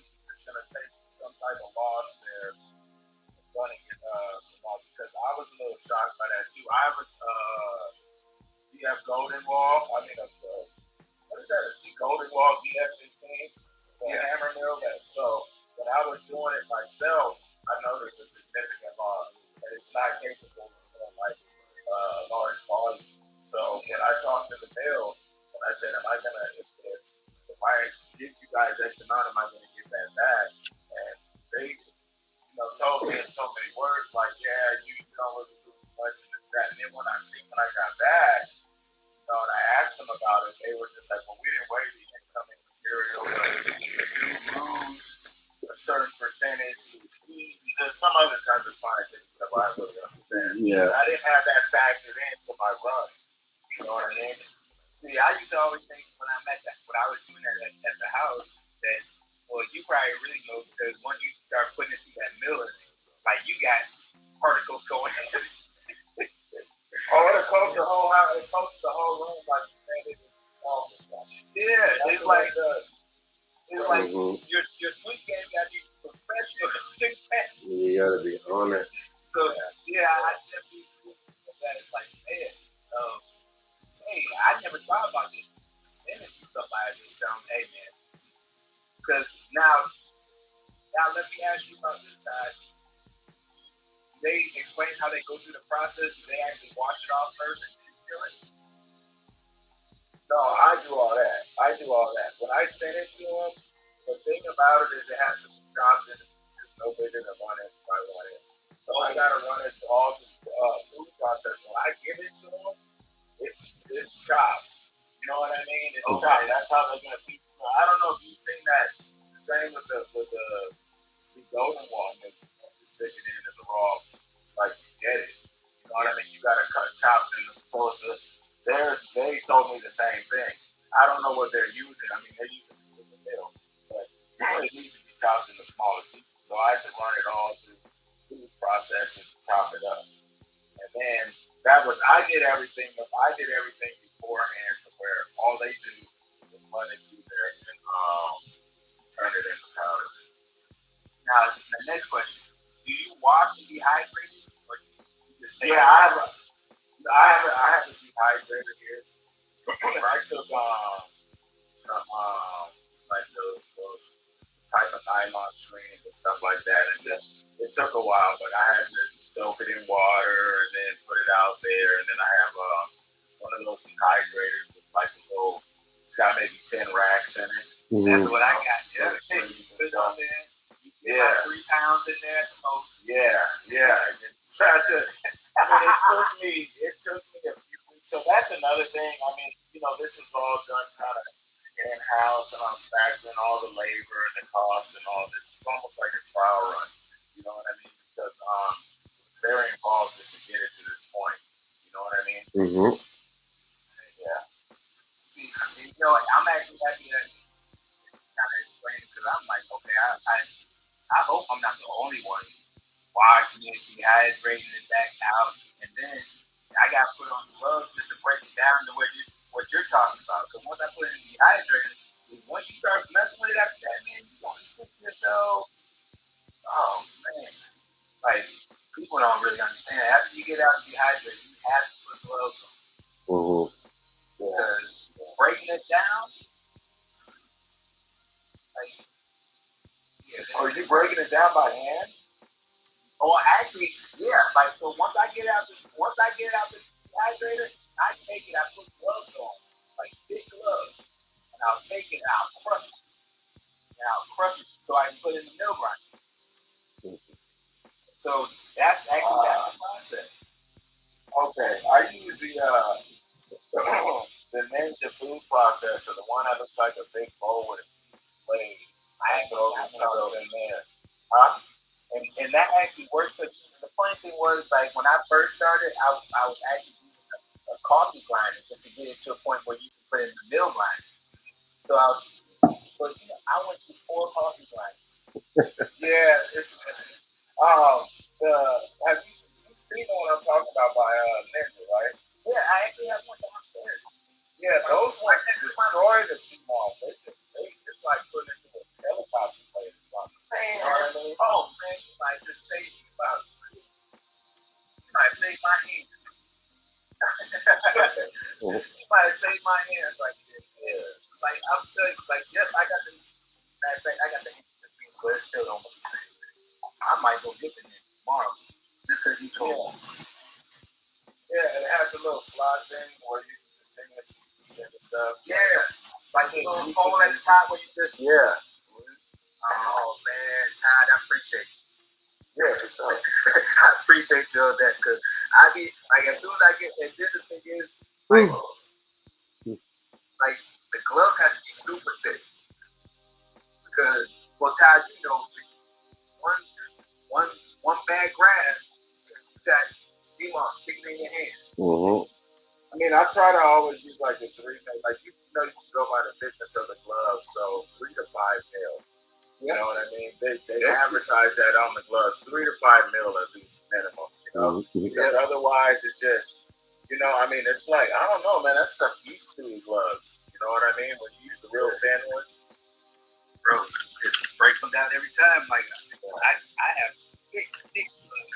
People look at me like you got all. I'm like, bro, you don't even understand. I'm trying to protect my hands right now. You be a hand model. You don't want to fuck up that job. Oh man, that definitely saved me some time. I was looking ugly out here. And that's what this show's for. Saving time. Helping sharing information and saving time. Yes. Yeah. So how late do you guys want to keep going? I'm about to go to He's gonna look at me crazy. Oh, yeah, you guys are on the East Coast, huh? Yeah, it's 2:15, and I have fucking so much orders to do. Like normally I would be doing the orders working late, but there's some guy that's sleeping in the warehouse next to me, and when I'm there, he's awake and stuff. And like, Creepy. no, it's not creepy. The guy's a dick, and he keeps saying shit, right? And I can hear him on the other side. And so I called my landlord today because I was like, look, I'm not complaining. I'm not upset at anyway. I don't have a problem with it, but I'm letting you know now because I know that the way things are going, it's only going to escalate just because the way this guy is. And I'm the kind of guy like I don't pick fights, I don't start fights, but if you start saying stupid shit to me, I'll say something back eventually. Like I can only keep my mouth shut for so long. And so that night, it was like I think I told the story earlier. Like I'm here doing a phone call talking to this lady at 2 in the morning. Now I'd been packing since 5 in the afternoon and didn't realize at that hour it was so late. So I'm talking to her, and I guess my voice starts getting loud. I'm thinking I'm the only one in my warehouse, right? So I'm not even watching my tone. And all of a sudden I hear, oh, what the fuck? You know, it's fucking 2 in the morning. Fucking, you think some people could get some fucking sleep down here? I'm here with my 11th month or something like my wife's here and she's pregnant and blah blah blah. And I'm just like, But you're at a warehouse. this is what I'm thinking. Like, what the fuck, man? That's not my problem. I'm in my space.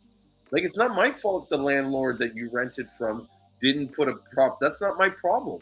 Like, well, I don't need to shut up. Like, what the fuck? So, but but I'm a respectful person, right? Now, here's the thing. Had the guy come and just put a bang and said, hey, buddy, listen, we're trying to get some sleep here. Do you think you could, there would not be any, I would be most apologetic and been like, I am so sorry, bro, get some sleep and I'll talk to you later, right? But you don't come at me like that, right? So I didn't say anything that time, right? But then the next day I come in at 12 in the afternoon to continue working, and it's like I'm 10 minutes into working, and all of a sudden I hear his voice again. Oh, what the fuck? I was working all day, 4 a.m. Blah, blah, blah, blah, blah. You know what I mean? Like, oh, now I can't get any sleep, and this guy's over there making noise. Like, I wanted to go right to his door and go, yeah, bro, fuck you. What are you going to do about it? Like, I'm one of those kind of guys where it's like, shut your fucking mouth, you know? Like, I can't take bitching. Come and say nice things to me. Come and say, hey, I was up all night. Can you quiet it down? Like, I really appreciate it. No problem, bud. All day. I'll be a mouse. But you don't. This is what I'm saying, and not only that, but you're coming at me like a little bitch because you can't come to my face and say it. Do you know what I'm saying? And that's what I said to the landlord. I said, listen, this guy, like, I'd have more respect for him if he just came over and said, shut the fuck up. You know what I mean? I'd be like, oh, okay, sorry, sir. You know what I mean? But you're crying at me through the walls, saying shit like you think I can't hear, and you know I can hear you. Everybody can hear everybody in the warehouse. It's just the way it's built. You know what I mean? When we all work together, he's just this young guy. I don't even think he has anything to do with the warehouse. He's like an employee or something, but he's just one of those guys where it's like he's just a dick. Like that's the only way I can describe him. Because even when he's in the room there, I can smell him smoking cigarettes. I can smell him smoking weed, and I'm just thinking like, what a douche. Like He stays there. huh? That's his place of residence. That's what I said to the landlord because he was like, no, because they're landscapers. So he's like, no, they're just staying there because they're plowing. I'm like, bro, he's there with his pregnant wife. How are you telling me he's not living there? Do you know what I mean? Like, what is it? Bring your wife to work, He gang? told me I had to be quiet because Yeah. Well, no. that means he stayed there. Well, not exactly, because they're at this building, because they're landscapers and they do plowing. They're open 24 hours. Oh, wow. Yeah, so at 3 in the morning, they'll have to come into work to plow a commercial place, right? But what I've been told is that room there is so that if they're working all day and they need to work the continue working all through the night, it's to get some rest and then come back. You know what I mean? Like it's only meant there for temporary staying. Like you could tell this guy lives there because he's home. He's at home at 6 o'clock watching the news. You know what I mean? His wife is there. Like how you having a pregnant girlfriend or whatever she is, you know? But like I said, like you and this is what I've learned in business. It's your attitude and your personality says miles about what kind of service and response that you're gonna get. And so many people come at me like in this business where they have this sense of entitlement or they said and it's just like, you know what? Like once I once I sum it up in my head that you're not the type of person I want to do business with, I don't give a fuck what you think. You know what I mean? That's it. Beat it. Get out of here. That's it. Yeah, Done. yeah. And so, and I don't care if you write 500 like shitty reviews of me at the end of the day. You know what I mean? I structure this business in such a way so that the people that I like fuck with me, and the people I don't want to fuck with me, they don't even come near my business. And I'm okay with that because I know that as long as I keep pushing the bat signal out there, you know what I mean, or the Seamoss signal, those that are hearing the call will come. You know, that's it. It's a numbers game. It's all just getting the word out. Huh? Your internet's going down. No, my problem. You might have to um refresh that shit. Trying to go to this website, but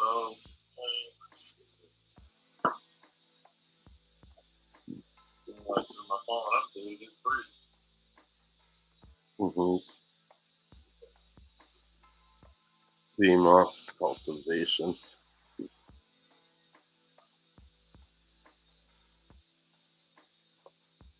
Well, I didn't even do my Vivo today. Man, I'm supposed to make some pictures. how long does it take in the Levo to make the tincture? 2.5 hours. That's not bad. That's actually wonderful compared to, like, most people that make tinctures, they actually gotta put it in a freezer or do something with it for like weeks and stuff. Yeah, this thing does it like it's like, but you can't do a lot. That's the only thing I'm saying. Mm-hmm. It's like if I get 300 milliliters out of it, I'm fine. I'm like, okay, and that's every 2.5 hours. Well, what kind of are you making an oil? What kind of oil are you making? THC? Well, okay, so I've actually okay, so I have infused with honey right now. So I did, and I really wouldn't call that a tincture. I just actually put some honey as the base, and I did it that way. Mm-hmm. I've really been using vegetable glycerin because just for people that can't use alcohol, because you got to use Everclear to make your tincture with it. Mm-hmm. For reasons that people don't want alcohol, so I've been actually doing the vegetable glycerin ones, Mm-hmm. which so this is the thing. It's like, so what I didn't know what I was doing. This was like a year or so ago. So I made the vegetable glycerin, but I didn't cut the vegetable glycerin. Like I didn't know you had to cut it. Mm-hmm. And so it was pure vegetable glycerin, and I infused it with the Seamoss. Man, don't you know? I took one dab of that stuff and it was off the fucking wall. You mean like dab, like go to like a smoke dab? No, like how you take. I probably took like 100 milliliters. Not even. I won't say 100 milliliters. Like 1 milliliter. That's crazy. And put it underneath my tongue. Oh. Like it was like not even a lot. Just like how you just take the Yeah, just like a drop. Yeah, I took like a drop. Took a little bit more than a drop. But man, as soon as it hit my tongue, man, don't you know my eyes just shot wide. Like it was like somebody Yeah, like what was that? Yeah, like I need to make one. I need to make a proper t-shirt. So I'm gonna do a vegetable business, and I just got some bottles for them, so I don't know if I'm gonna sell them or if I'm just gonna keep on using that. That's the problem. I use it for like, do I want to sell this? It's a lot of work. Yeah, like I don't even want to make labels for this thing, man. Like that'd be the thing is making the labels and things of that nature. Like packaging and labeling is like the pictures and all that. Some of the biggest parts of the battle, you know what I mean? Mm-hmm. Yeah, like the headache. Julian, I caught that though. You said, hey, so you really stabbed it like that? Like, you thought that was possible?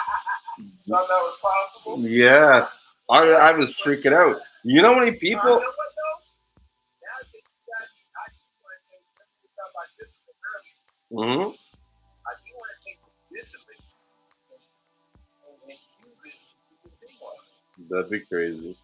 But the reason why I asked that is because enough people have been asking me. Like that's one of the first questions all my like smoker friends will ask me. Can you smoke it? And I'm just like, I don't fucking know. Like, no, actually, let me tell you something. I do know people that have smoked. Really? Oh, yeah. Yes. So, it was crazy because I was at the warehouse and there was an intern for somebody else. And they were like, I heard them over like in the warehouse. Rick has Seamoss over there. So the girl runs over there. So she's like, hey, can I get some Seamoss? I'm like, yeah. And so the next day, she comes back. She was like, my boyfriend loved it. He actually broke it down and was smoking and put it in the blunt. I'm like, what? She's like, hey. She said, it cleans your lungs. Fuck off. Yeah, for real. I was like, what? I got to understand more. I wish. These are young black people. I know. She can't be no more than 19 or 21. I know. So But I'm like, it does what? She's like, yeah, you ain't never smoked no Seamoss? I'm like, hell no. But let me tell you another thing. My old assistant, my camera guy, he did the exact same thing. Yeah. He said, but he didn't say anything about it clearing his mind. He just said he felt bored.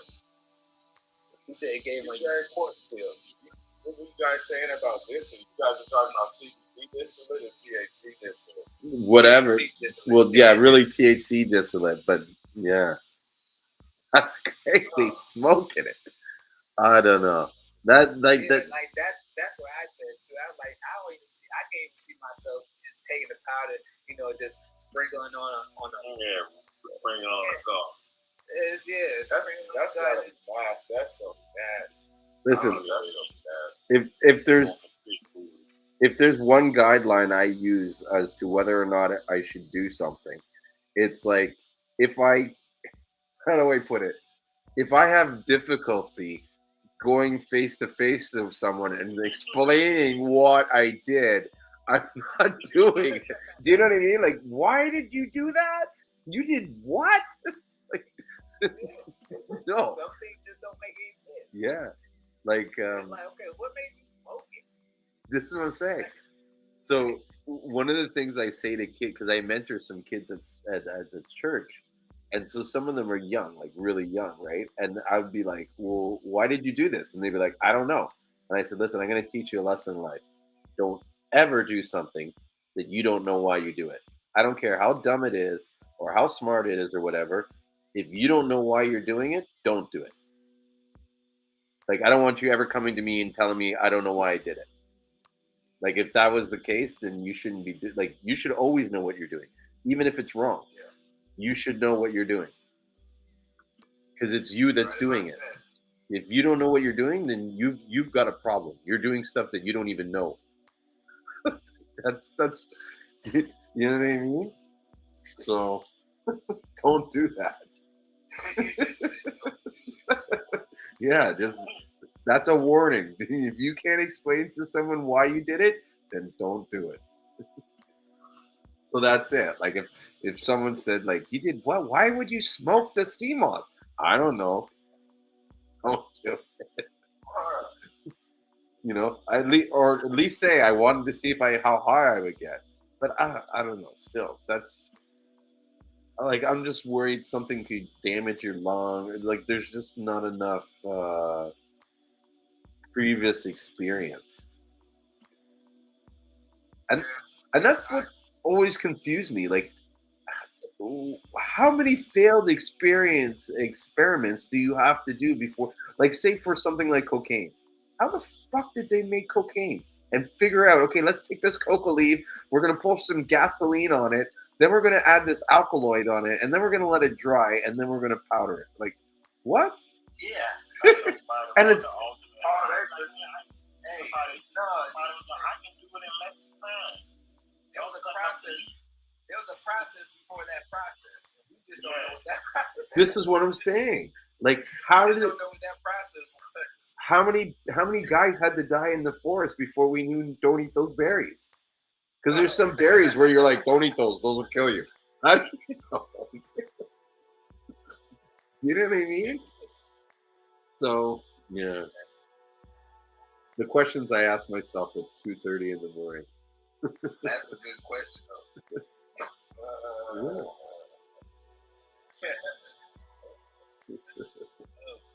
Yeah, let's all get high and Seamoss.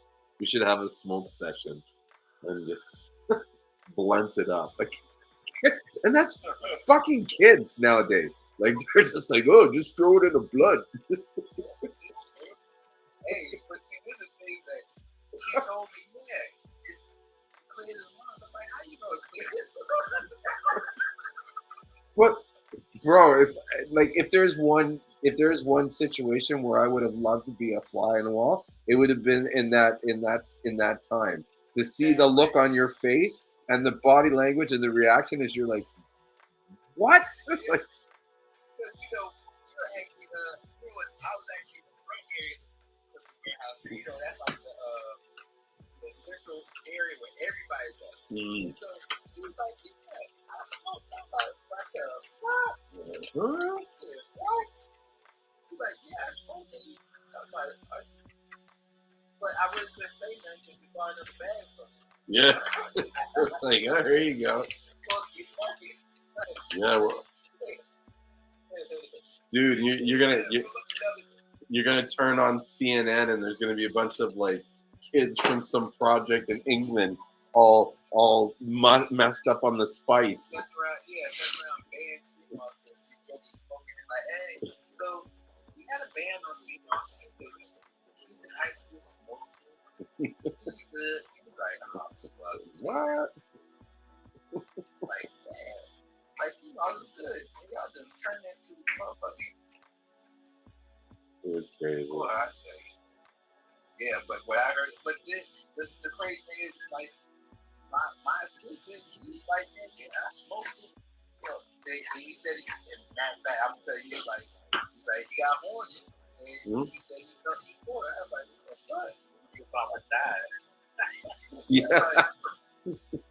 Like, said euphoric. Nah, nigga, you about to die. Yeah, like, but, okay, so this same dude, he would actually just take the Seamoss and just bite it. And that's what I do. Man, boy, y'all some different type of characters, man. Yeah, that's raw. No, you wasn't fried out.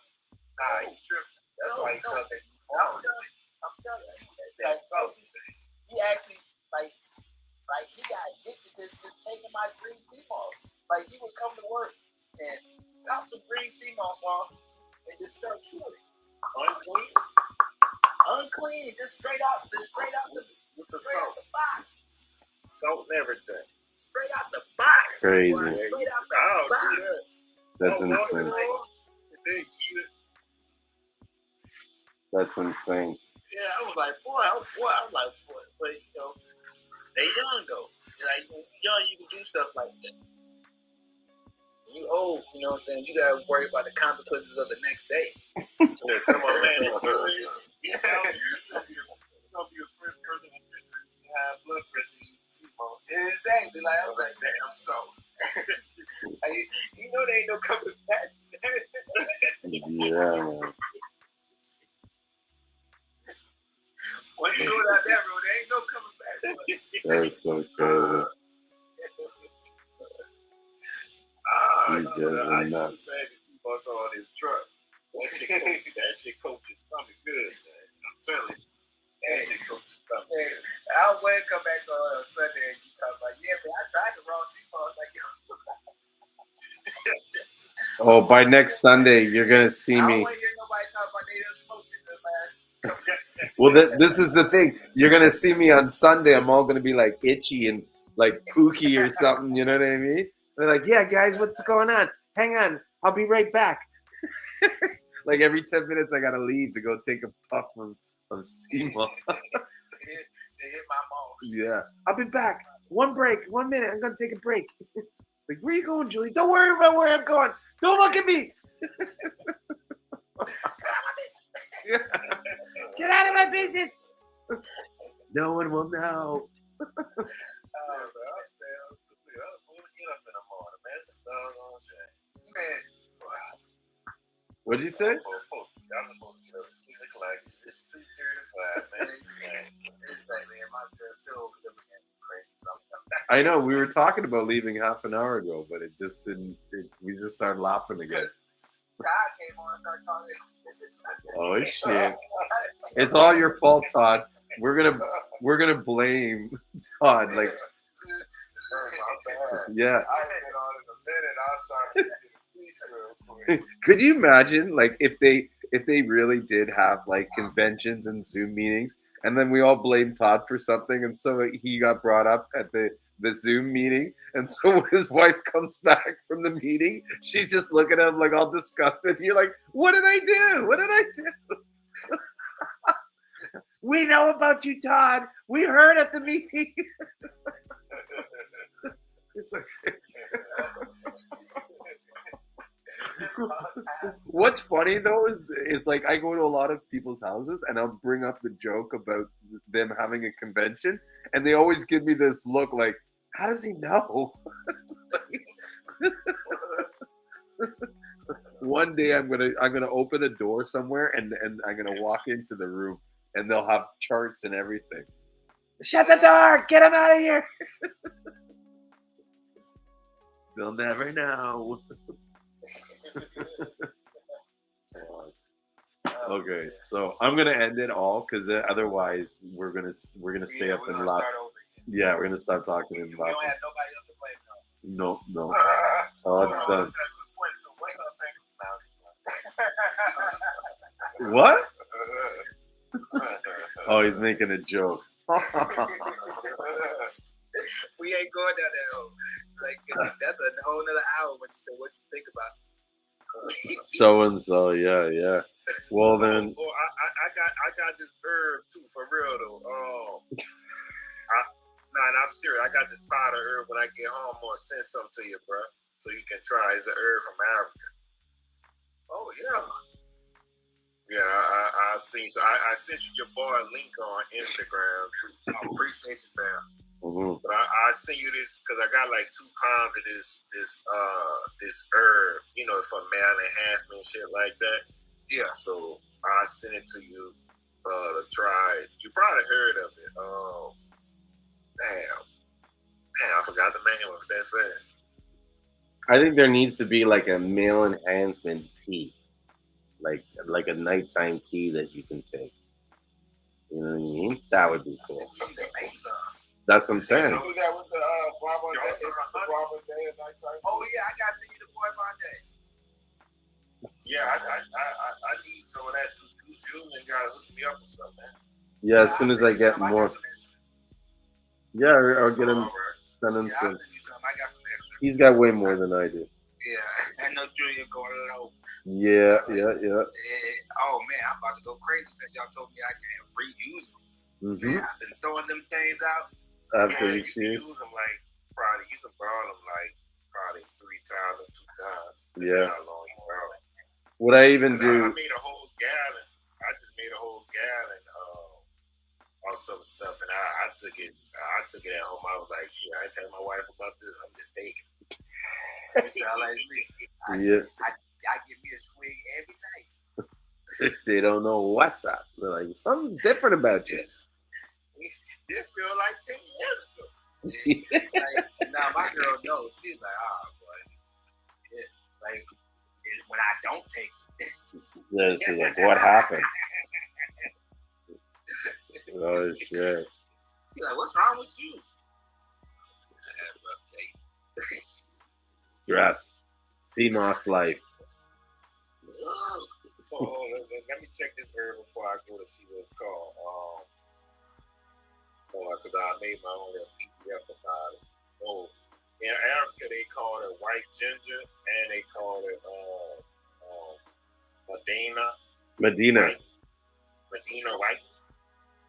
I've Something like that. I've heard of Medina before. You never heard of it? No, I've heard of it. Medina. What's his name? I Kevin. like 2 pounds of that at home. Yeah, did you get it from Kevin? Kevin, I think, has the Medina. Kevin? Who the hell is Kevin? What do you mean? Who the hell is Kevin? Oh no, Kevin don't got this. He got the Medina. The stuff I'm talking about totally different. Oh, okay. You know, a lot of herbs go by the white, the same name, but No, I don't know. they don't have that over there. I have that, and I have the Cagelia africana, the elephant, the sausage tree.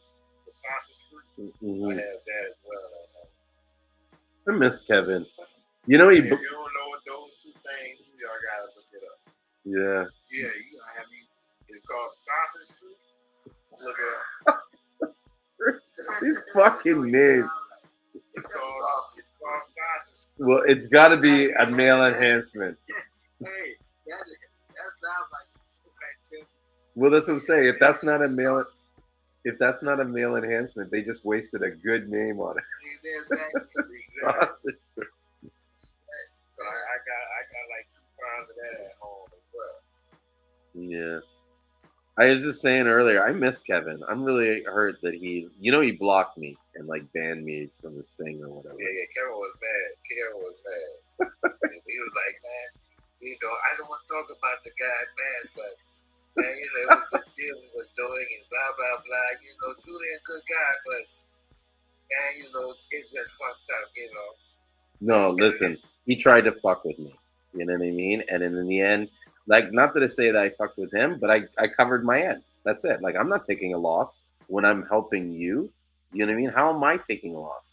And then he's like accusing me of like stealing basically what would have amounted to $140. And I'm like, are you serious, bro? Like $140? Like, I did all this to do you all this favor. I gave you all this business. I vouch for you how many times to take $140? Like, you should have gave me that $140. Yeah, Do you know what I'm saying? Like, if it was me, I would have just said, you know what? Fuck, even if you did steal it, have it, keep it. But his attitude was like, oh, like he was all accusatory. And when I said, bro, I didn't take it. Like, if I took your Seamoss, if I took your herbs, I'd say I took your herbs. Like, that's the kind of guy I am, right? I'm not punking out. If I stole from you and you came to me and said, hey, did you steal from me? Fuck yeah, I stole from you. Because if I stole from you, I don't like you. I don't give a shit what you fucking think about me. Do you know what I mean? So if I tell you I didn't steal from you, I didn't steal from you. I'd never steal from someone I care about. But you gotta understand, man. Like, you gotta learn how to package and ship his herbs. And this is the problem. His shit was shit, and then he tried to put it on me.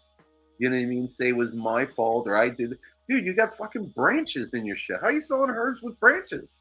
And I say that to him. No, the branches are all good. I'm like, bro, these guys don't want the branches. You know what I mean? And if your people that you're sending to me are coming to me and I'm dealing with them and they're saying take that out, I'm taking it out. Yeah, they want me for the branch. Like, nah, bro. If they want 200 pounds, or if they want 20 pounds, they really talking about the leaf. You can stick the stick in there, but make sure you got 20 pounds of just raw leaf. Yeah. Exactly. Yeah. No, this guy just. I don't even know the sticks in there. Really? Some of the sticks, like, he sent me some shit, but I keep everything. The everything. Mm-hmm. No. No. You need a whole plant. I want the roots, everything. But the mistake I made was, and this like fucking classic dealer 101. I don't know why. And then something in the back of my head was like, do it. I didn't wait when the stuff came in. I didn't weigh it. I was too lazy, and I was like, like, because to me it was like whatever he knows what he has, like, you know what I mean, and that's it. But when he was like, when we were adding things up, he was like, well, what about this? What about that? I was like, what do you mean? What about that? I don't remember this. I don't remember that. You know, oh, I gave you this much weight, and no, it's the like. For all I know, he could have weighed it with the box in it and said, you know, you gave me 10 pounds, including the weight of the box. I'm not covering that shit. Fuck that. Yeah, But I was trying to explain that to him when he sent me the stuff he sent me, mhm. and a lot of it came with mold on it. Yeah, because he didn't shit, so dry it. yeah, I kept trying to tell him like, bro, get some food grade peroxide. I said, put that in your water when you dry it, you know, when you wash your herbs, because it's gonna stop the bacteria from growing on it while you shipping it. You know, once you dry it, you ship it, you kill whatever not supposed to be on it, the dirt and stuff. No, You know, but he didn't do that. I was like, bro, he, the other people over there do that. yeah, I was trying to explain to him. I love that guy, but he is fucking hard headed. Like the after the time me and him spent an hour arguing about the shit that he gave me, telling me it's bladderwrack when it's Sagassum, and I'm like, I know Sagassum, I know what it looks like, and he's just like, no, it's bladderwrack, no, it's I'm like, bro, I just spent like a fucking year in St. Lucia, almost every day on the beach. I saw this shit all the time, like it was everywhere. I know what this is not bladderwrack. Like this is Sagassum. It's dried Sagassum. You just cleaned it. You know, no man, it's a bladderwrack. So Yeah, I was just like, you know what? Believe what you want. You know, I'm not here to argue. I don't get paid to argue with you. So yeah, like argue with yourself. Spirulina, that stuff he calls spirulina. I don't know what that is. I know Jamaicans call it spirulina, but I was like, bro, that's not the spirulina that I'm looking for. The spirulina I'm looking for, or even a Corella grow on top of the water. He has some type of seaweed or whatever that is like stringy. I was like, nah, that ain't what we call, you know, it's two different things. And if I can't find it in the book, if I can't look it up and see what it is, I'm not going to take it. Because I was like, man, that shit ain't in nowhere, nothing. I don't know what that was. It was like grass.